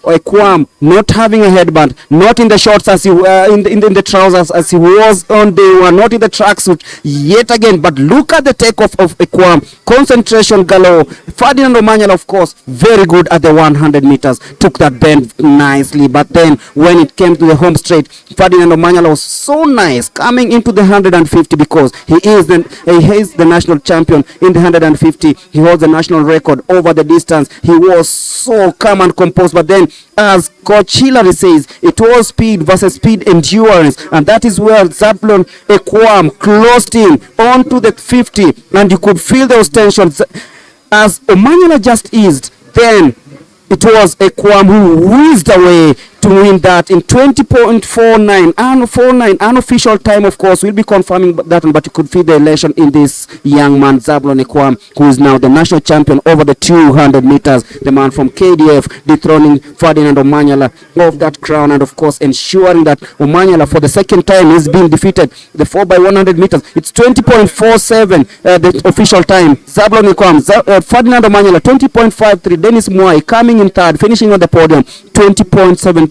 Still 20.16 is the standard qualification time for the World Athletics Championships in the 200 meters, but then he is getting there. He needs to get it, because he said he wants to do the 400 and the 200. Already we have 3 in the 400 meters who've qualified for the World Athletics Championships, but then it is all about seeing if he can do the double. I'm talking about Zablon Ekwam. We know Ferdinand Omanyala has already qualified for the World Championships in the 100 meters by the virtue of finishing in the top 10 in the world. And of course, you look at how well Ekwam was concentrated coming into this race. You could feel that there was tension between the two athletes. I'm talking about Ferdinand Omanyala in lane number 4, and of course Zablon Ekwam in lane number 6. This was a tactical race. This was a fizzling race. This was a race full of tension, and you could feel it, and you could tell it. It was very difficult for Omanyala to navigate through the corner, that bend. Take it, look at it. Very difficult in navigating through that bend onto the home straight, and this is where Ekwam took advantage. And of course, we need to hear what these two athletes have to say. Charity, take it away. It over the screens there. That was a good 150. I mean, it was a good 150. I can't say anything more than that, but that was a proper race. Yeah. So do you think that you can still do 200 in the near future? Yeah, that's the we decided to just come here and just to see where we are. But that was a good 200. That I can say for sure. And based on our training program, we've not done anything more than 180 meters so far. So looking forward to what will happen when we start doing the long events, because we decided to go from short to long approach. So I'm exciting. It's really exciting. Yeah. You say that the season you are taking it step by step. Yeah. Are you where you want to be? No, this first phase was all about just getting the podiums, and I've gotten the podium 14 out of 15 races. So that's achieved. So now going into the next 3 months, the most important part of the race season is looking into the world champs and now hitting it hard for that. Yeah. Any international races lined up for you? No, for now we have taken a break. We'll be back in August. Yeah. All the best and congratulations. Thank you. Okay, as we wait, that was Ferdinand Omanyala saying he's happy with this performance, he's where he wants to be. Now we are joined by Ekwam. Simba mwenyewe wa hapa. How are you? I'm well. Yeah. Winning home ground, umefeel aje? It's something crazy, you know. I didn't expect to win. You know, competing against the best is what I've been wishing, and Ferdinand is amongst the best. So giving them a show at home ground, I think I've given back to the KDF fraternity that we can do it at home, and also away from home we can do it. Yes. You said that this season you were already qualified for the World Championships. Now, how is your preparation so far? I think we are heading the right direction. At the moment we're just trying to fix ourselves from a lot of tasks during the KDF Championship. So going forward, I think we are doing well. Yes. Yeah. All right. Thank you so much, Ekwam. All the best. Do you have any international races lined up? Yeah, I'm going to Berlin. There's some continental tour, and then maybe after World Championship, maybe before World Championship, shall have some 2 Diamond League maybe. Zurich and maybe Zurich. Yes. Okay. All the best. Read for me your T-shirt. This one is I worship God through running. I am winning. Yes. That's the inspiration for today. Yeah, that's the inspiration for everyone to depend on God. God is everything. Wherever you are, trust in God, and all is going to be okay. Yes. Thank you so much. That was Zabulon Ekwam. He just won, defended his title for the national championship. Up next, I'm joined by the KCB relationship manager, KCB Bank senior relationship manager, Kennedy Mbaya. Kennedy, karibu. Asante sana. Thank you very much. Yes. We appreciate the partnership. How has it been for you so far? Well, it is wonderful. It's nice to be party to this this awesome event. And as KCB, we will very much want to participate and just be known. We are a local bank. We're supporting our national team, our people. That's the core thing about KCB. It's for people, for better. Yes. So you've been sponsoring sports in various disciplines, including motorsport. Now you're back again in athletics. You've enjoyed the action. You've watched Omanyala compete. Everything working on? Well, I would say everything is working well, and surely we are seeing very super organization with the AK, and that's why we identify with them. Want to walk the walk with them. Even as far as they can be with us, we'll work with them. We are there for a long haul, and we'll make sure participate with them, organize things together with them, and just do things for the sake of the nation of Kenya. Yes. Here we have athletes, senior athletes. Most of them they go international races. You have a product for us for whenever we can be able to access our money in whichever currency. Yes, we have a product specifically for now athletes. We call it KCB multi-currency card. It's a prepaid card where it has 18 different currency in one. So if somebody is traveling out and they have the currency, the multi-currency card, then you are able to transact in any country. You can you can start in Europe, use euros, go to Britain, use the pounds, you can go to China, use the yen, you can go to even America, use the dollar. It is in 18 different currency in one card, and that is a very good product for the athletes, especially because now they run the Diamond Leagues, they participate in the World Championship, the Olympics. It's good for them, even for the officials and the coaches. This is a product for them, and we like to request them to just go and pick one, and they'll get one for themselves. Apply for one, they'll get one for themselves. Yes. Thank you so much. We are looking forward to more partnership with you, and we for sure will be enjoying our more of the products and the services that are being provided by KCB. Thank you very much. Thank you very much for hosting me. Okay. Thank you. Thank you so much. That was Kennedy Mbaya, the Senior Relationship Manager at the KCB Bank. Over to you, Mlemi and Hillary, as we continue with the next race. KCB, of course, sponsors of this event together with Betika. Previously, we also heard from the Betika marketing manager, Mr. Jafet Ahulia.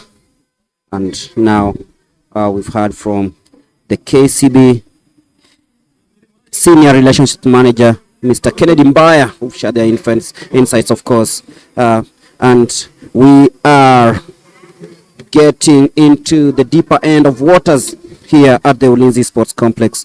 Already done the 400 meters, both men and women. And of course, that was the 1,500 decathlon. And of course, we are waiting for more races to come up in a bit.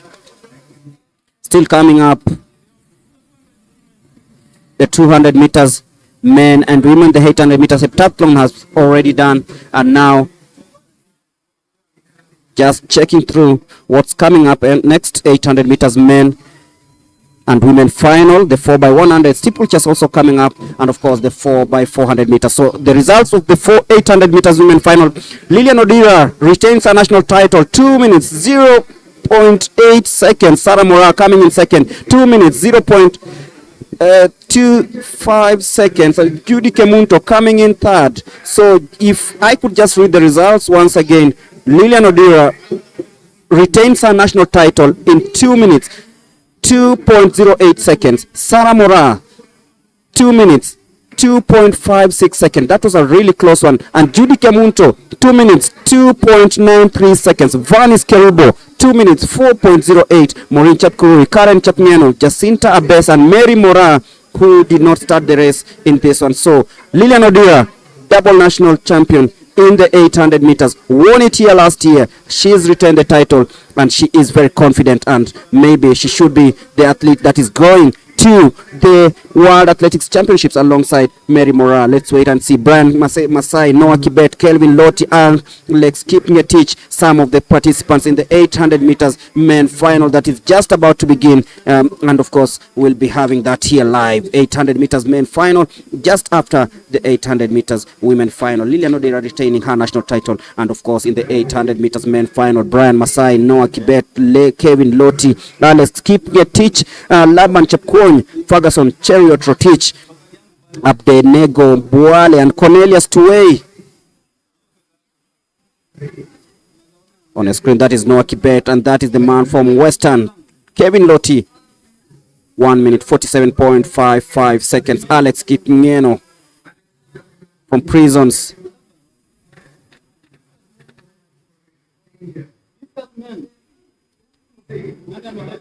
Ferguson Rotich from South Rift, Olympic silver medalist in Tokyo, finished behind Emmanuel Correa. And that is Cornelius Tuwei, another very experienced runner, born in 1993, 24th of May. 1:48.43 coming into this one. So it is the 800 meters men final, and off we go, very nice and smooth. What will Ferguson do? Will it be Noah Kibet? Will it be Kevin Loti? 2 laps on the track. It is the 800 meters men final. We've witnessed Lilian Odira retain her title in the women category as they take the inside lane for the first time. And now it is this man in the lead. I'm talking about Noah Kibet, trying so hard to shrug off any resistance. And of course, Abednego Cheriot Boale of KATTI dictates the pace in these early stages. Ferguson Kiprotich still lagging from behind as he likes it, coming from behind and attacking when it matters most. If you're joining us, this is the 800 meters men final in Western. Of course, they'll be cheering Kevin Loti, who had a 1 minute 47.55 seconds coming into this one as they hit the bell at 38 seconds. This is fast. This is brilliant. And of course, it's push and shove. Very close to call. It's KDF in the lead at the moment. It is KDF 1, Western 2, KDF 3. And now Let's wait and see. It is Cornelius Tuwei in the lead. Will he be able to maintain that? Ferguson Rotich starts attacking from the outside. Kevin Loti still hanging there. Now in second place. Ferguson Rotich struggling a little bit. But then is the man from Western. Kevin Loti going from the outside. Will he be able to maintain that pace? It is Tuwei versus Loti as they head. It's also a battle for third. It is the other man from KDF. I'm talking about Laban Chepkwony trying so hard. But then Cornelius Tuwei trying so hard to shrug off Kevin Loti. Cornelius being cheered by the home crowd. It will be very, very close. It will be Laban or Kelvin is a photo finish. And of course, looking at the time, it is 1 minute 43.63 seconds. This is very, very close. Kevin Loti just about shrugged off Laban Chepkwony Keep Korir. So this man, will he have trials? Of course, we're having a team now. The 400 meters has shown us exactly what is happening. But look at how this race was shaped up. Ferguson Rotich not really in a position to compete this time round. He tried so hard to come from behind as he always does. But then this man from Western, just as we had predicted, he was being cheered and he's qualified for the World Athletics Championships in Tokyo. So crazy times here at the Ulinzi Sports Complex. Times that have of course impressed everybody, and of course Charity will be speaking to some of these athletes, and of course Kevin Loti and of course Laban Chepkwony are in line to tell the Kenyans what they feel about this one. Over to you, Charity.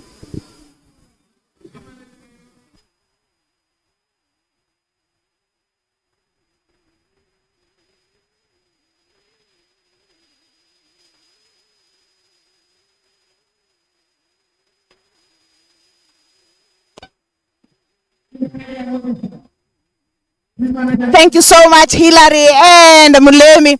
I'm joined here by Mheshimiwa Charles Nguna. He's also an athlete, and today he's come to enjoy the action. He's bringing us our message from the National Assembly.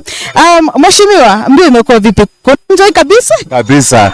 I'm really enjoying because this is the first time I'm attending this national championship, and I can see it's a world-class thing.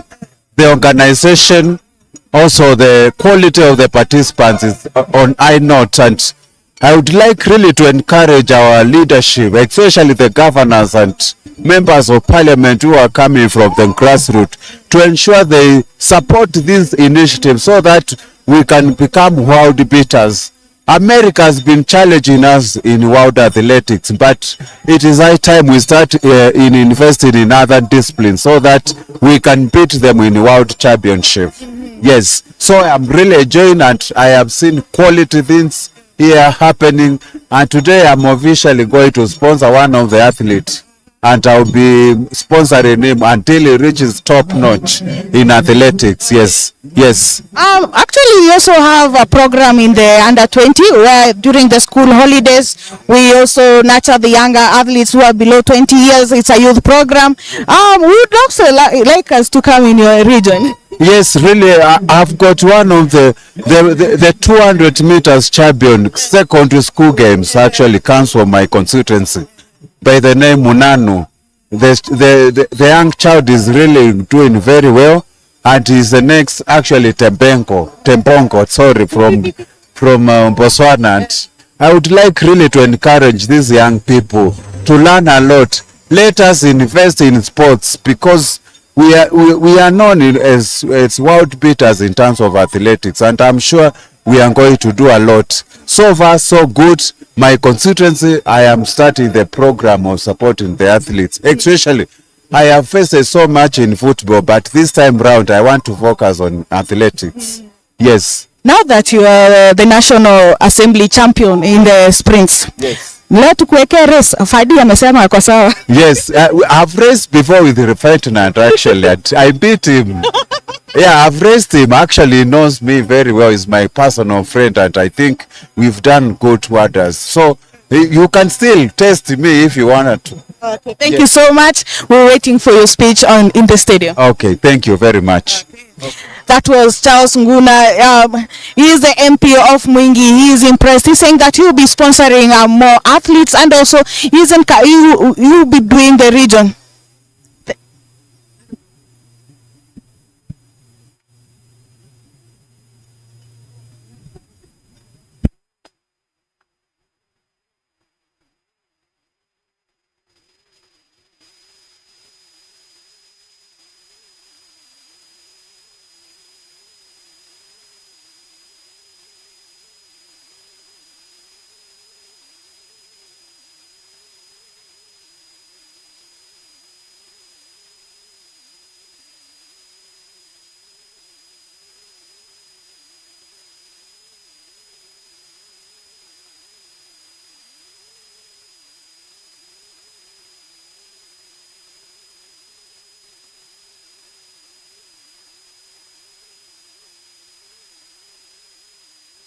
Ladies and gentlemen, now is my presentation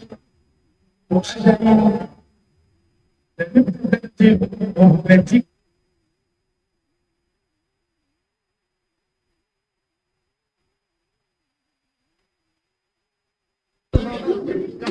Thank you, MP Charles Nguna. As we move to the next event, remember Zablon Ekwam is your new 200 meters champion, national champion, and he joins the short list of the athletes who've won 2 titles in the 200 meters and the 400 meters.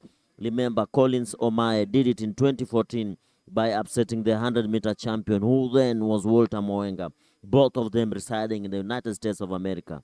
Ekwam joins the short list of athletes who have been the national champion in the 200 meters and 400 meters. Joins Collins Omae in that short list. He upset the 100-meter champion Ferdinand Omanyala in this year's event.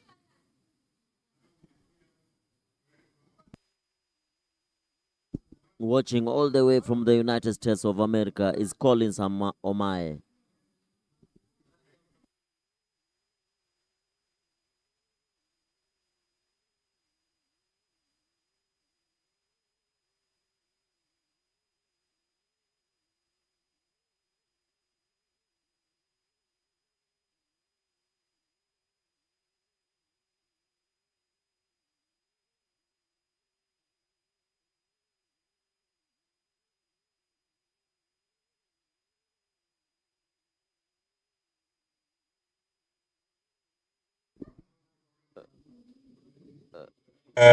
One of the key spots that we had in Bingwa Fest.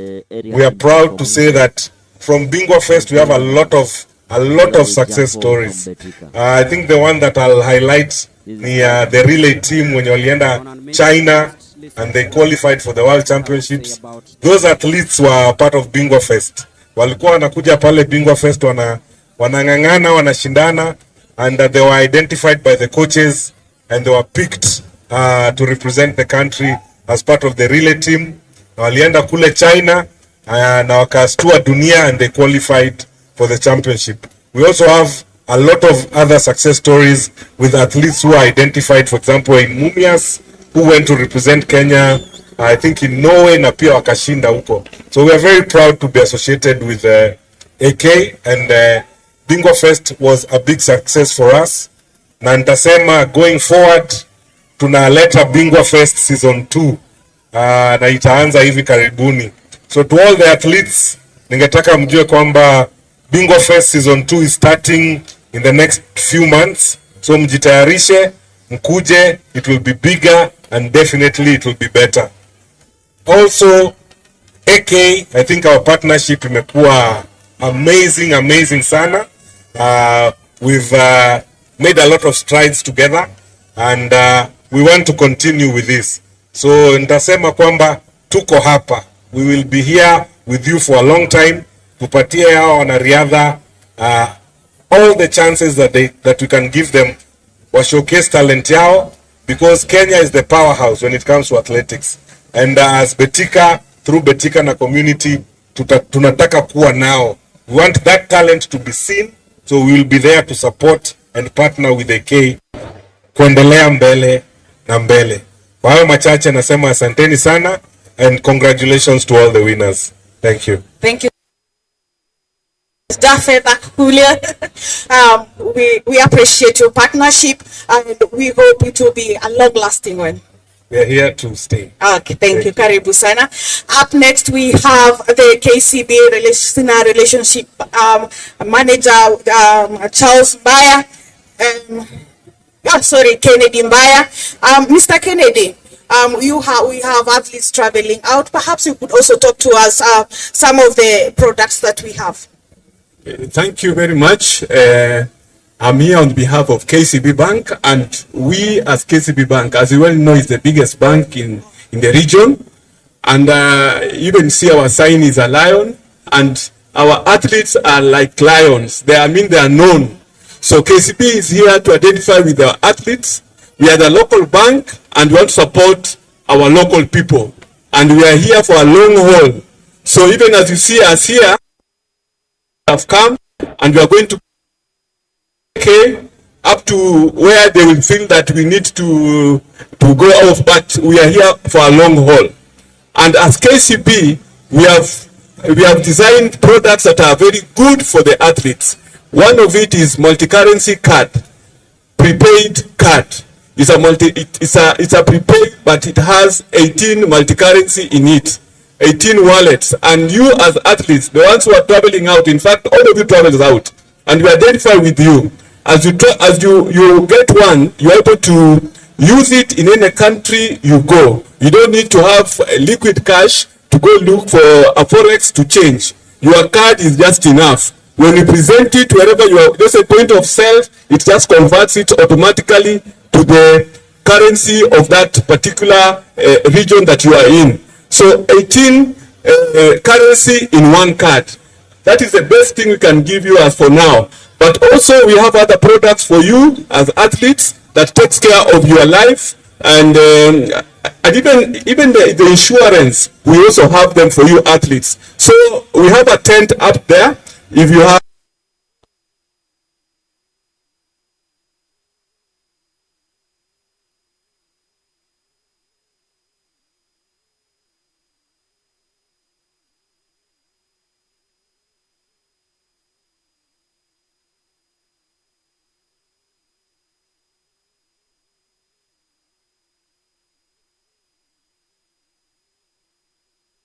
money or give somebody money, they also take care of you, even as you are outside there. And we have talked about of our women, about you are there to cheated by men. But you can send your money to us, and our is able to get money from wherever you are. All that you need to do is open an account with us, and when you win your prize money, just give us a call and we'll tell you how to deposit your money. And as KCB, as I said, we are here for a long haul. We'll be with you, and we are going to improve our sponsorship as time goes by. We have started today, and you'll be seeing us every now and then. Thank you very much. Thank you so much, Mr. Kennedy Mbaya. I'm going now to be inviting our Senior Vice President, Mr. Paul Mutui, who will also invite our guest of honor. Thank you very much. Our chief guest, Honorable Charles Guna, Member of Parliament, the sponsors who have actually made us to be here, the Betika management and of recent KCB management. Let me, before I say anything, wish to bring the greetings and well wishes of our Athletics Kenya President, General Retired Tuwei, who could not be with us today. And yesterday he was here throughout, but today he was supposed to attend to certain kind of functions pertaining to world athletics. Like every one of you knows that He is the Senior Vice President of World Athletics. And then he told me to welcome the chief guest on his behalf here, and also wish our sponsors goodwill, and tell you that we are very happy and you continue please with us. Otherwise, having said that, I want to also have to say thank you very much for Ulinzi, that is the Defense Forces, for allowing us to use this ground.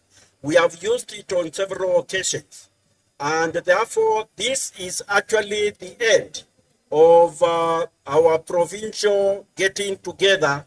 The only other very important event that is remaining before we call it the end of the our calendar of events is our trial.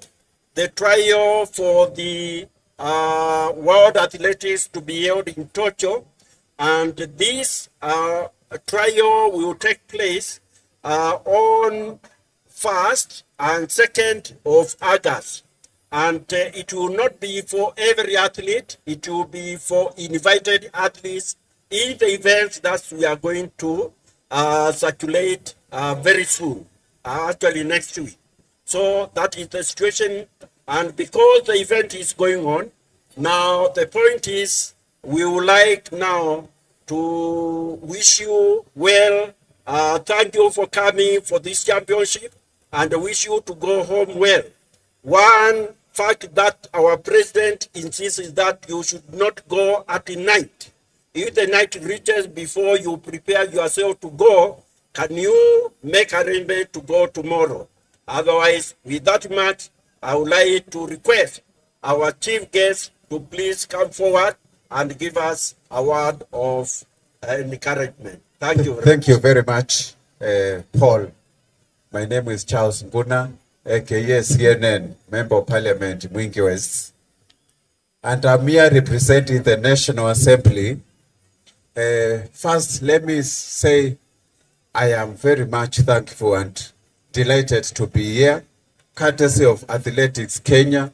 Thank you so much for inviting me as a chief guest. Secondly, I would like to appreciate KCB and Betika for that long you brought to us.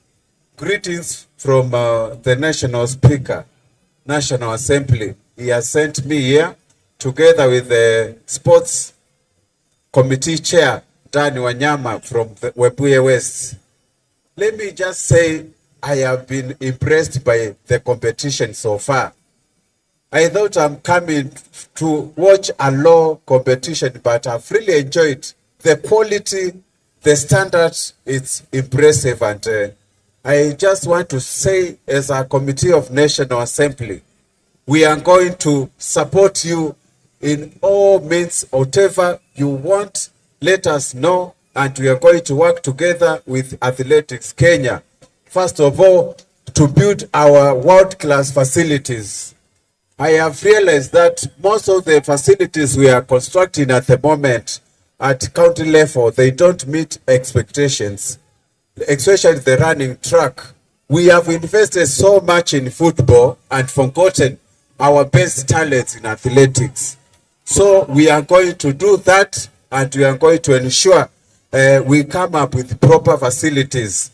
As members of the National Committee, we are also proud to have brought the issues of sports fund, but we want it to be enhanced so that it can invest more in talent identification through Kenya Sports Academies, and we are going to construct some of them.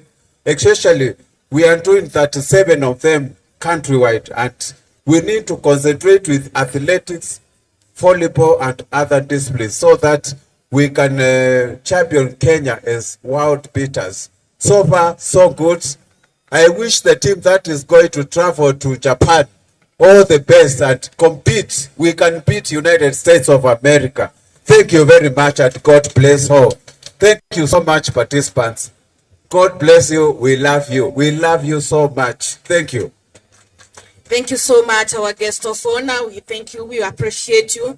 Remember, we are live on Athletics Kenya. Subscribe and also leave us a link, a comment, or where you're watching us. Those are our guests. We had earlier on, we had Jafetha Kulia, marketing manager at Abetika, and then we had Kennedy Mbaya, who is the senior relationship manager at KCB Bank, and our guest of honor, Charles Nguna, the MP from Mwingi West, and then our senior vice president, Asante Sana. We thank you for everything. Karibuni.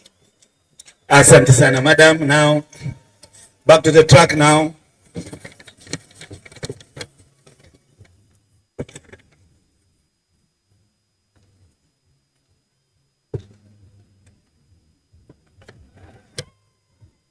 So very quickly, ladies and gentlemen, we're back on the track now. Some amazing events to come. The relays and the steeplechase. Of course, the relays and the steeplechase before we call it a championship. And this is the order of march past. The leading will be Kenya Defence Forces, National Police Service, Prisons, Kenya Wildlife Service, Kenya Forest Service, National Youth Service, Central Reef, Coast, Eastern, Nairobi, Nyanza North, Northeastern, North Rift, South Rift, Southern, Universities, and Western. In that order. I want to repeat, during the march past, shall be led by Kenya Defence Forces, National Police Service, Prison, NWS, KFS, NYS, Central Region, Central Reef, Coast Region, Eastern Region, Nairobi, Nyanza Region, Nyanza, that will be Nyanza South, Nyanza North, Northeastern, North East, South East, Southern, University, and Western. The lady was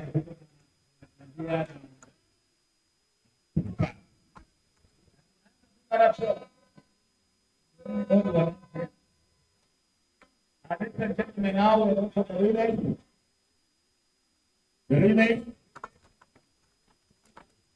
At the same time, we are having the javelin man going on, triple jump man going on. The relay, 400 meters final, 4x400 meters men. I believe we are in the courtroom now. 3,000 meters typical women, the mother in the courtroom. 3,000 meters typical men. Then shall have the 4x400 meters women, 4x400 meters men. Then the match partners have seen. And all the teams connect. And after that, we shall have trophy presentation after the match pass. As the teams are standing. Please, team managers, take note of that.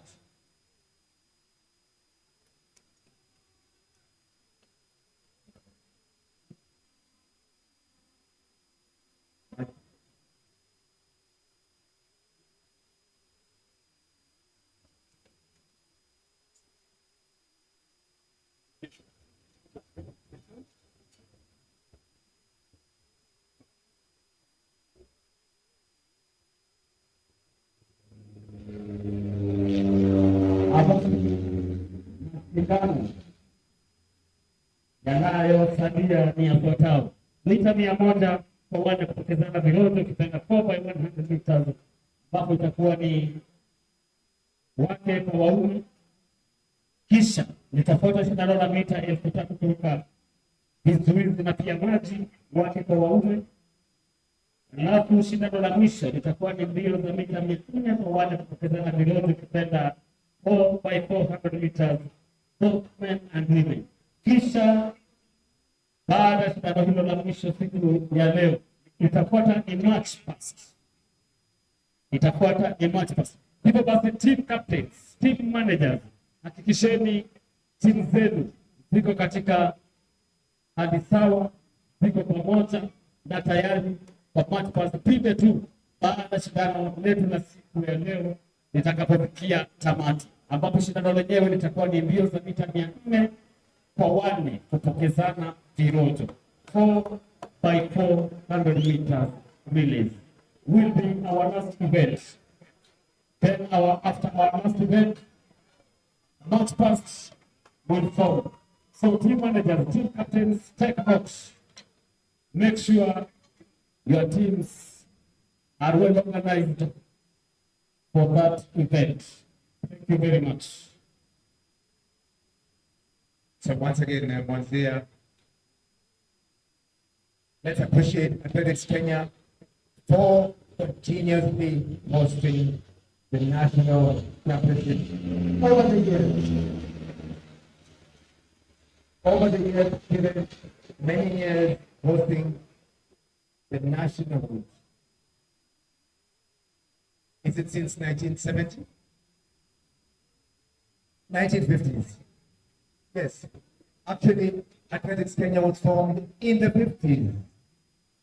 1954.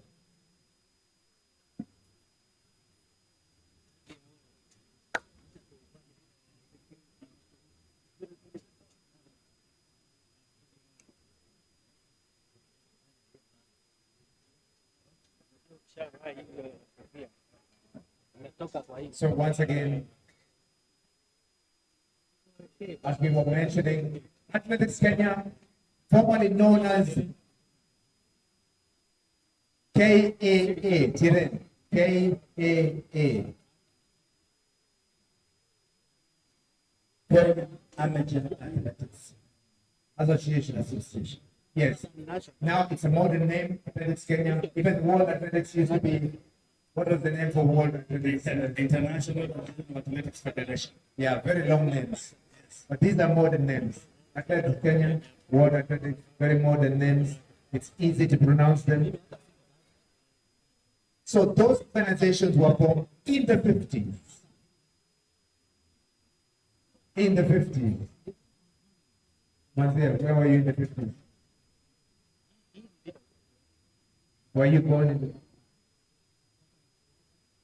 So by 100 meters, here we come.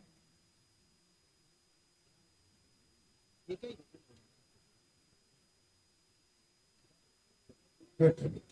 4 by 100 meters relays.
Remember, this is the national championship being held here at the Ulinzi Sports Complex. This is is the 4x100 meters women final. 4x100 meters women final. Kenya Police, KDF, Prisons, Eastern will be gunning. Who will be in the final? Who will be the winner? KDF will be running lane number 1, Coast lane number 2, Nyanza North lane number 3, Eastern lane number 4, Prisons lane number 5, Police lane number 6, North Rift lane number 7, and in lane number 8 will be the NYS. 4x100 meters women final. Who will be taking this crown? KDF running in lane number 1. Disadvantage just by the lane. Coast lane number 2. Nyanza North lane number 3. Eastern lane number 4. Prisons lane number 5. Those are the favorites among the favorites. Police lane number 6. North Rift lane number 7. And in lane number 8 will be the NYS.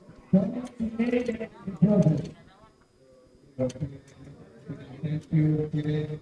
Have to stop you there because we are going straight to the 4x100 meters relay.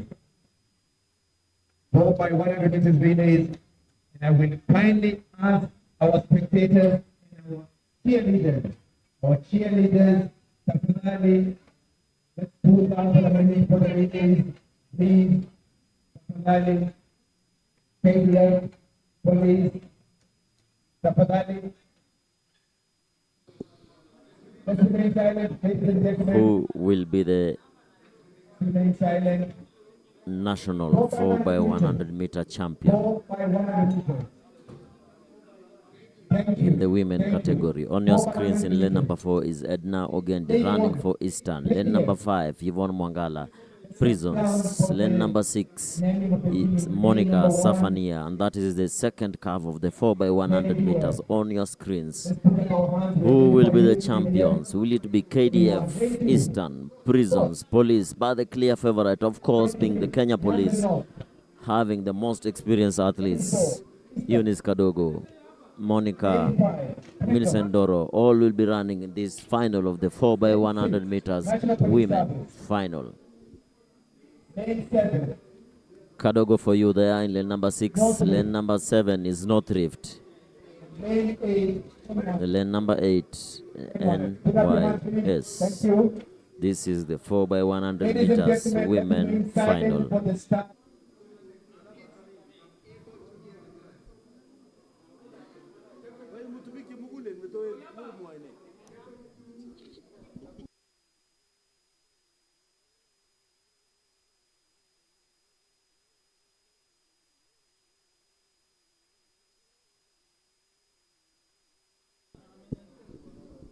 So it is the final of the 4x100 meters women.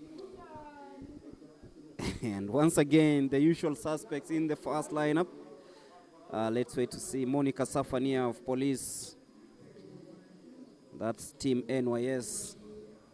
They'll be running in lane number 8. Police, of course, will be running in lane number 6. Wait and see who is gonna reign supreme in this one. In case you're just tuning in, we are heading towards the business end of events here at the Ulinzi Sports Complex, bringing you the 4x100 meters women final. NYS, KDF, Coast, Eastern, Prisons, Police, North Rift, all competing for the podium finish. 3 teams to finish on the podium. Will it be Coast, KDF in lane number 1, Coast, Nyanza North, Eastern, Prisons, Police, North Rift, or NYS? And beautifully they take off here at the Ulinzi Sports Complex. Eunice Kadogo starting off the Kenya Police, who are the favorites to win this one. KDF trying so hard, a nice change over there. Mercy Chebet takes it nicely and she steams away from the rest of the pack. She is literally flying. Mercy Chebet, she wants to avenge for the loss in the other competitions and brings it down to the second changeover. KDF trying so hard to come in from the inside lane, but then Monica Safania will hands it over to Doreen Walker. Now this is proving to be a very interesting race. It is Mercy versus Doreen Walker. Will Doreen see it through? Yes, she will. Esther Magari did not just do it in time, finishing third. So it is Kenya Police, KDF, and Prisons in that order. But this has been very intense. The changeover from Mercy to Safania did the trick. Yes, of course, and that is where the relay is won. Doreen Walker just hanging there by the thread to win that for the Kenya Police. Remember, she finished second in the 100 meters. When she was leading, she just let it slip. But this time round, she said, I'm not letting this one slip away. I have to bring back the gold medal. And the Kenya Police defend their 4x100 meters women title, taking it just ahead of Kenya Prisons and the KDF. What a finish as we wait for the 400 meters men final. Who will be the winner? For this one, the Kenya Police arrest the rest of the pack as KDF and Prisons take the top 3 positions. And in the men final, we'll be having Central Lift, Nyanza South, Police, KDF, Prisons, Kati. Who will be the winner of this?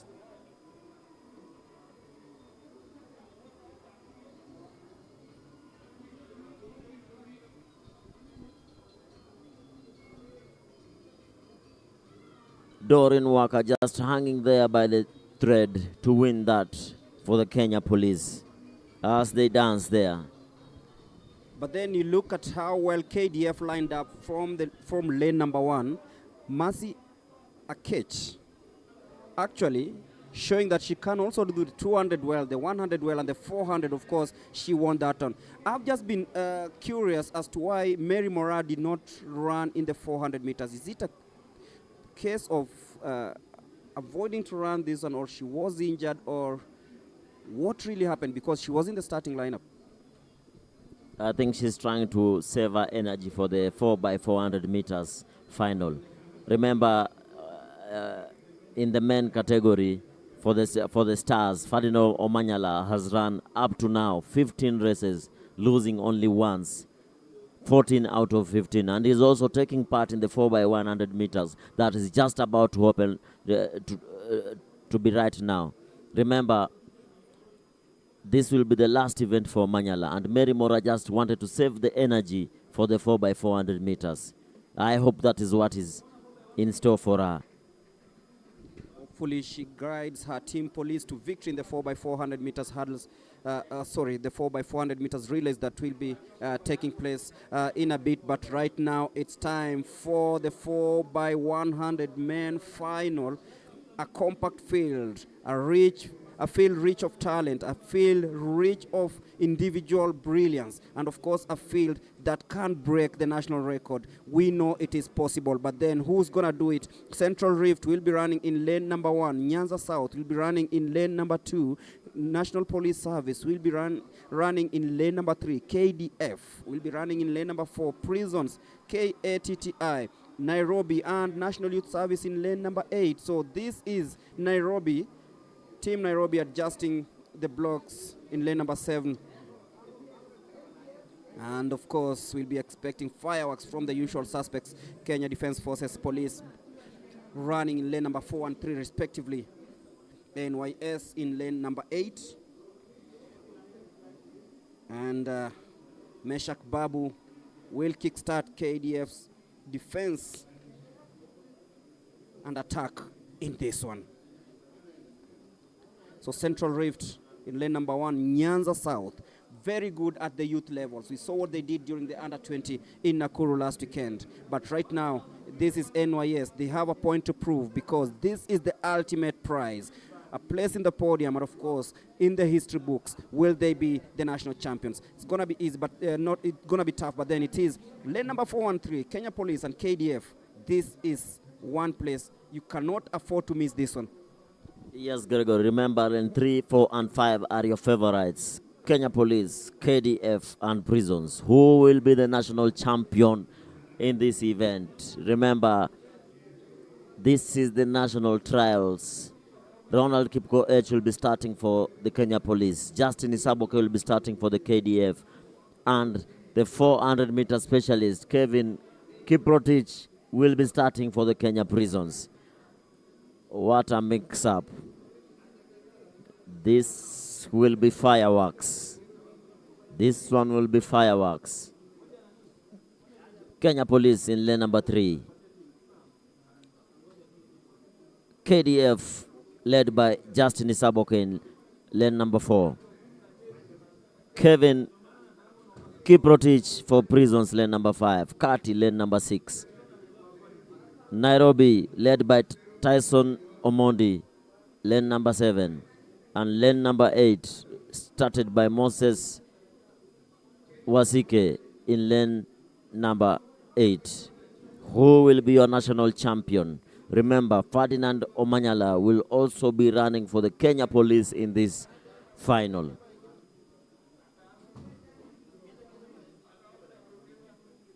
This is fireworks. Lane number 3, Police. Lane number 4, KDF. Lane number 5, Prisons. Those are the favorites for this final. Who will pull the surprise? Will it be Nairobi? Will it be NYS? Or will it be Kati?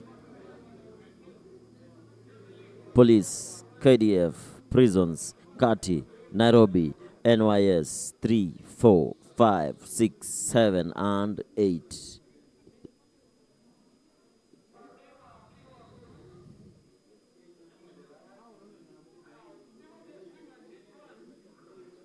The silence here at the stadium is too loud as we wait for the start of the 4x100 meters. Quite a tense final.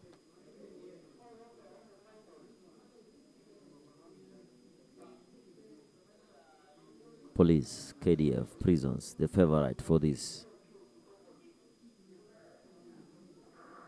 Clean start there from all of the athletes. As we can see on our screens. KDF, very smooth change over there. KATTI trying so hard. Police coming from the inside. Will it be KDF or Police as they take that? Nairobi flying away. It is very interesting, but then it is KDF versus Police. It is a 1, 2, 3, and now Police versus KDF. It is Ferdinand Omanyala trying so hard. Ferdinand Omanyala versus Onyango. It is Ferdinand Omanyala versus Onyango. This is very, very tight. 38.77. Stephen Onyango and Ferdinand Omanyala. What happened there?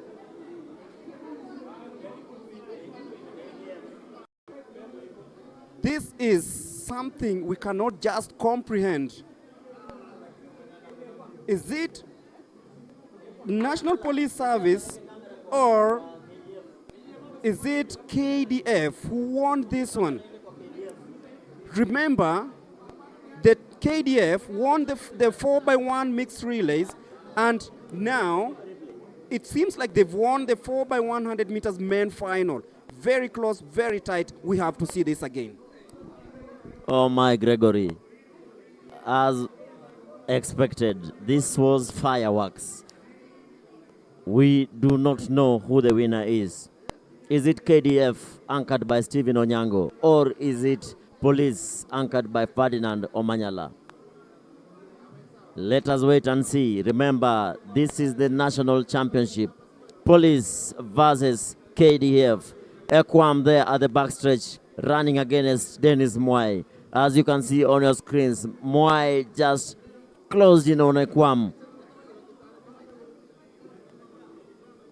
And at that curve, it was Aluvi versus Babu. Aluvi Clinton versus Meshak Babu. As you can see there on the inside lane is Clinton Aluvi and Meshak Babu just swinging his arms as they handed over the baton at the same time between Kenya Police and KDF. As you can see there, Onyango just swinging his arms, knowing that the African record holder is right behind him. And as he tightened up, Omanyala came in swinging, but at the finishing line, who took it?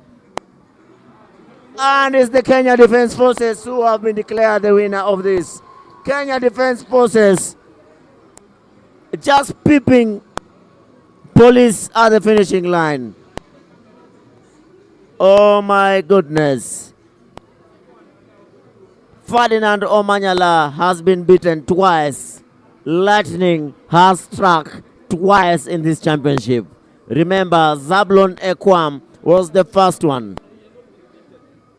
Ferdinand Omanyala and his team have been beaten by the Kenya Defence Forces. It is National Police Service who've lost twice to Kenya Defence Forces. It's not Ferdinand Omanyala who lost the race but then Stephen Onyango, he is the one who actually anchored in the mixed relays to win this one.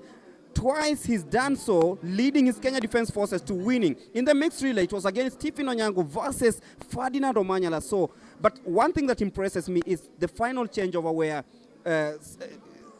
it is the youngster Aluvi who handed over to the national record holder over the 100 meters, Ferdinand Omanyala. So it was like experienced KDF literally had a blend of National Police Service to beat, and they did that in style. So National Police Service dethroned the national title by KDF. This one has been so tight. It was experience versus the youngsters. Remember at the backstretch, it was experience Zablon Ekwam versus the youngster Dennis Mwai. And at the finishing line, it was all about KDF versus Kenya Police. As you can see there on your screens, Zablon Ekwam from the KDF just being pushed there by the inexperienced Dennis Mwai. And Dennis Mwai closed in on Zablon Ekwam. Dennis Mwai handing it over to Aluvi. As you can see on your screens, Meshak Babu just striding away, but Clinton Aluvi said, "You are not going anywhere." Tried to arrest Meshak Babu. And as you can see on the exchange, Aluvi to Omanyala, Babu to Onyango. And Omanyala tried to close in on Onyango, but as you can see, everybody was swinging their arms right there. Onyango tried to tighten up. Omanyala said, "Oh, you are not going anywhere." And it was a photo finish as he dived there and fell after the finishing line. KDF are your new national champions for the 2025 4x100 meters men final. Remember, the women was taken by the Kenya Police, but for the men category, KDF are your winners. As we move over to the next event, 3,000 meters steeplechase for women.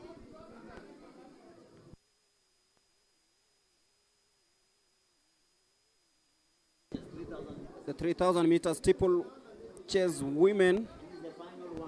It's a final hit number one. We'll have the likes of Mary Jemaitan, Vivian Chepchumba, Dorothy Kimutai, Sheila Chetich, Mercy Kiprotich, Wiven of Orwoba of Nyanza South, Jacqueline Chepkoech, Sharon Chepkemoi, Caroline Biwa Dorcas Chepkemoi, Joyce Jepkoroi Mining, Purity Cherotich, and Diana Chepkemoi. So that's the lineup for the first heat of the women 3,000 meters final. 2 hits in this one.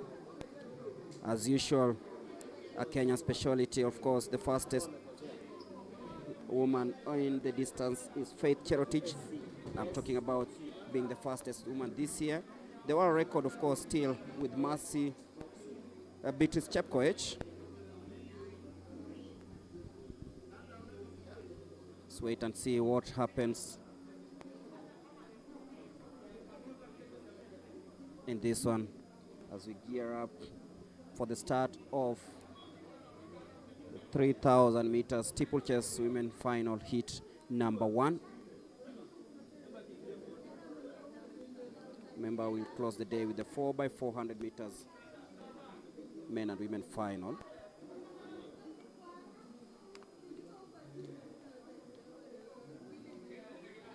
Followed by the closing ceremony for this edition of the National Athletics Championships. But tension building up as the athletes line up for the 3,000 meter steeplechase. It is heat number 1 in this final.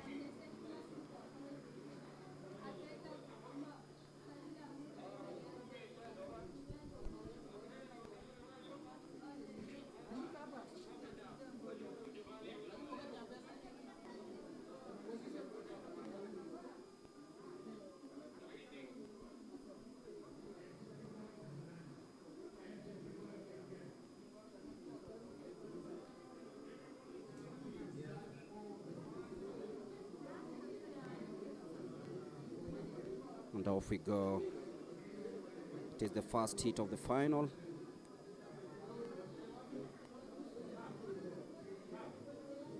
Seven and a half laps in this 3,000 meter steeplechase. Nice and easy slow in the beginning stages of this one.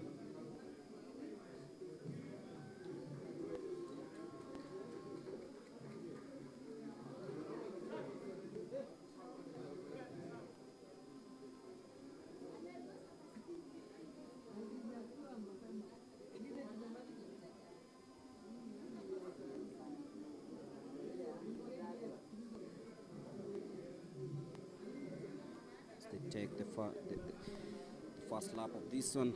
It is 13 participants, 3 winners, and of course they'll all be trying to run the fastest time, because after this they'll be ranked according to the times posted. So Prison currently in second place, and that is Caroline Biwott, and KDF's Sheila Chetich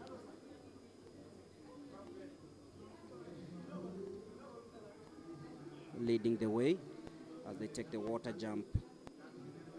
That's always a very difficult hurdle if you're not well prepared.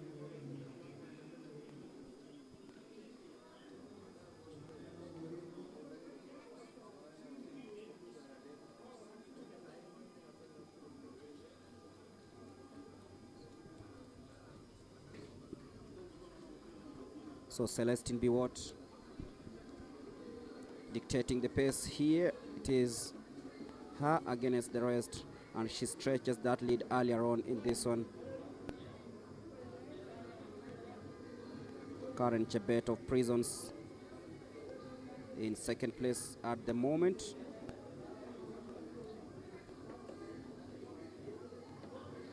But it is Celestine Biwott who is enjoying that nice lead earlier on.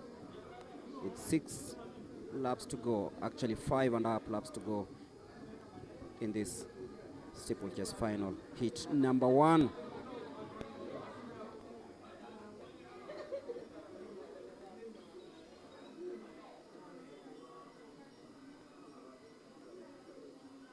As they take the water jump in this race. And just for the record,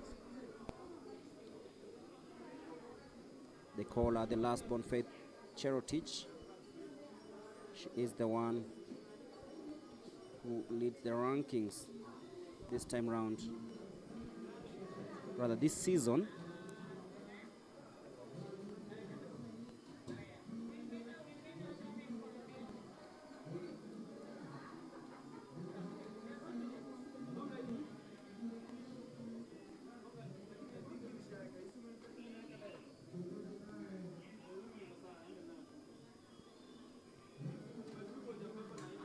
Celestine Biwott leading with 4.5 laps to go. Remember, her personal best is 9 minutes 17.06 seconds. She set on June 4th, 2023.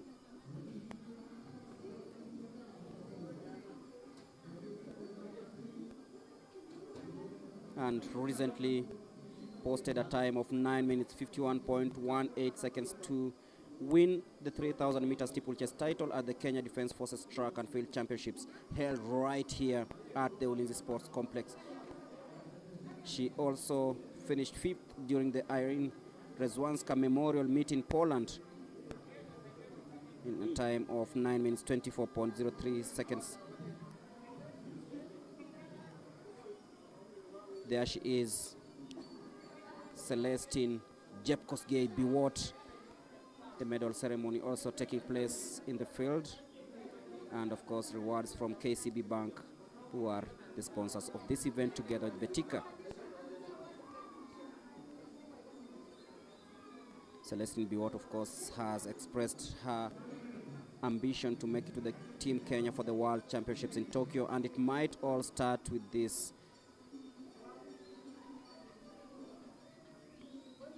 Born in 2003, still has a lot of years ahead of her. That is Celestine Biwott, Jeb Kosgei. She's enjoying a healthy lead here at the Ulinzi Sports Complex. This is heat 1 of the final in the 3,000 meter steeplechase.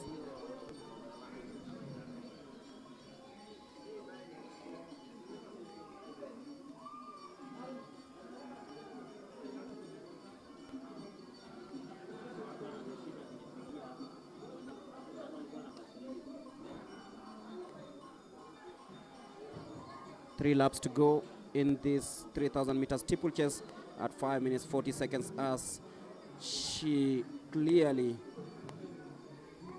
widens that gap. Prisons. Karen Chebet is currently in second place, and this is the 3,000 meter steeplechase and heat number 1 of the final currently underway. The medal ceremony is also going on concurrently with this, but the reigning KDF champion Celestine doing a Beatrice Chepkoech in this final. She led from start, and seemingly she might be fancying her chances in this one.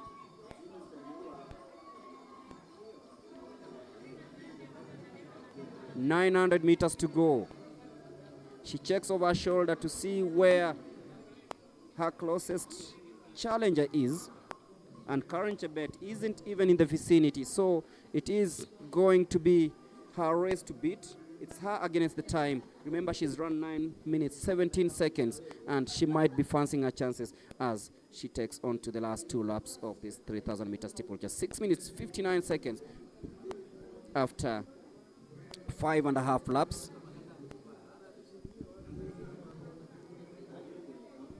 And she looks really confident. Remember, in February, she won the Thika Athletics Kenya weekend meet in Thika in a time of 10 minutes 16 seconds. That was rather slow, bearing the fact that the track in Thika is Maram, so she has the advantage here on the tartan.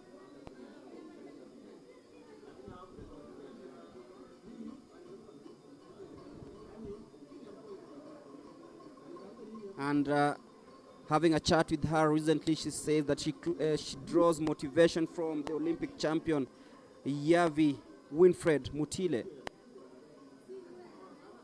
from Bahrain. And you can feel that she has what it takes to actually compete against the likes of Winfred and, of course, Faith Cherotich. And she now hits the bell.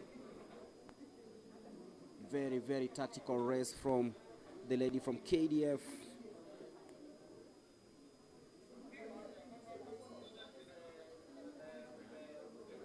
Celestine Jeb Kosgei Biwott. She heads into the last lap of this one. She's going to win this race in a very, very, very, very spectacular fashion. This has been a race. She knew that she had what it takes to win this one.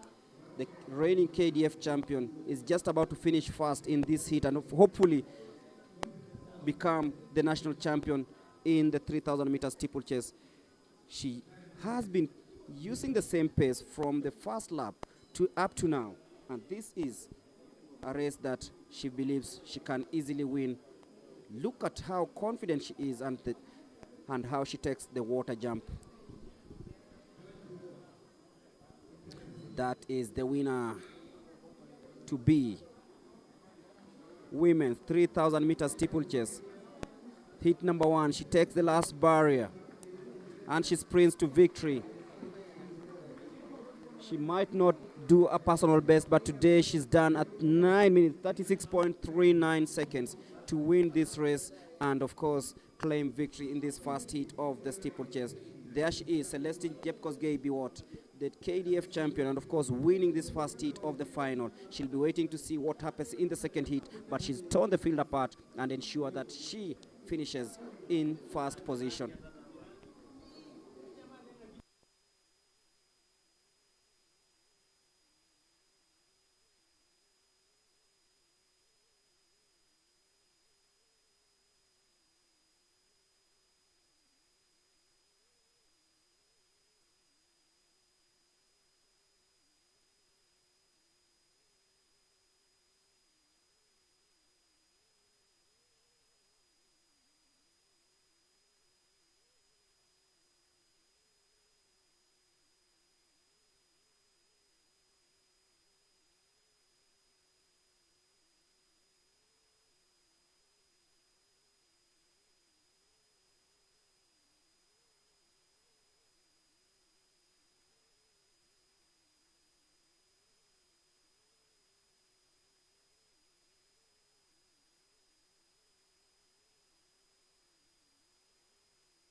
The results for the men javelin final are just in, and of course former world champion Julia Siego posting the highest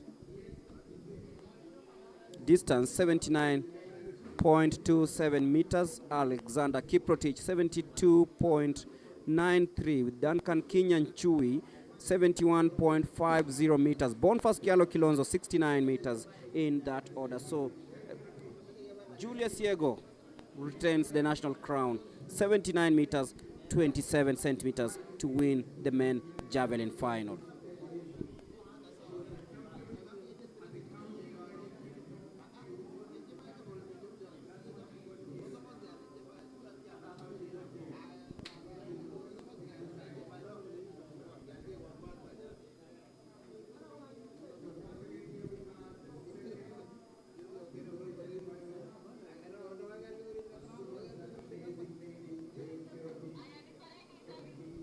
So we'll be heading down to the trackside to hear a couple of interviews lined up by our very own Charity Wanja as the 3,000 meter steeplechase heat number 2 final progresses. Over to you, Charity.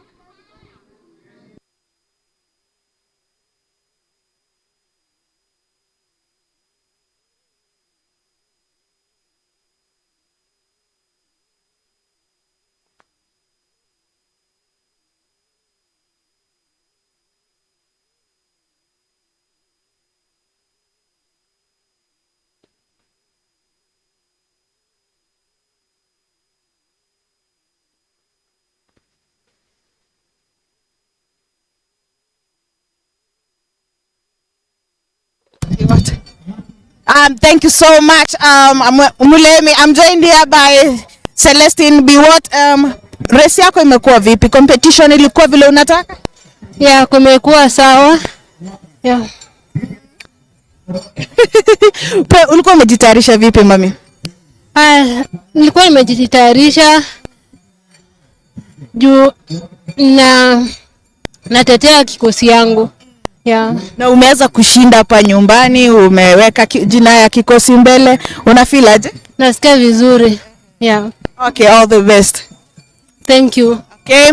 I'm now joined by the second finisher who is kwa majina ni? Kwa majina naitwa Karen Chebet. Chebet, congratulations, umemaliza wa pili katika mbio ya steeplechase. Una feel aje? Okay, kwanza nashukuru Mungu umetuwezesha tumekimbia vizuri. Na nashukuru pia kukimbia second position. Bali nimekimbia na Celestine Biwott.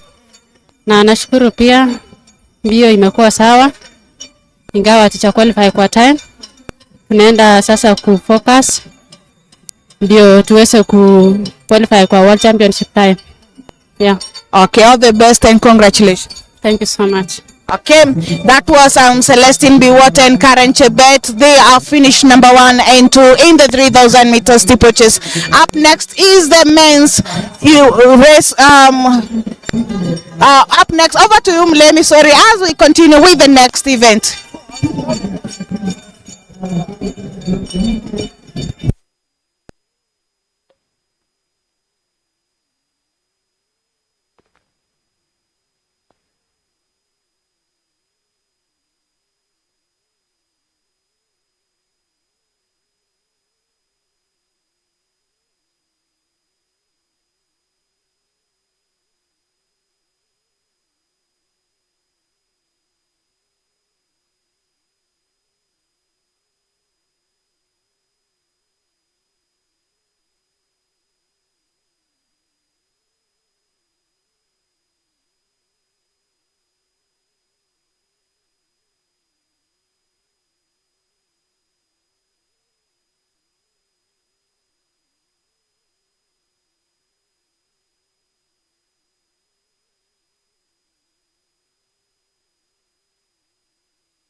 Now we're back for the second final of this 3,000 meter steeplechase.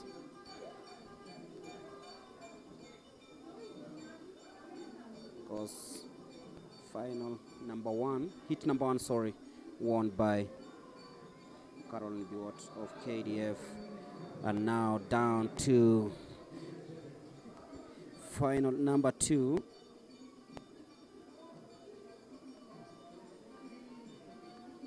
Jacqueline Chepkoech in the mix. She's now leading her compatriot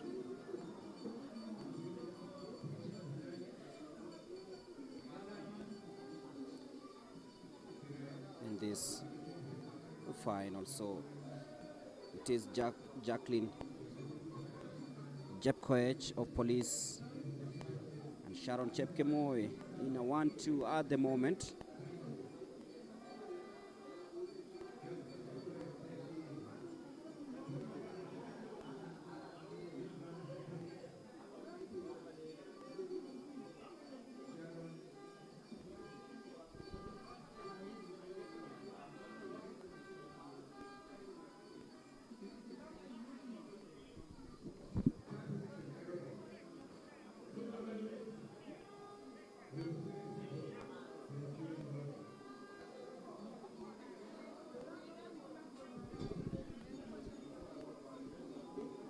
As the medal ceremony continues on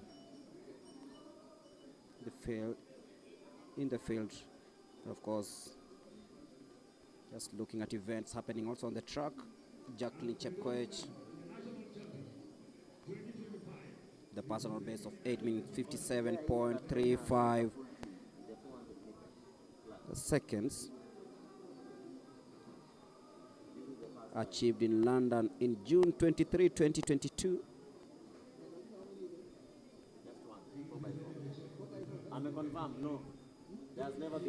And of course, KCB rewarding athletes who finished on the podium in this event. Because just trying to see what's happening in the field with 4 laps to go. Now, a new leader stretching her lead in this race. Jacqueline Chepkoech falling way back and It is going to be very interesting to see if she'll ever catch up with this one.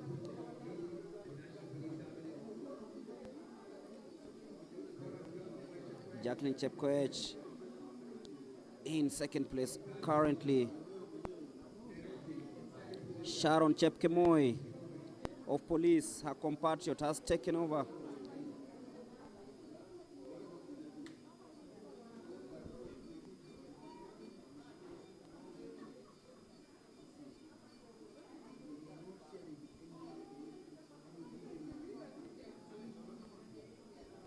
On your screens, that is Sharon Chepkemoi with 3 laps to go. Born on 11th of November 2006. Of course, she has a personal best of 9 minutes 44.99 seconds in the 3,000 meter steeplechase, posted last weekend in, actually 2 weeks ago, in Nakuru. And on May 15th, she won the 6th leg of the Athletics Kenya Track and Field event at right here at the Ulinzi Sports Complex in a time of 9 minutes 57.27 seconds, leading up her Lemotit compatriots of Diana Chepkemoi and Anastasia Cheptoo. It was a Lemotit clean sweep during the 6th leg of the Athletics Kenya Betika Track and Field.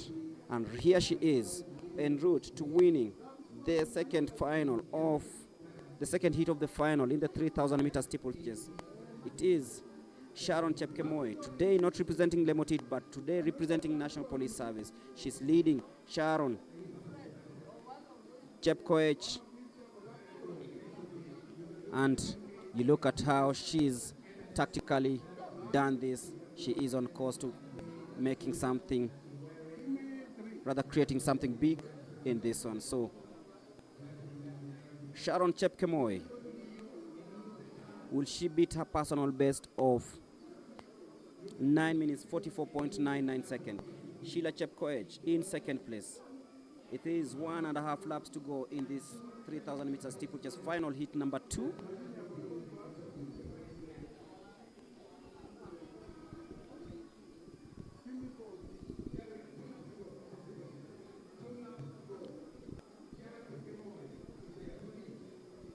So Sharon leading Jacqueline. It's police 1 and 2. Remember, the men are also coming up in a bit in the men's steeplechase. Before the 4x400 meters final, both men and women, as she navigate through the last 500 meters of this race. That is Sharon Chepkemoi of police.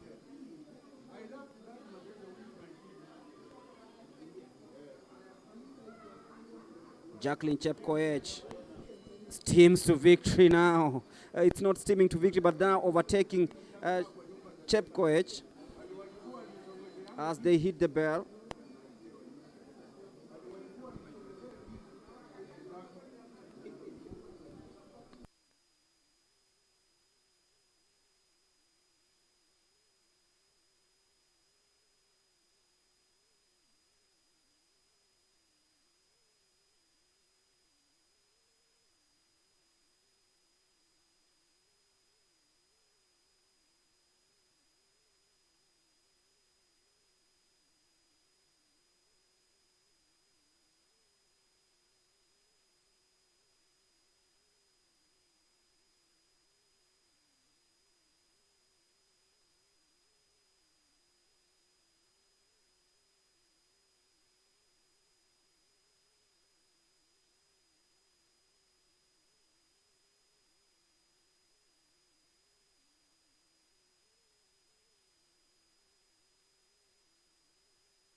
And the lead has been exchanged. It is Diana Chepkemoi once again representing Nairobi, winning this one. There was a little bit of confusion, but then it's Diana Chepkemoi from Lemotit camp running for Nairobi this time round. clinching victory in the 3,000 meter steeplechase. She did it last weekend during the under-20 trials for the African Games, Africa Athletics Championship. But it is Diana Chepkemoi who's led Jacqueline Chepkoech and Sharon Chepkemoi to clinching victory. Diana Chepkemoi will be in the plane to Nigeria, and right now she's won the 3,000 meter steeplechase, and this is just special. Diana Chepkemoi, quite a talent, Hillary. Yes, of course, just proving that Kenya has immense talent. Remember other juniors who have showed up in this event: Clinton Aluvi and Dennis Mwai. Of course, as you can see from your screens, the young ones have come up guns blazing for the seniors, and as they train for the Nigerian event, they are fighting it out with the seniors. Remember also the young Reynolds Cheriot beating the experienced Timothy Cheriot in the 1500 meters final. As we see the scenes from the 3000 meters steeplechase women final.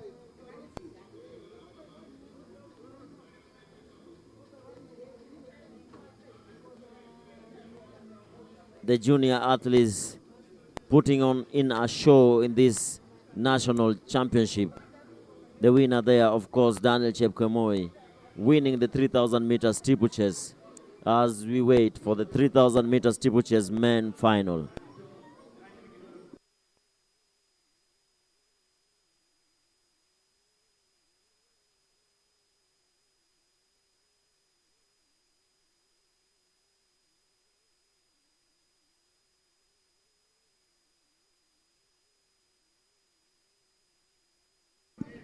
(3,000 meter steeplechase for men final about to start, where we'll be having Paul Kimani, Brian Murithi, Abraham Kipto, Samuel Kipruto, Simon Koech, Cosmas Mutai, Collins Kiprono, Enoch Tanui, Kennedy Kiprono, the experienced Abraham Kibowot from the running for the Kenya Police, Wilberforce Kones, Peter Kibet, Peter Rono, Nicholas Sitonik, Cornelius Kiplagat, Eric Murithi, and Korir Philip, lining up in the 3,000 meter steeplechase men final.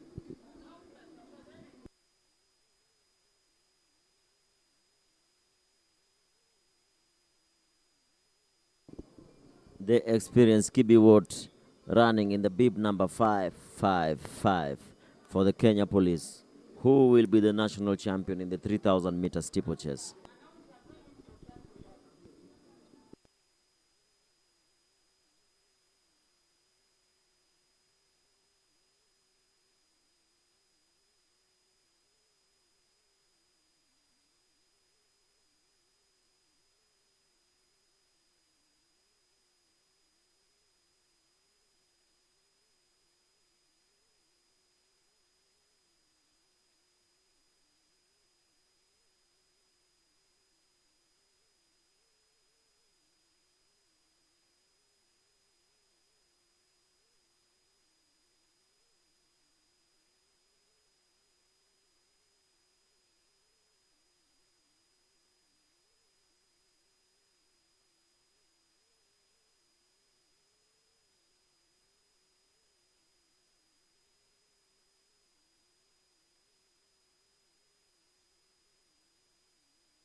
The first heat of the 3,000 meters steeplechase men final has started.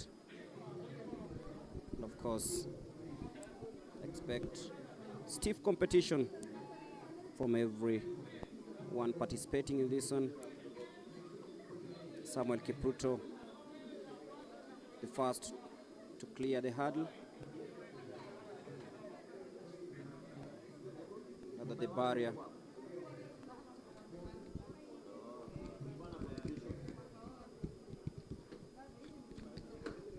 So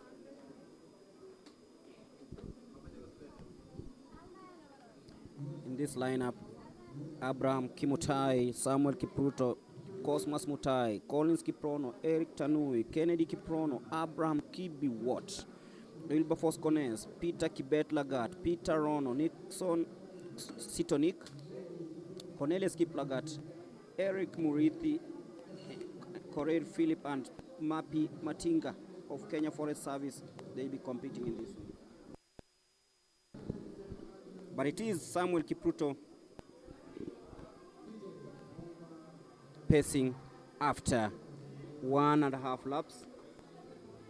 6 more to go in this one, and he looks really strong as he clears that hurdle.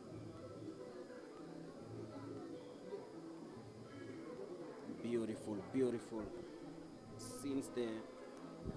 And Samuel Kipruto literally knows that he has what it takes. Sometimes you take risks and run from the front. It is what Samuel Kipruto is doing currently, and he knows that he can actually maintain this pace. Samuel Kipruto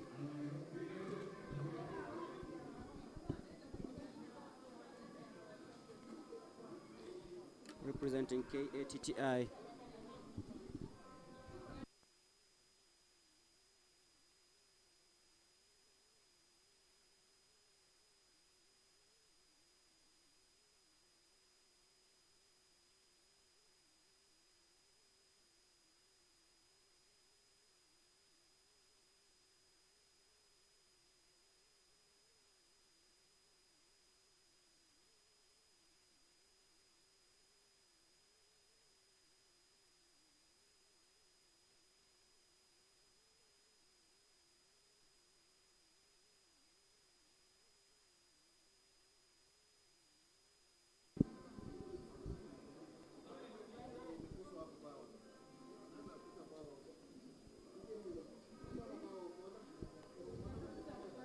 With 5 laps to go in this one.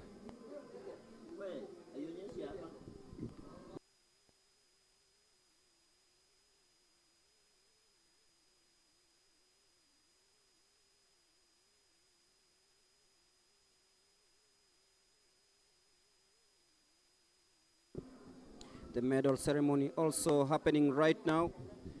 It is for the 1,500 meters. Timothy Cheruiyot, of course, claiming silver in that one, as Samuel Kipruto continues leading the rest of the team. Of course, from KDF, I can see there is Samuel Koech checking his clock, and of course waiting to pounce. Abraham Kibiwot in 3rd place. This is the first heat of the 3,000 meters steeplechase men final. So Kipruto decides to pave way for Samuel Koech, as Reynold Cheruiyot, Abel Kipsang, and Timothy Cheruiyot pose for a photo after finishing on the podium in the 1,500 meters. Of course, Reynold Cheruiyot, the world junior champion over the 1,500 meters, winning that one, followed by Abel Kipsang and Timothy Cheruiyot. Timothy Cheruiyot claiming silver, and of course Abel Kipsang claiming bronze. So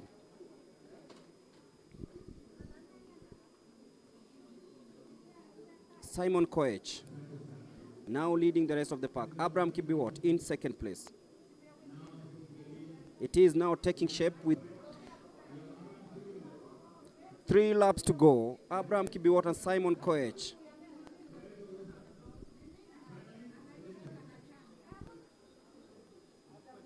The 2 Olympians in this one.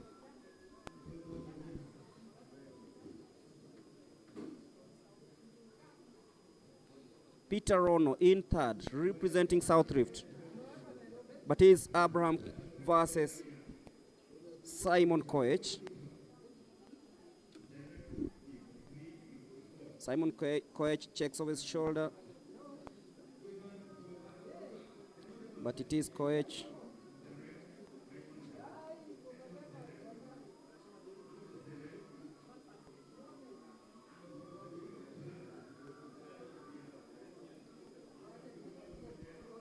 Still very close. And Simon Koech still leading with a personal best of 8 minutes, 4.19 seconds. He is one of the elite athletes in this country in the 3,000 meter steeplechase. Abraham Kibiwot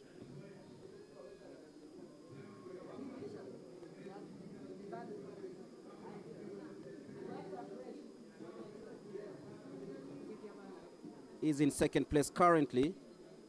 The man who has a pedigree in the steeplechase, of course, the 29-year-old bronze medalist during the Summer Games in Paris last year. But then, not Abraham, but actually Simon Koech, the 2023 Kenya national champion, stretching that lead.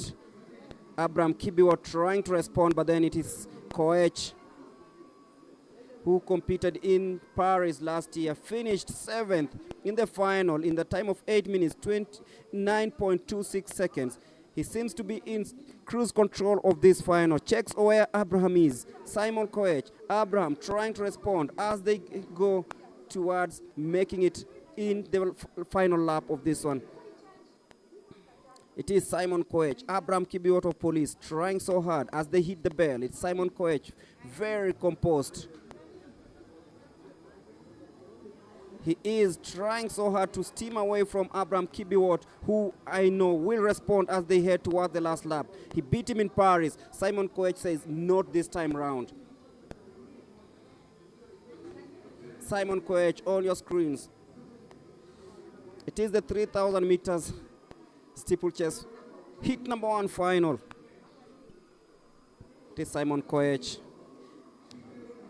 a very, very consistent runner in the 3,000 meters steeplechase, being cheered by the home crowd. He knows he has what it takes. Abraham Kibiwot not in the vicinity. He takes the last jump on the pool, in the pool of water. His team's to victory. He also has his own personal ambition. Despite just finishing fast, he wants to post a very impressive time, and of course he will, because he'll be running this, finishing it in 8 minutes, 23.00 seconds. Checks on the clock. Abraham Kibiwot also coming in second. It is Simon Koech, winner of the 3,000 meter steeplechase final, heat number 1. There is Simon Koech, just adding more to what he has already achieved in his brilliant career. The 22-year-old, the 2021 World Athletics Under-20 bronze medalist, also the 2023 Diamond League participant, has also participated in the Prefontaine Classic in Eugene and qualified for the final of the 2023 World Athletics Championships in Budapest, Hungary, finishing 7th. Won bronze in the 2024 African Games in Accra, Ghana, and in 2024 during the Summer Olympics in Paris, he finished 7th overall, and he also won a Diamond League final. He has also participated in the German Diamond League, finishing 3rd in the 3,000 meter steeplechase this year. That was on April the 26th, and on May 3rd in the Shanghai Diamond League, he finished 3rd in 8 minutes, 9.08 seconds. He's our winner today in the first heat of the final, 8 minutes, 23 seconds, the time posted by Simon Kiprop Koech.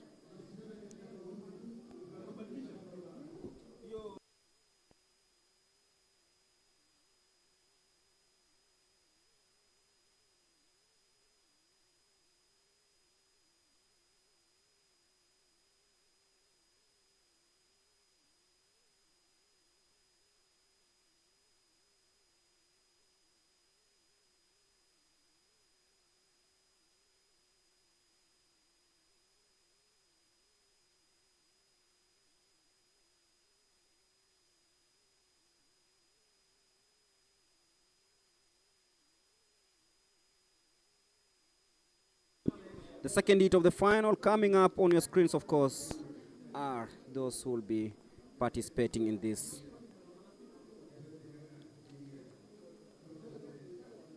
Cosmas Mutai.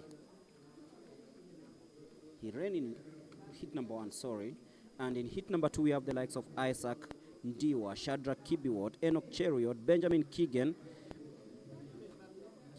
Wesley Langat, Thomas Kones, Shadrach Kiprotich, Nicholas Kiptum, Onesmus Kipchirchir, Cheru, Albert Kipchirchir, Justus Kipkorir, Alfred Kipchirchir, Morris Mutiso, Simon Tilale Sio, Hazard Kibet Tanui, Abraham Kosi Fijuka of Eastern, and Eric Murithi Wanjiru the lineup for the second heat of the 3,000 meters men final. 7.5 laps. Tension, of course, witnessed here at the Ulinzi Sports Complex.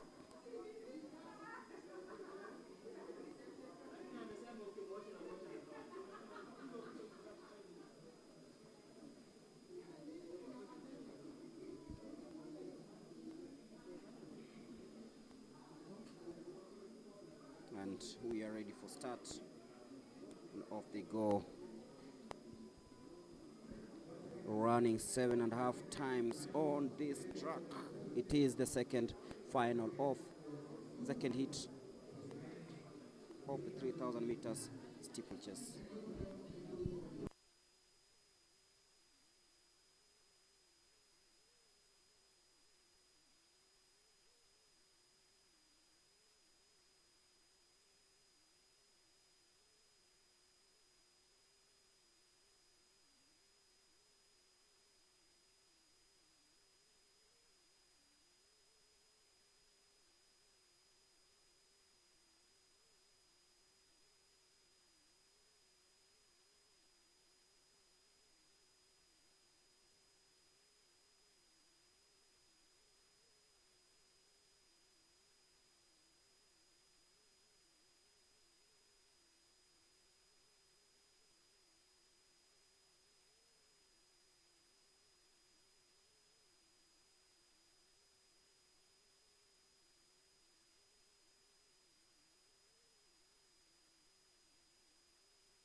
Benjamin Keegan, that experienced steeplechase runner, is currently leading the way in this heat number 2 of the final. He's representing Kenya Defence Forces. He's also another athlete who's had a very glittering career.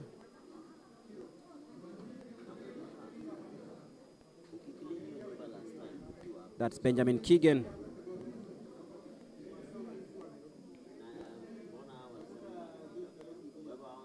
Born in 1993, of course, is 31 years of age. The personal best of 8 minutes 5.12 seconds set in Monaco on July 12, 2019. Bronze medalist during the 2020 Tokyo Olympic Games in a time of 8 minutes 11.45 seconds. This is the most prominent achievement he's had as an athlete. Won a gold medal during the 2019 African Games in Rabat, Morocco. In the World Military Games in 2019, he won gold in Wuhan, China.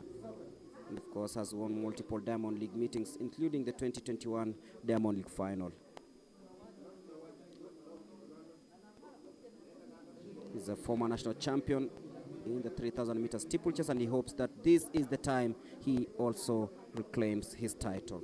So Benjamin Keegan has also tried marathon, by the way,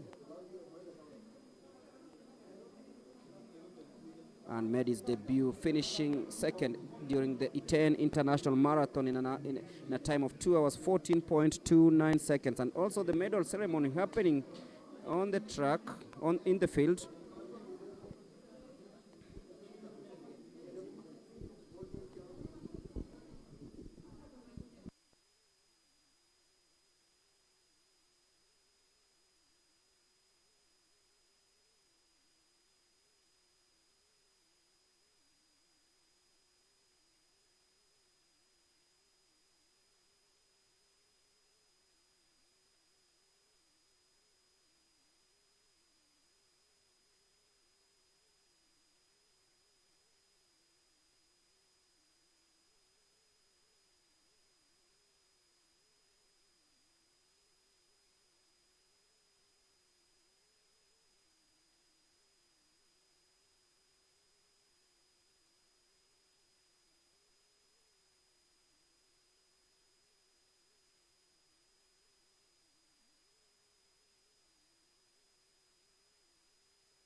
Benjamin Keegan, Olympic bronze medalist, 3 laps to go.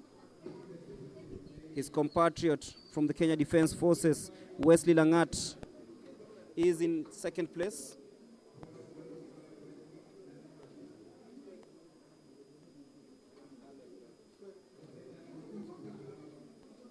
The man with the afro, Wesley Langat.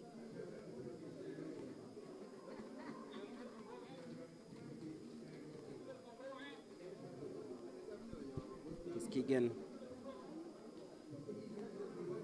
taking the water jump beautifully. And Wesley Langat, traditionally a 10,000 meter runner, is trying out in this one. Also in the vicinity, Shadrach Kibiwot of Central Rift, currently in third. So it's KDF 1, KDF 2, Benjamin Keegan, Wesley Langat, and Shadrach Kibiwot.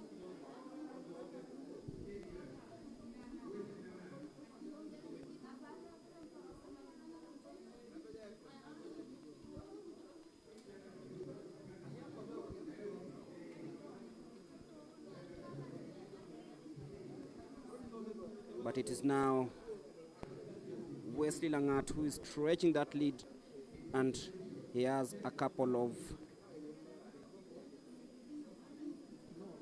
meters, rather an advantage over Keegan, who really knows how to take on the water jump. And in third place, Shadrach Kibiwot.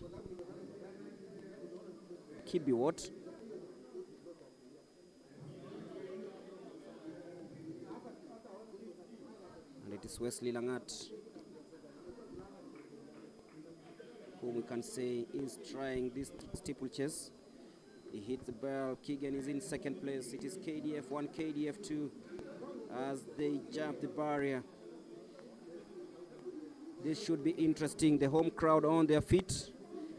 Wesley Langat, remember, has also done the 1,500 meters last done in 2022, posting a time of 3 minutes 49.39 seconds. But then it is Benjamin Keegan who has overtaken Langat and is en route to victory in this one.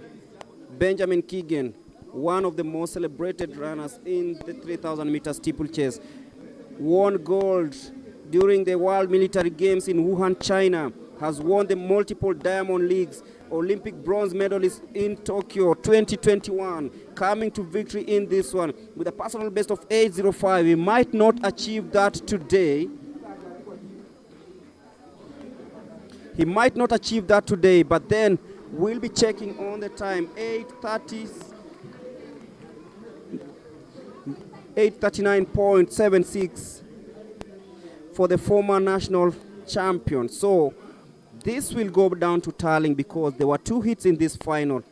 Benjamin Keegan rediscovering his form in time before, and you know, it is time for the World Athletics Championships. It's gonna happen later on in the year, but that's signs of the 3,000 meter steeplechase with Benjamin Keegan.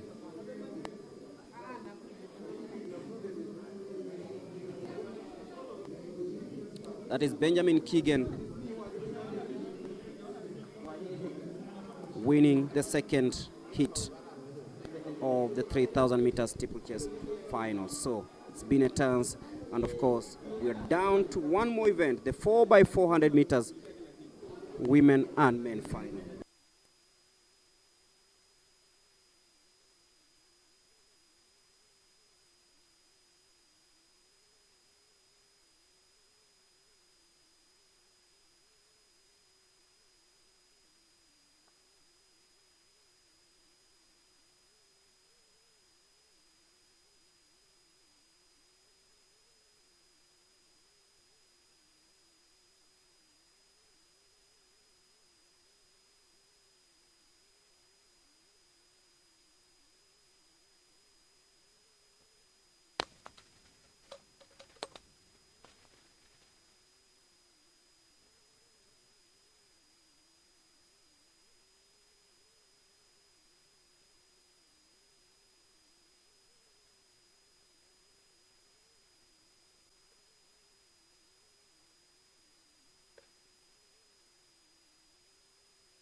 course, as the award ceremony is ongoing, we'll be having a couple of interviews. And Charity, please take it away.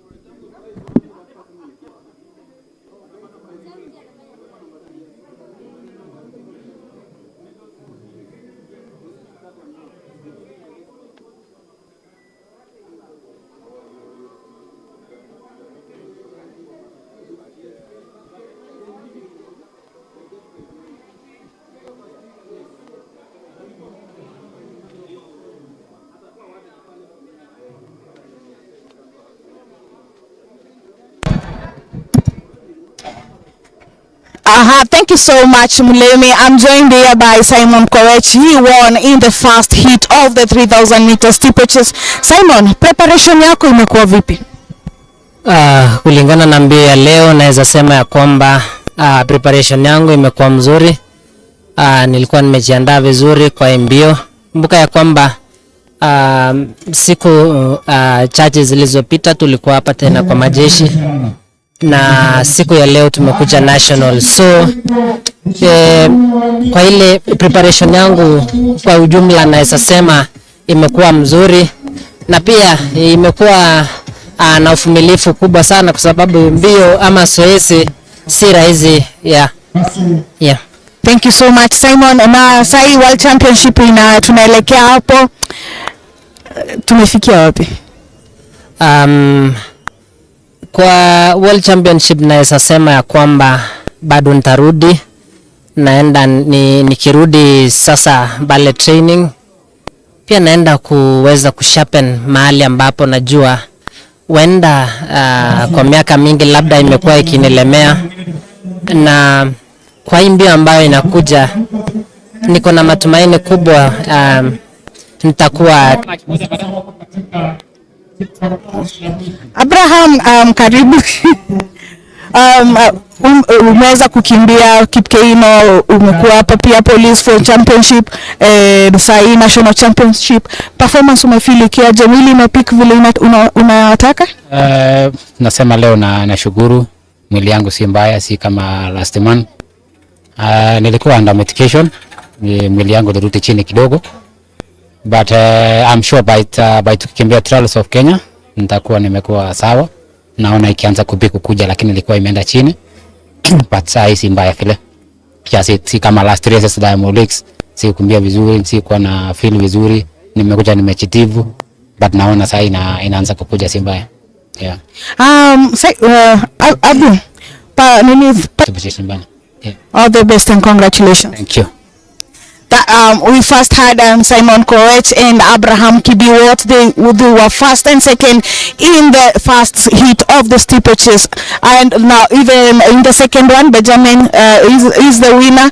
And we're now moving on to the release. Over to you, Mulemi and Hillary.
Before the 4x400 meters women final will be the 1500 meters. As you can see, that is the 1500 meters decathlon final just about to start. 1500 meters decathlon final. On your screens, the 1500 meters decathlon final. This is the last event for the decathletes, as they have taken part in 10 events since yesterday. Remember, in this event you have to take part in all the 10 events, and the person with the maximum points is declared the winner. 1500 meters decathlon final.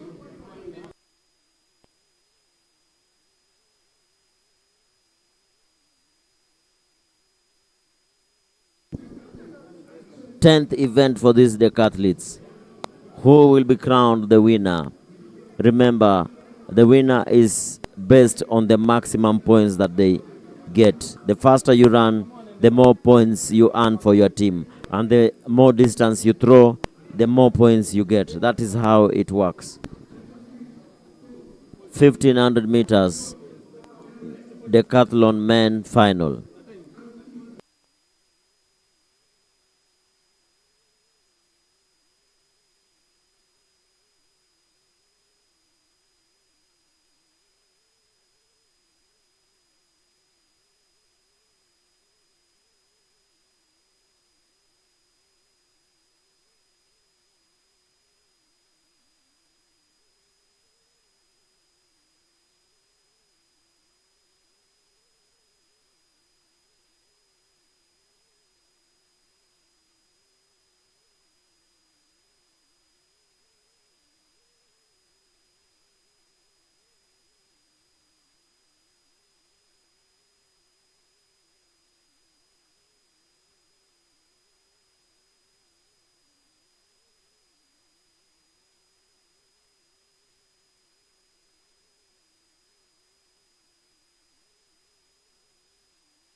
$1,500 meters decathlon men final. That is the last event for the decathletes. Who will be declared the winner for the event in totality?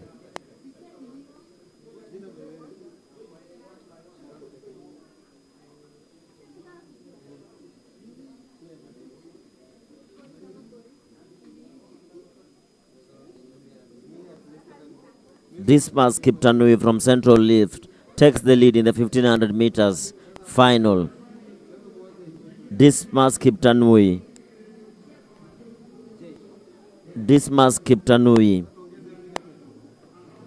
coming in first position, just opening up a gap. Remember, the winner of this event will be declared on the cumulative points that they earn. Dismas Kiptanui in the lead. That is the 1500 meters men decathlon final. Taking part in 10 events, 2 days consecutive. They have to take part in 10 events. Dismas Kiptanui running for Central Rift, born on the 15th of January 2002, as he storms to victory ahead of Edwin Kering of the Kenya Defence Forces. Dismas Kiptanui, the winner of 1500 meters men decathlon final.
On your screens is the 4x400 meters women final, just walking to the starting point.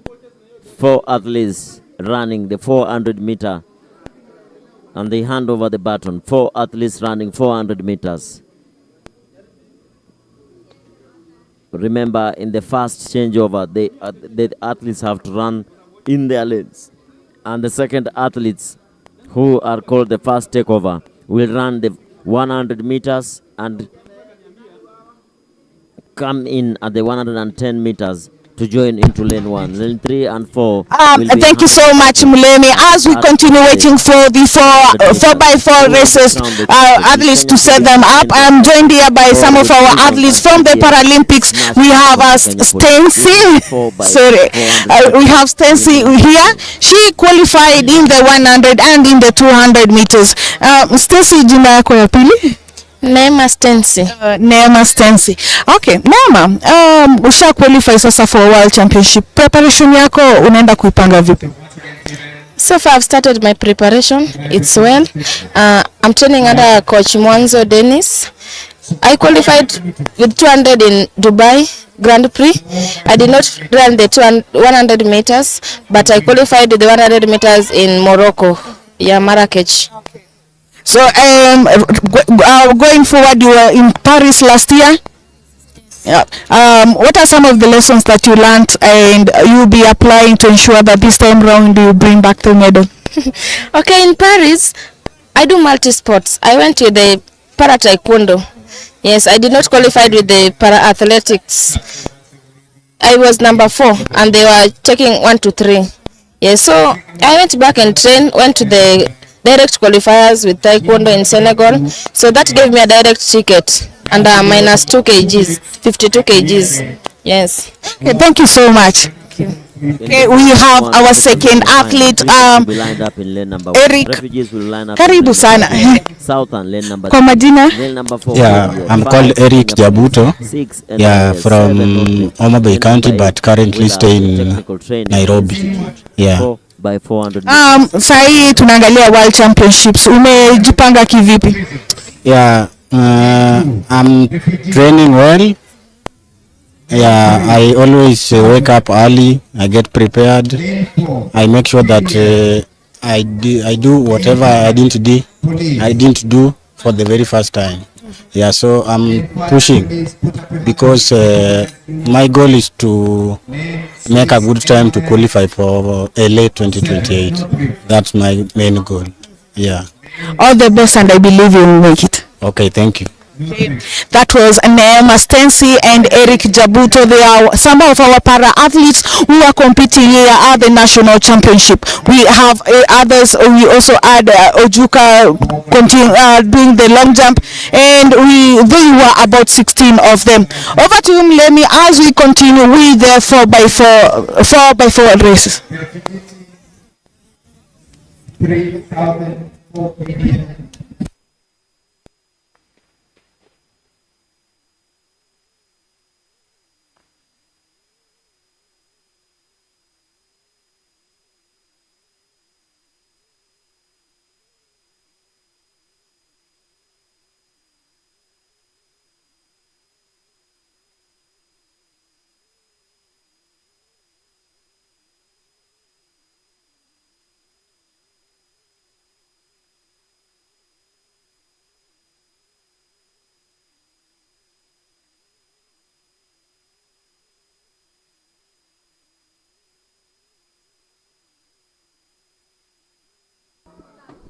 Thank you very much, Charity, for that interview. And this is the women.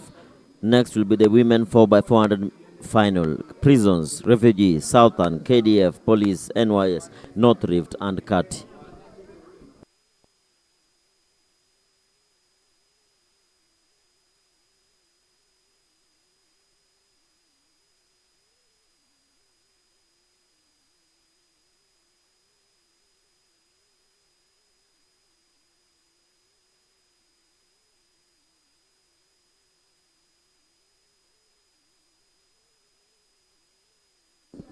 Four by 400 meters women final. Prisons, refugees, Southern, KDF, Police, NYS, North Rift, and CAT. Remember, for the first athletes, they have to run inside their lanes throughout the 400 meters.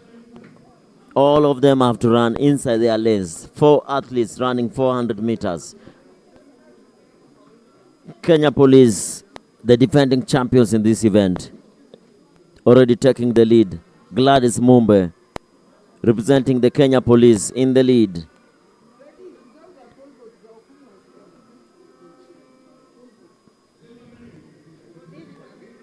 Gladys Mumbe running for Kenya Police in the lead. Chesebe, lane number 1, running for Kenya Prisons. Ann Batha for KDF in lane number 4. As they hand over, remember the second athletes, those ones too have to run the first 100 meters inside their lanes to avoid disqualifications. They have to run inside the lanes and then curve into the first lane. As you can see on your screens, after the cones, they move into the inside lane. That is lane 1. Sarah Mora there in the lead. Yvonne Mwangala second for Kenya Prisons. And in third position is KDF. Chebet running for KDF just overtakes Prisons there. Police, KDF, Prisons. Police, KDF, Prisons. As they hand over there, Mercy Chebet taking the baton and moving straight away to lane number 1.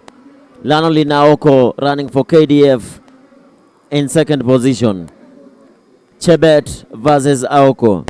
Chebet versus Aoko. Chebet versus Aoko. Kenya Police versus KDF. Kenya Police versus KDF. Lanoli Naoko just timing her run there, closing in on Mercy Chebet. Chebet just opening up the gap, telling Aoko that not today, my dear friend. Not today. Chebet swinging her arms so vigorously, negotiating the bend, coming over to hand over the baton to the world 800 meters defending champion.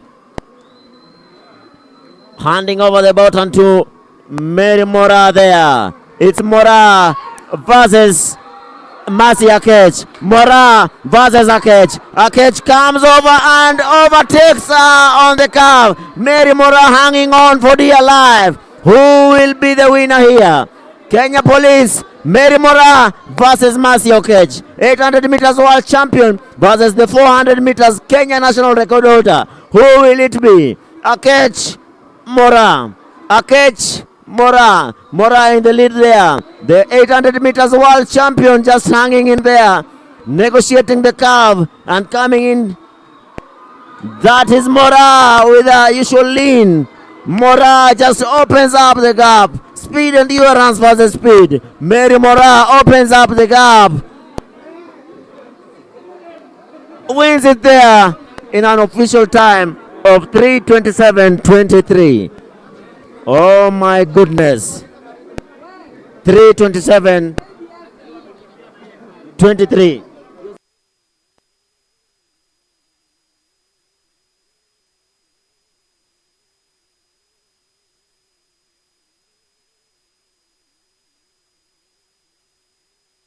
Mary Mora just proves her prowess there in that event and pulls away from the Kenyan national record holder, Mercy Akech. It was a matter of who would carry the team, and Mary Mora carries Kenya Police on her back as she arrests the athlete from the Kenya Defense Forces.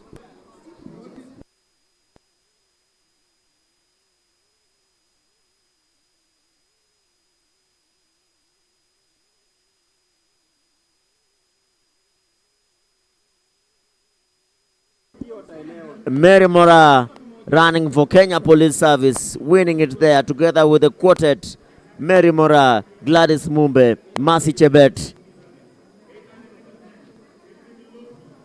3 of the 4, they are running for Kenya Police. That is Mary Mora anchoring Kenya Police to the title. That was very close. Very close. They left everything there on the tracks. Kenya Police defending their title.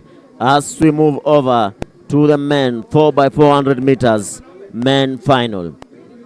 Who will be crowned the champion in the 4x400 meters men final? Will it be Kenya Police? Will it be KDF? Will it be police? Or will it be the regions? NYS will be pitted in lane number 1, Western lane number 2, Kati lane number 3, National Police Service lane number 4, Southern lane number 5, KPS Kenya Police Service lane number 6, KDF lane number 7, and in lane number 8 will be Nairobi. Who will it be? Will it be Kenya Police or will it be KDF? Remember, KDF won the 4x100 meters. Kenya Police won the 4x100 meters women. Kenya Police winning the 4x400 meters women final, beating KDF. Mary Mora anchoring for the Kenya Police, beating Mercy Akech from the Kenya Defense Forces. Mary Mora just proving that she is in top form, having missed the 800 meters final. Kenya Police there with Brian Tinega, George Mutinda, Alan Kipiego. Will they run the Kenyan record of 2:59 or will we see something spectacular? Who will take this one? KDF versus Kenya Police.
Four by 400 meters men final.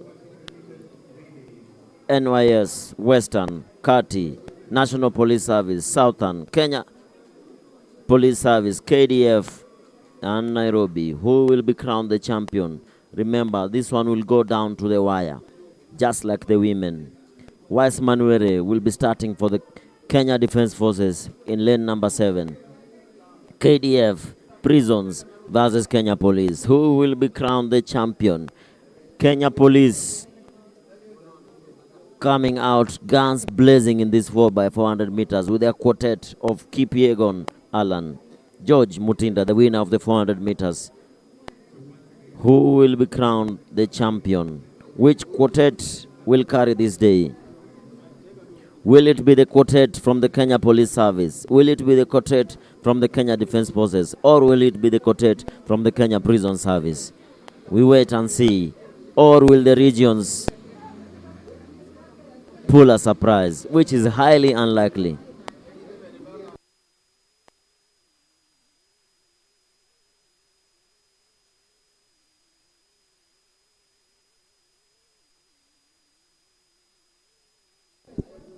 Lane number 1, NYS. Lane number 2, Western. Lane number 3, Kati, Technical Training Institutes. Lane number 4, Police.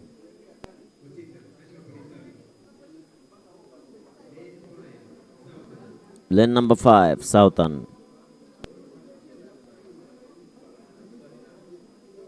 Lane number 6, Kenya Prisons. Lane number 7, KDF. Lane number 8, Nairobi. Mutinda versus Kevin versus Wiseman Mwere. Police, KDF, prisons. That is where the medals will be. Kenya Police, Kenya Defence Forces, and prisons.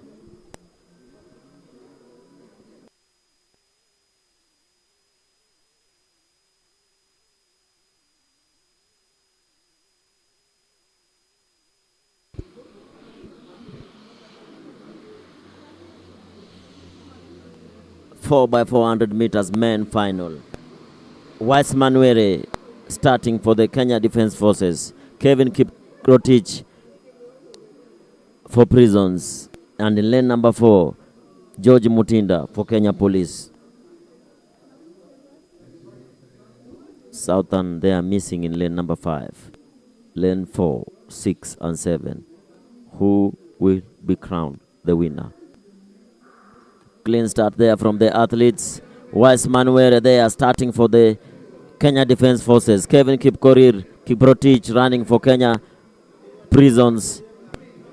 And George Mutinda, the winner of the 400 meters, just running there for Kenya Police. Mutinda rocking in his run. Wiseman Were just taking it easy on that curve. Wiseman Were running so relaxed you might think that he is anchoring, but no. He is starting for the Kenya Defence Forces. Kevin Kiprotich.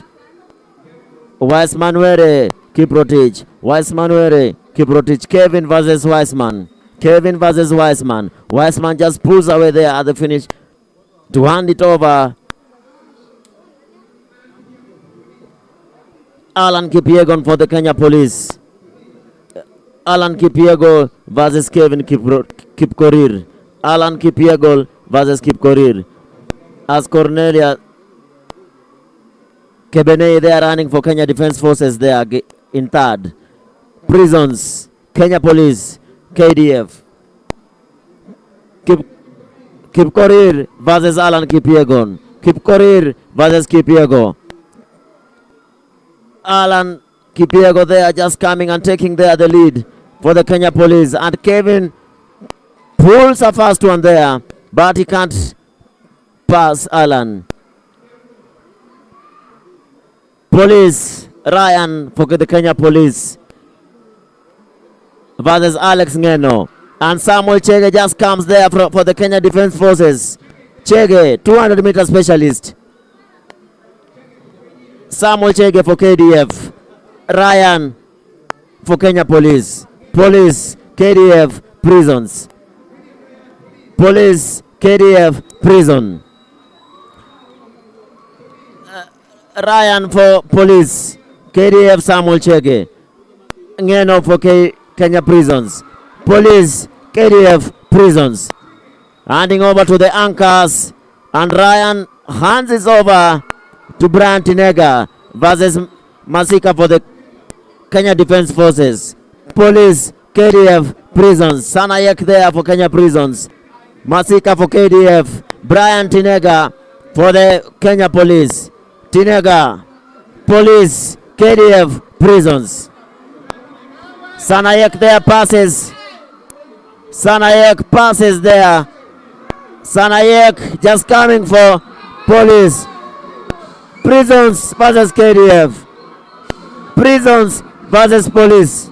Police, Tinega. Sanayek, prisons. Police. There they finish the race in a time of 3:01.00. Kenya Police winning the 4x400 meters final for men. Brilliant, brilliant race. What a way to end these championships. This just shows you what it means to be a 400-meter runner in this country, because it is top quality. That's why it's by no fluke that 3 have already qualified for the World Athletics Championships. You could feel it. You could feel the adrenaline in these athletes. You could feel the lactic acid taking toll on them. But then how this ended is how it becomes even more interesting, because these athletes literally did what they could to ensure that they represented their respective sides in very, very, very good fashion. And of course, the as we await to see the replay for that, the medal ceremony, of course, taking place. And this 4x400 meters, of course, bringing together athletes from different disciplines and, of course, camps. And they've come here, police reigning supreme in the 4x100 meters, revenging on the loss in the 4x100 meters earlier on, and clinching the 4x400 meters, of course. Stephen Onyango piping Ferdinand Omanyala to win the to help his team KDF win the 4x100 meters earlier on. But this 4x400 meters, it was all about revenge. It was a revenge mission that has been well executed by Kenya Police, ukipenda National Police Service, in other words, the National Police Service, of course, winning that 4x400 meters, the last event of the day. And of course, we also saw them clinch victory in the women's category, clinching that 4x400 meters women final that was anchored by Mary Mora, the world 800 meters champion. And of course, she's just shown that she has it all the way. She knows what to do during major championships. And it's all about having the best, and of course, the best are being rewarded here, courtesy of KCB. And of course, this championship has been sponsored by them together with Betika, and of course, the umbrella body Athletics Kenya, bringing the best of athletics. And this culminates the end of the national season. Of course, after the 6th series of track and field, we've seen the likes of Julius Diego posting great times in the javelin. Some of the results that have also been posted have been very impressive, and of course the highlight of the day being the 400 meters men, where 3 top finishers have made it to Tokyo. And this makes it very interesting because in August, of course, on 1st and 2nd, we shall have the national trials in a venue yet to be confirmed, because this venue will be used for the African Nations Championships that Kenya is hosting together with Tanzania and Uganda. Of course, Kenya will be hosting the final on August 30th at the Kasarani Stadium. It's now time for the closing ceremony, but of course, it's been a very wonderful day. Started yesterday, 2 days of action in the national championships, and of course, everything has run smoothly despite the hiccups previously witnessed at the beginning of the week, but it has ended really well as the prison service, of course, choir, and of course, we'll have the overall winners crowned here, and of course, it's all about the points, and it is something that we've witnessed. And of course, 2 days of action, handing it over to Charity, who will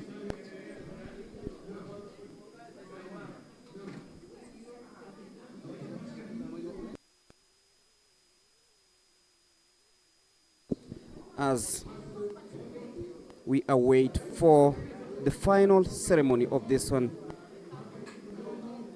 as the prison choir marching on the track, and we are ready to finish this, as we'll be heading down to the track side to have a wrap of every event that has happened here in the last 2 days.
Thank you for joining us for the 2 days here at the National Championship.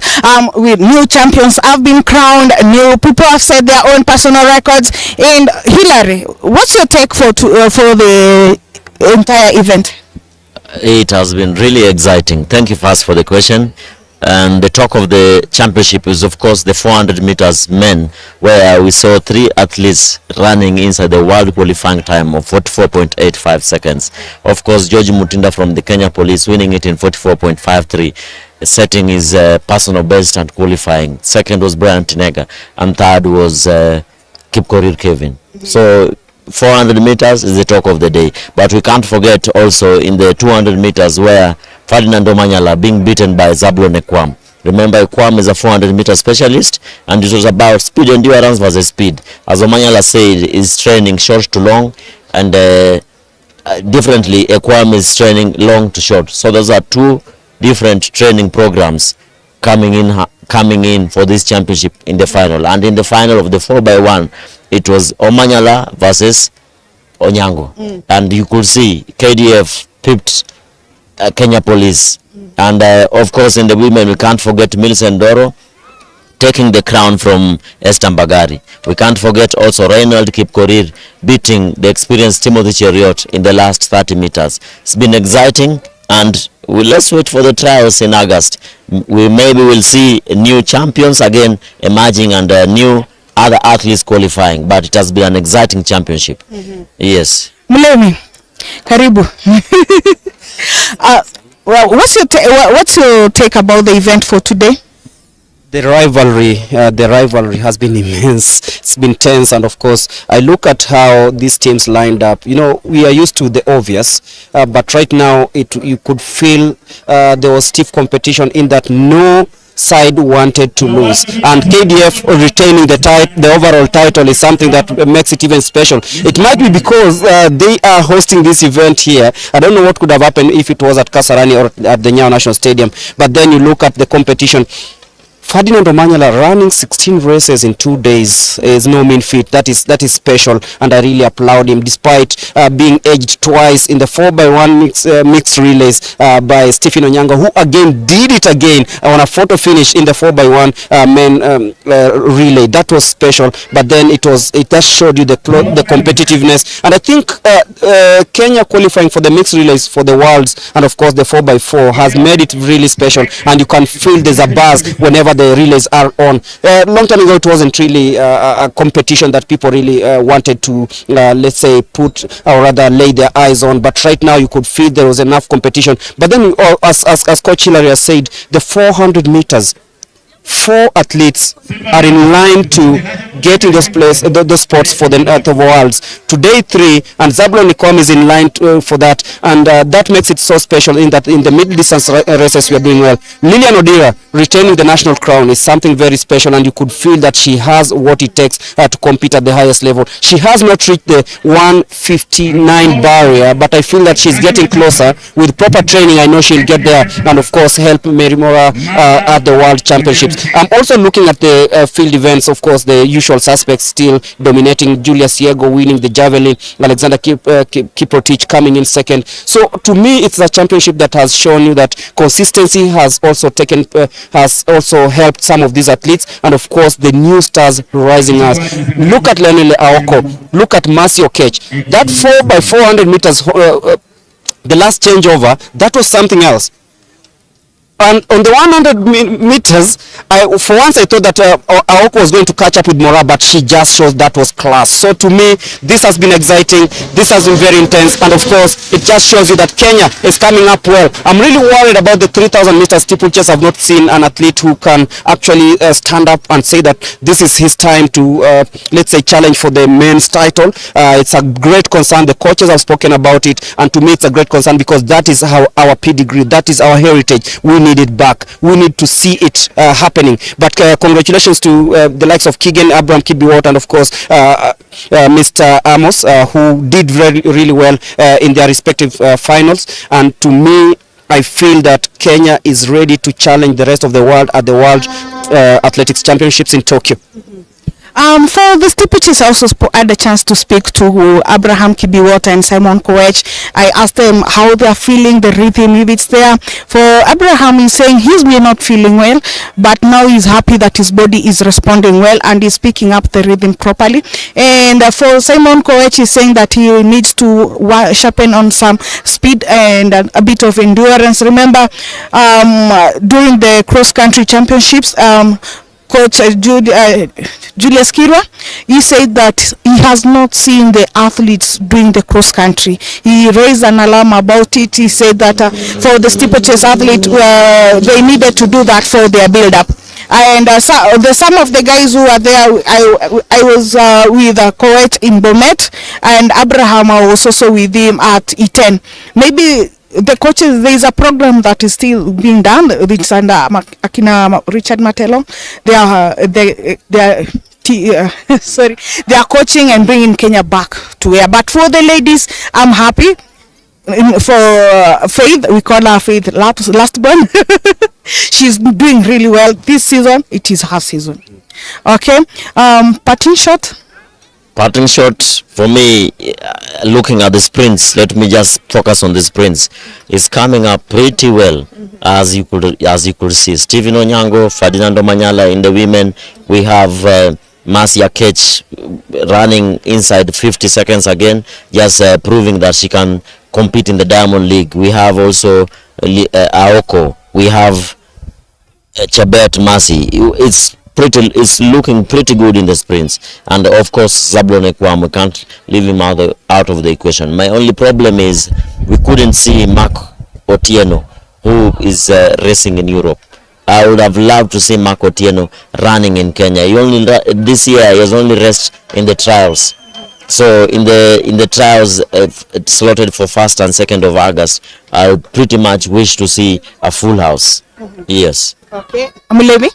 Mine is just to congratulate KDF for a job well done, a well organized event that has brought together the best of best after the 6 legs of the Athletics Kenya track and field. To me, I feel that actually the modernization of these facilities is making it even better for us. Of course, good broadcast environment. You can feel that everything was just a buzz after hosting the Kip Keino Classic slightly over a month ago. It's something that gives us hope that maybe as we bid for the Worlds in 2029, these are some of the facilities we might consider during that time. For me, brilliant event. Congratulations KDF and everyone who participated, and of course them winning 40 medals this time, 13 gold, 14 silver and 13 bronze. It's something that is very commendable. For the upcoming like Nyanza North Southern and of course Central Rift, I can say always next time, because individual brilliance has also brought it. And just something to point out, the Lemotit camp, keep up doing what they're doing.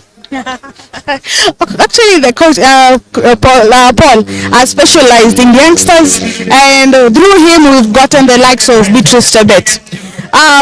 Thank you so much for being one of our viewers. Remember to subscribe on our channel and also leave us a comment from where you're watching us from. My name is Charity Wanja. See you next time during the trials.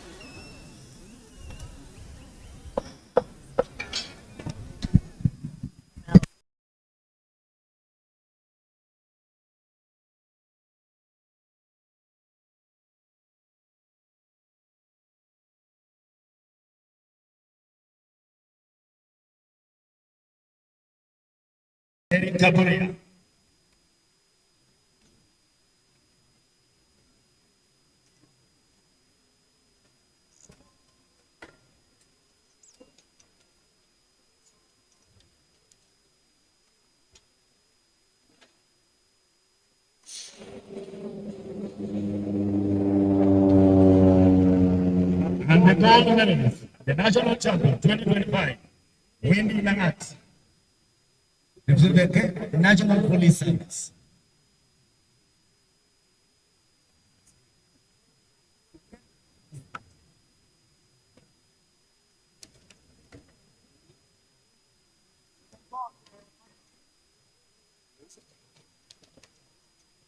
Asante sana Charles Kasati kipeana zawadi ya Paul Ford. Nakumbuka yeye alikuwa akimbia mbio za mita 100, 200 na 400 hata 800.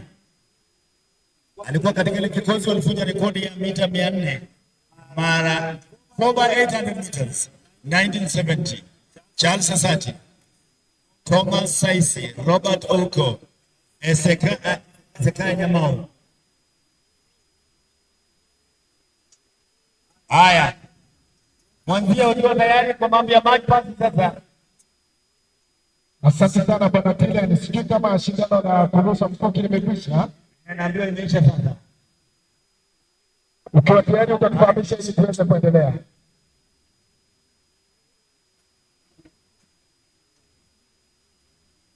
Waheshimiwa women na anayewakabidhi zawadi ndio mwingine former Olympic champion, former world cross country 3-5 times, John Ndugi.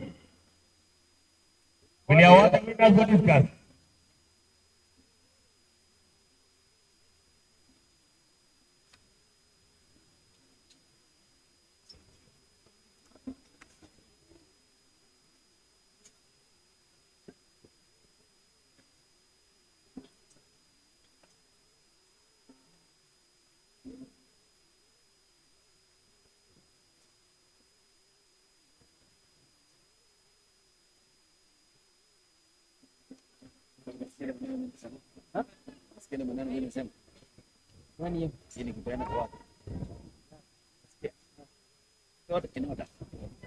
Okay.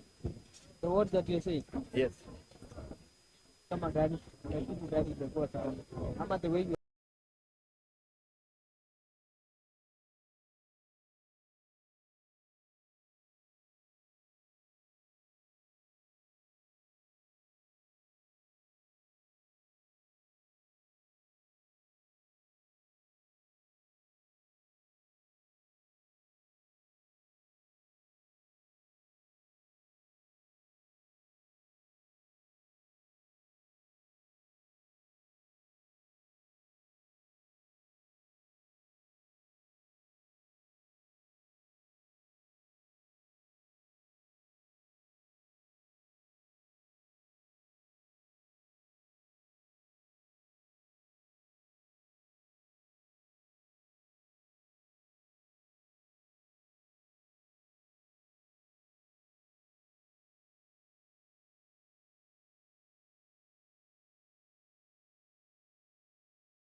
Sasa Nguki alikuwa akikimbia 5000 meters. Sasa Ben tena zawadi wa discus. What an interesting story.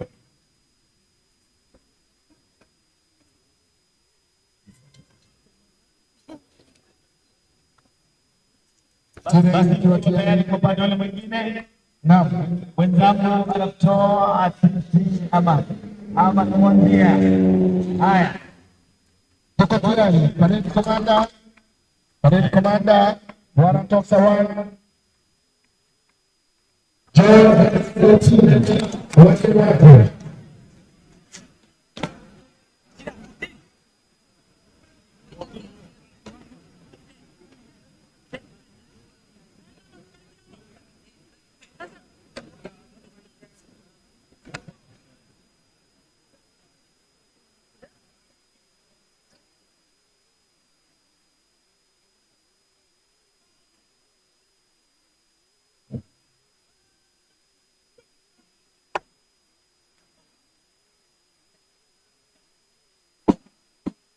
Asante sana.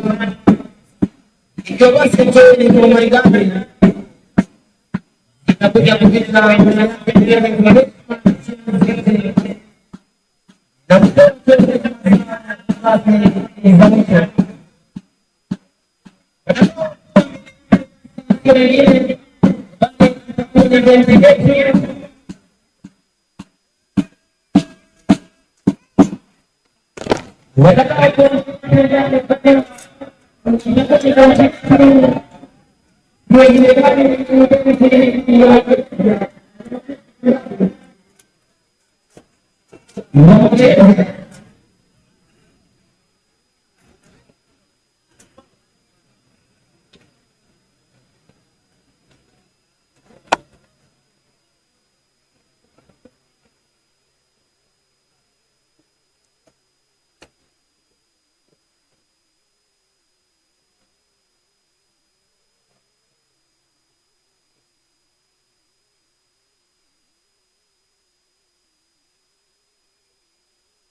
basi wakati leo tuanze hapo.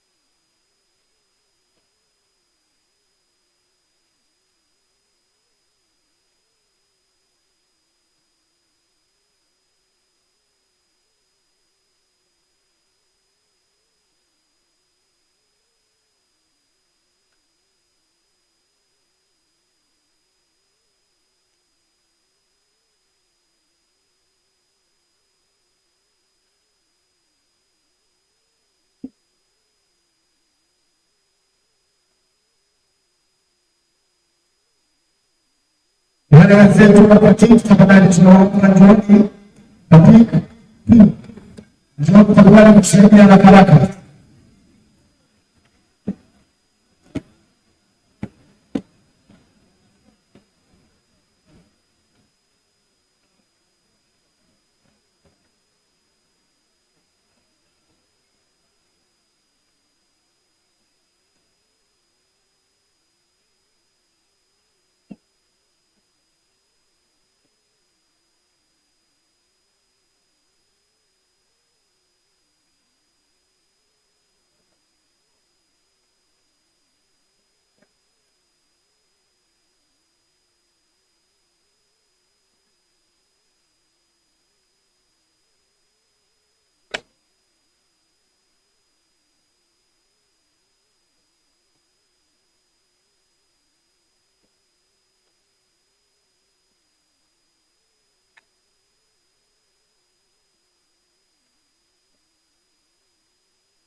Viongozi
Teams formed up, present, and ready for your dress up.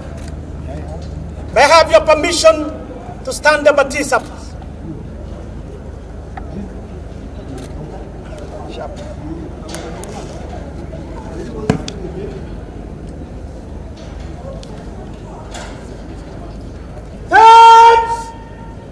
Stand up! Please!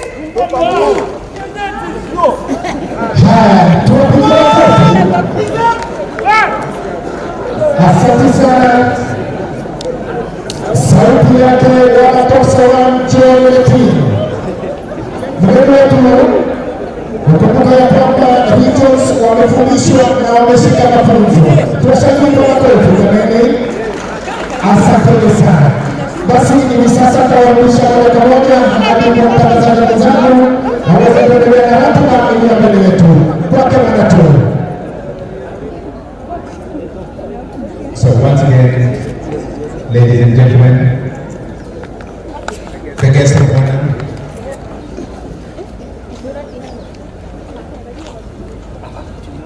guest of honor, Vice President, Senior Vice President, Athletics Kenya.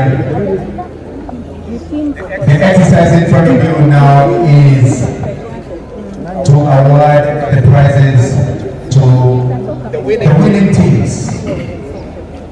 And very quickly, I want to call upon Madam Susan Kamau to guide us on how we will award the prizes, and then we'll take it from there.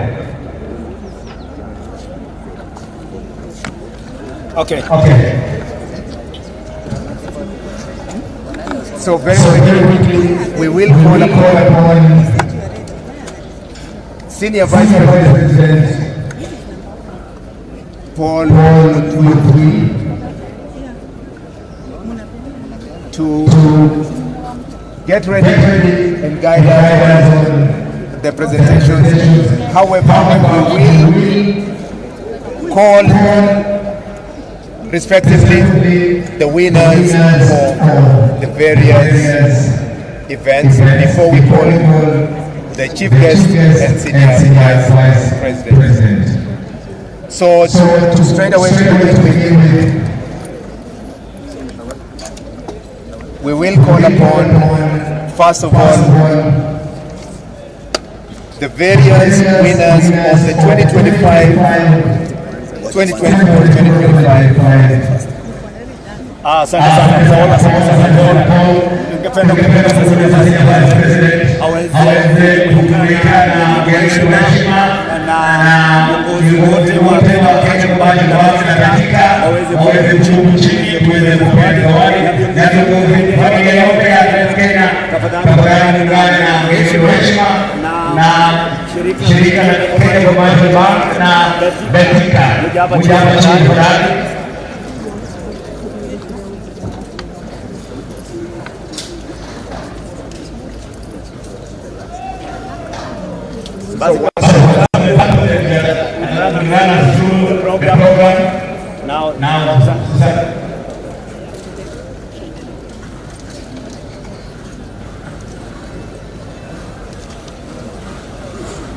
So the guest of honor and the various visitors, including KCB and Betika, are coming down so that we can begin the program, as well as the senior management of Athletics Kenya. So we will start with the women.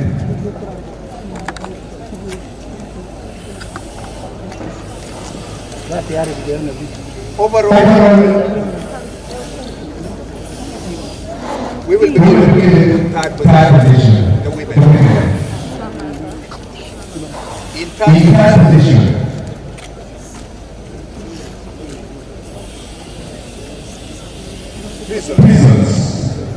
prison service with 5 gold, 6 silvers, and 5 bronze. Kenya Prisons. Hamutaki kuchukua kofia? Kenya Prisons come forward for your prizes.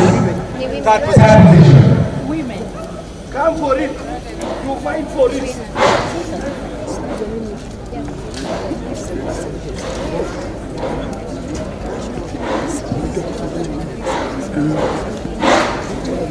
So we start with the bronze medal prisons.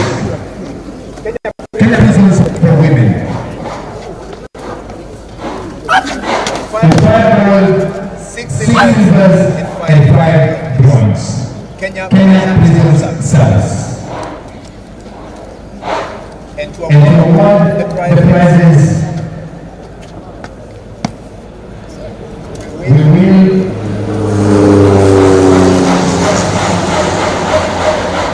let's get the trophies first of all, the trophies. Yes, the trophies.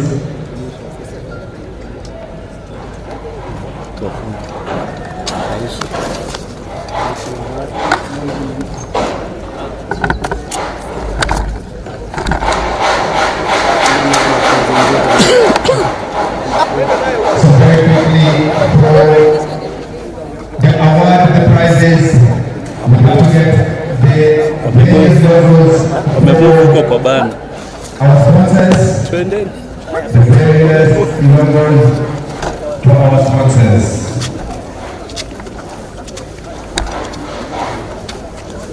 Anatoka vizuri. Haya, wait hapo. Yule mkubwa asikie. And once again, You are now, sir. to award the prizes, we will give it to Senior Vice President Paul Mutui, escorted by Catherine Dereba.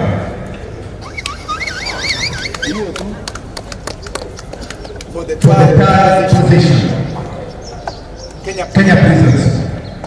5 gold, 6 silvers, and 5 bronze. Yes. Team.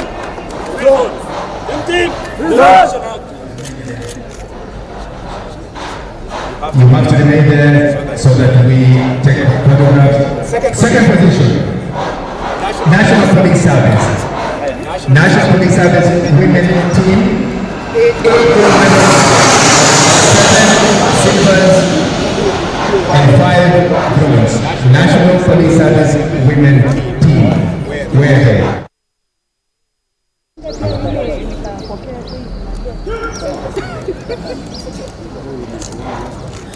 The representative of Letica, Mr. Aolia, or Mr. Police. Silver medals for police. With 8 gold medals, 7 silvers, and 5 bronze medals. Team manager, where is he? Team manager to escort his team member the trophy. And Mr. Ahulia of Letica will give up to National Police Service second position. Overall second position. There is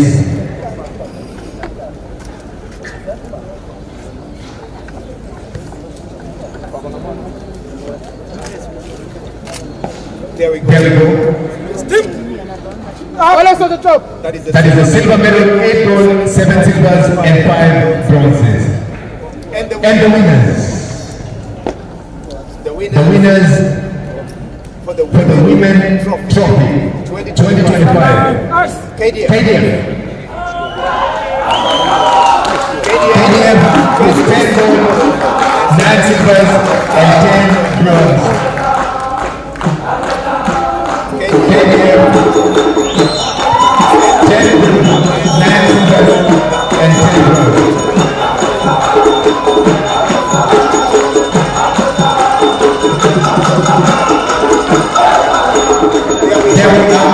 There will come round KDF.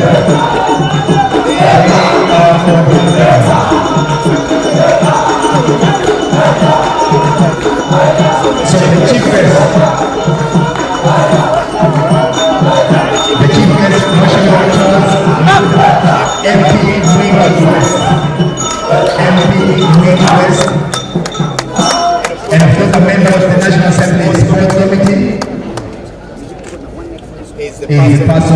happy to give ourselves that overall prize.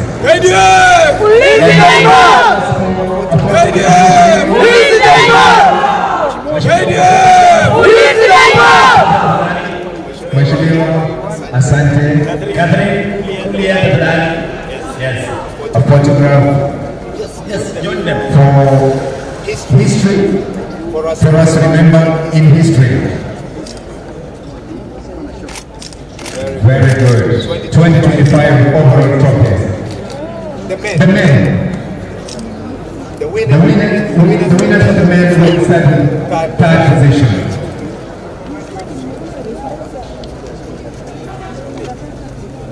Third position. Kenya Prison Service. For the men. Kenya Prison Service. Kenya Prison Service. Third position. 5 silvers. And 4 bronze medals. The trophy to be given out by Kennedy of KCB is here to present the sponsor KCB, one of our main sponsors for these championships. Kenya Prisons with 2 gold medals, 5 silvers, and 4 bronzes.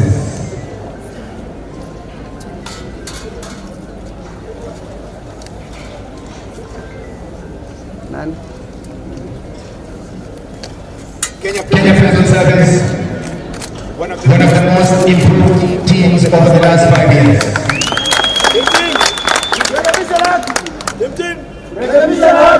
Second position. National Police Service, men. National Police Service. 8 gold, 4 silvers, 5 bronze. National Police Service. And they also won the relays. They took it right at the line to be given out by Jafet Aholia. Betika. There we go.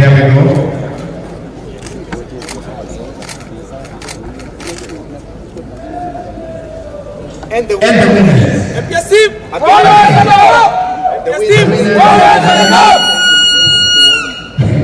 The overall winners again. Kenya.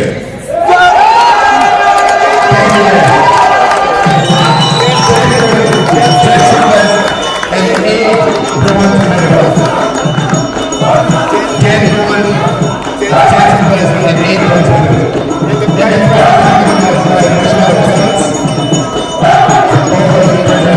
The winners of the ADF to be given out by Mheshimiwa Charles Komwengi. ADF! Ulinzi daima! ADF! Ulinzi daima!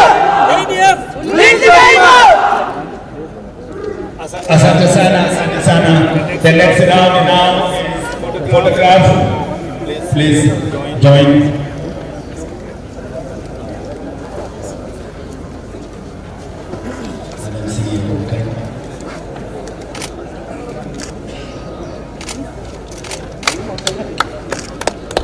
Keep the trophies clear.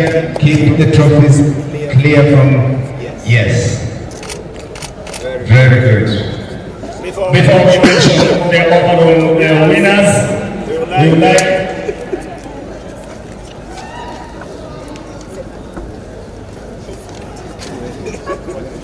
the typical links of the team.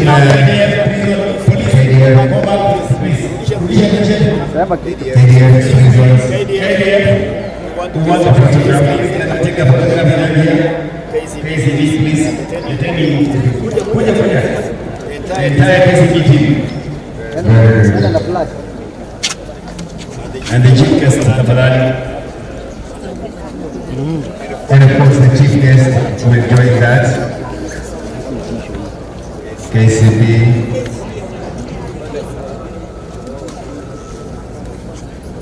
That's a photograph to remember. That is a photograph to remember.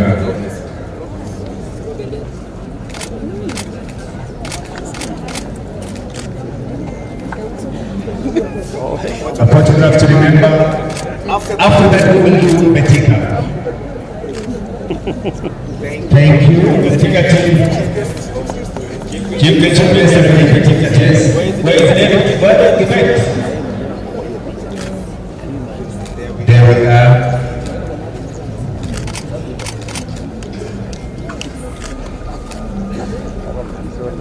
Asante sana. The most in our Athletics Kenya, we will do Athletics Kenya. Athletics Kenya team. The regional chair, the regional madam. Regional chair, join them.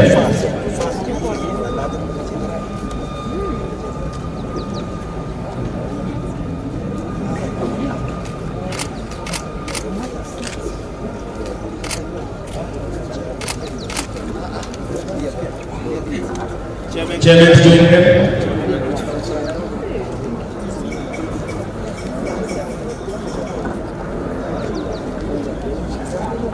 Very good.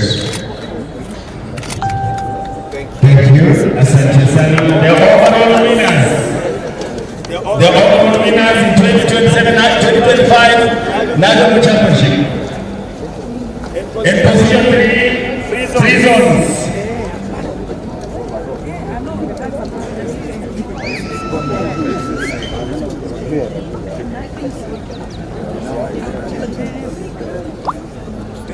And Ms. Awalia of kindly Chapter Awalia the finale awarded the overall position number 3, that is prisons. Sorry, number 3. Took the bronze medal. Very beautiful car. And then the team that took the silver this year is National Police Service. And the leader of the KCB, Kennedy Tafadhali, KCB sasa. Diana Court, Police, Kennedy by Diana Piana.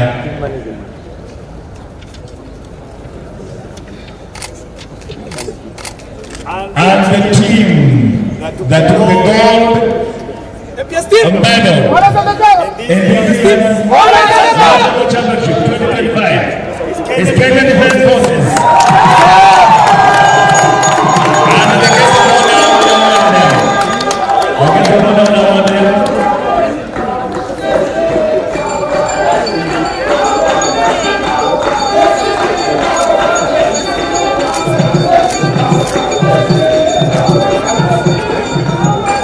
And our guest of honor.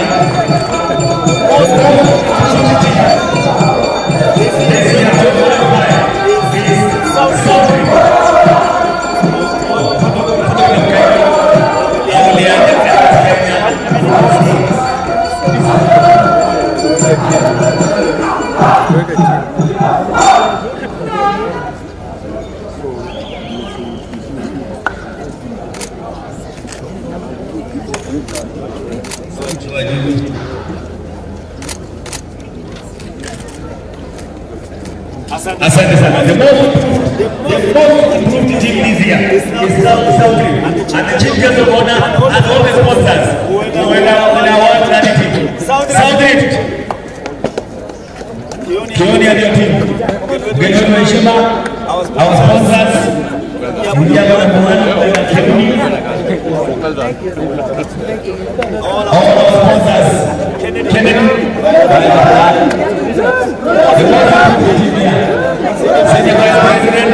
Senior Vice President, we are working with the team, the most improved subject.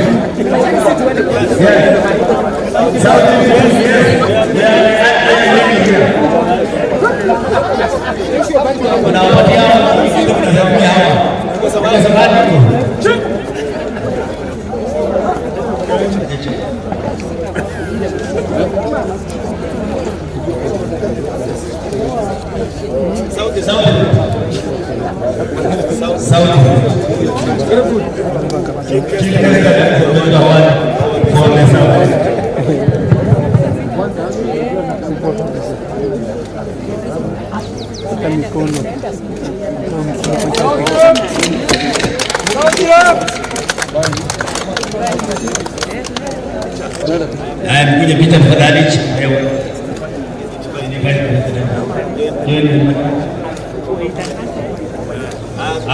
Tafadhali watuulize tafadhali.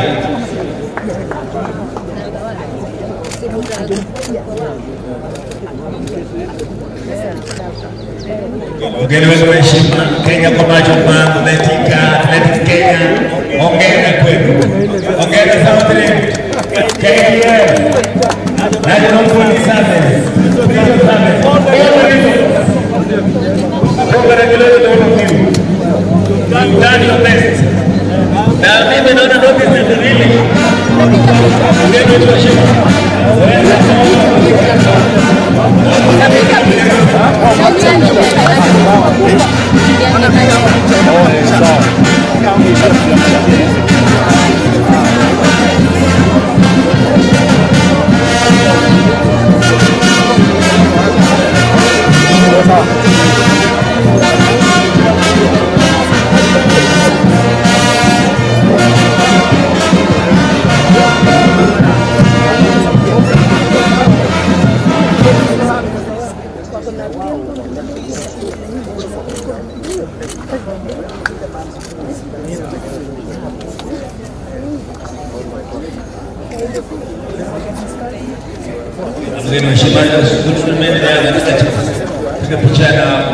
Wadhamini wetu wote na wageni wetu wa heshima, Senior Vice President joining us.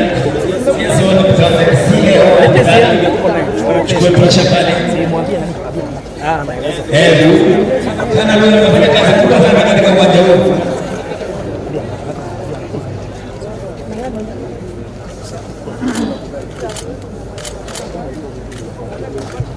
Asante sana. Next year, Mheshimiwa, come with the whole of your team, with a big band. Yes.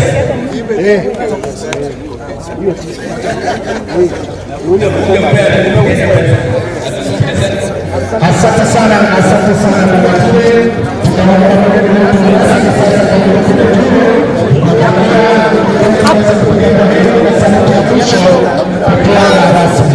Tunaomba mgeni rasmi kuchukua kule juu.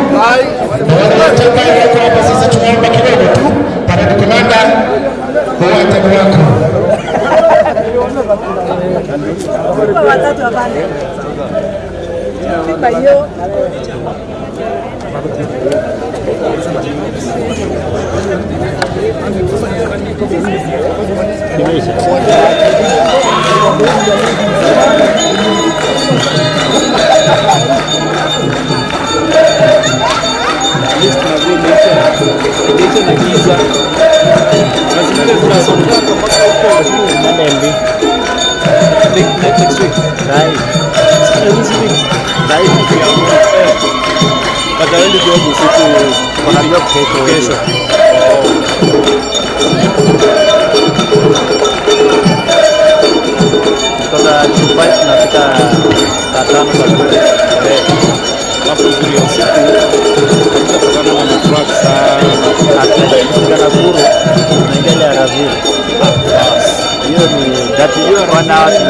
huko juu 10 teremuke. Hiyo hata hakuna mashindano. Asante sana. Tunaomba sasa tafadhali tutoke. Tunaomba wale ambao wamesimama karibu na tukio kuu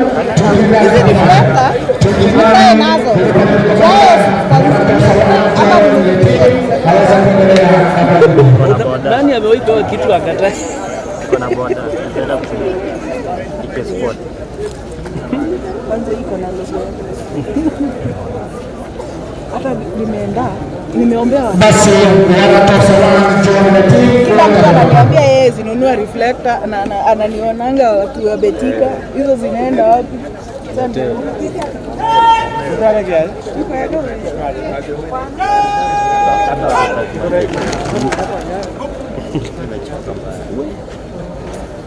Siku nzima alafu leo jua imetumwa.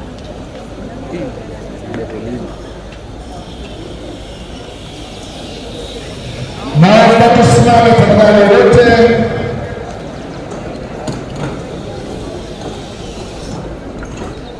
Sana, sir. May I have your permission to dismiss the team, sir?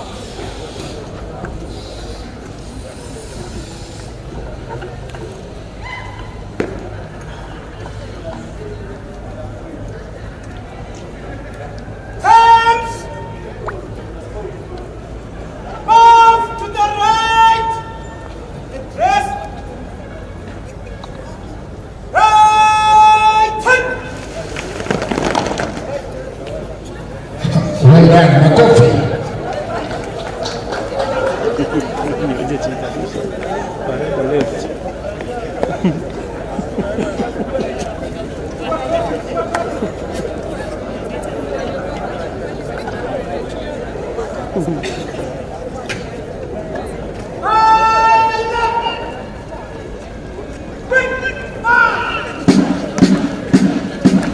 Basi hivi sasa mgeni wetu, timu zote zinachukua nafasi kule nyuma ama kuondoka uwanjani, ili beli ibakie ikuja kupiga kwa heri. Drum Major Kopro Halima Gedi atakuja mbele na kuomba ruhusa rasmi kufunga mashindano ya mwaka 2025.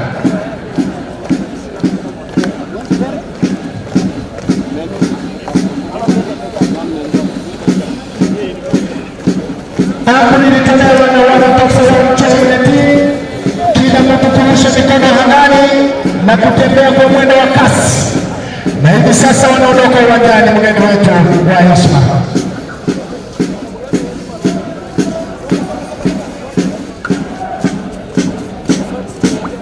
Nyuma kabisa ni wale cheering squad ambayo wanaandamana na timu yetu kwenda kule nje. Unawaona kwa runinga wakishangilia. Tupige makofi jameni, mashabiki hao wote. Asante sana wanapoondoka uwanjani.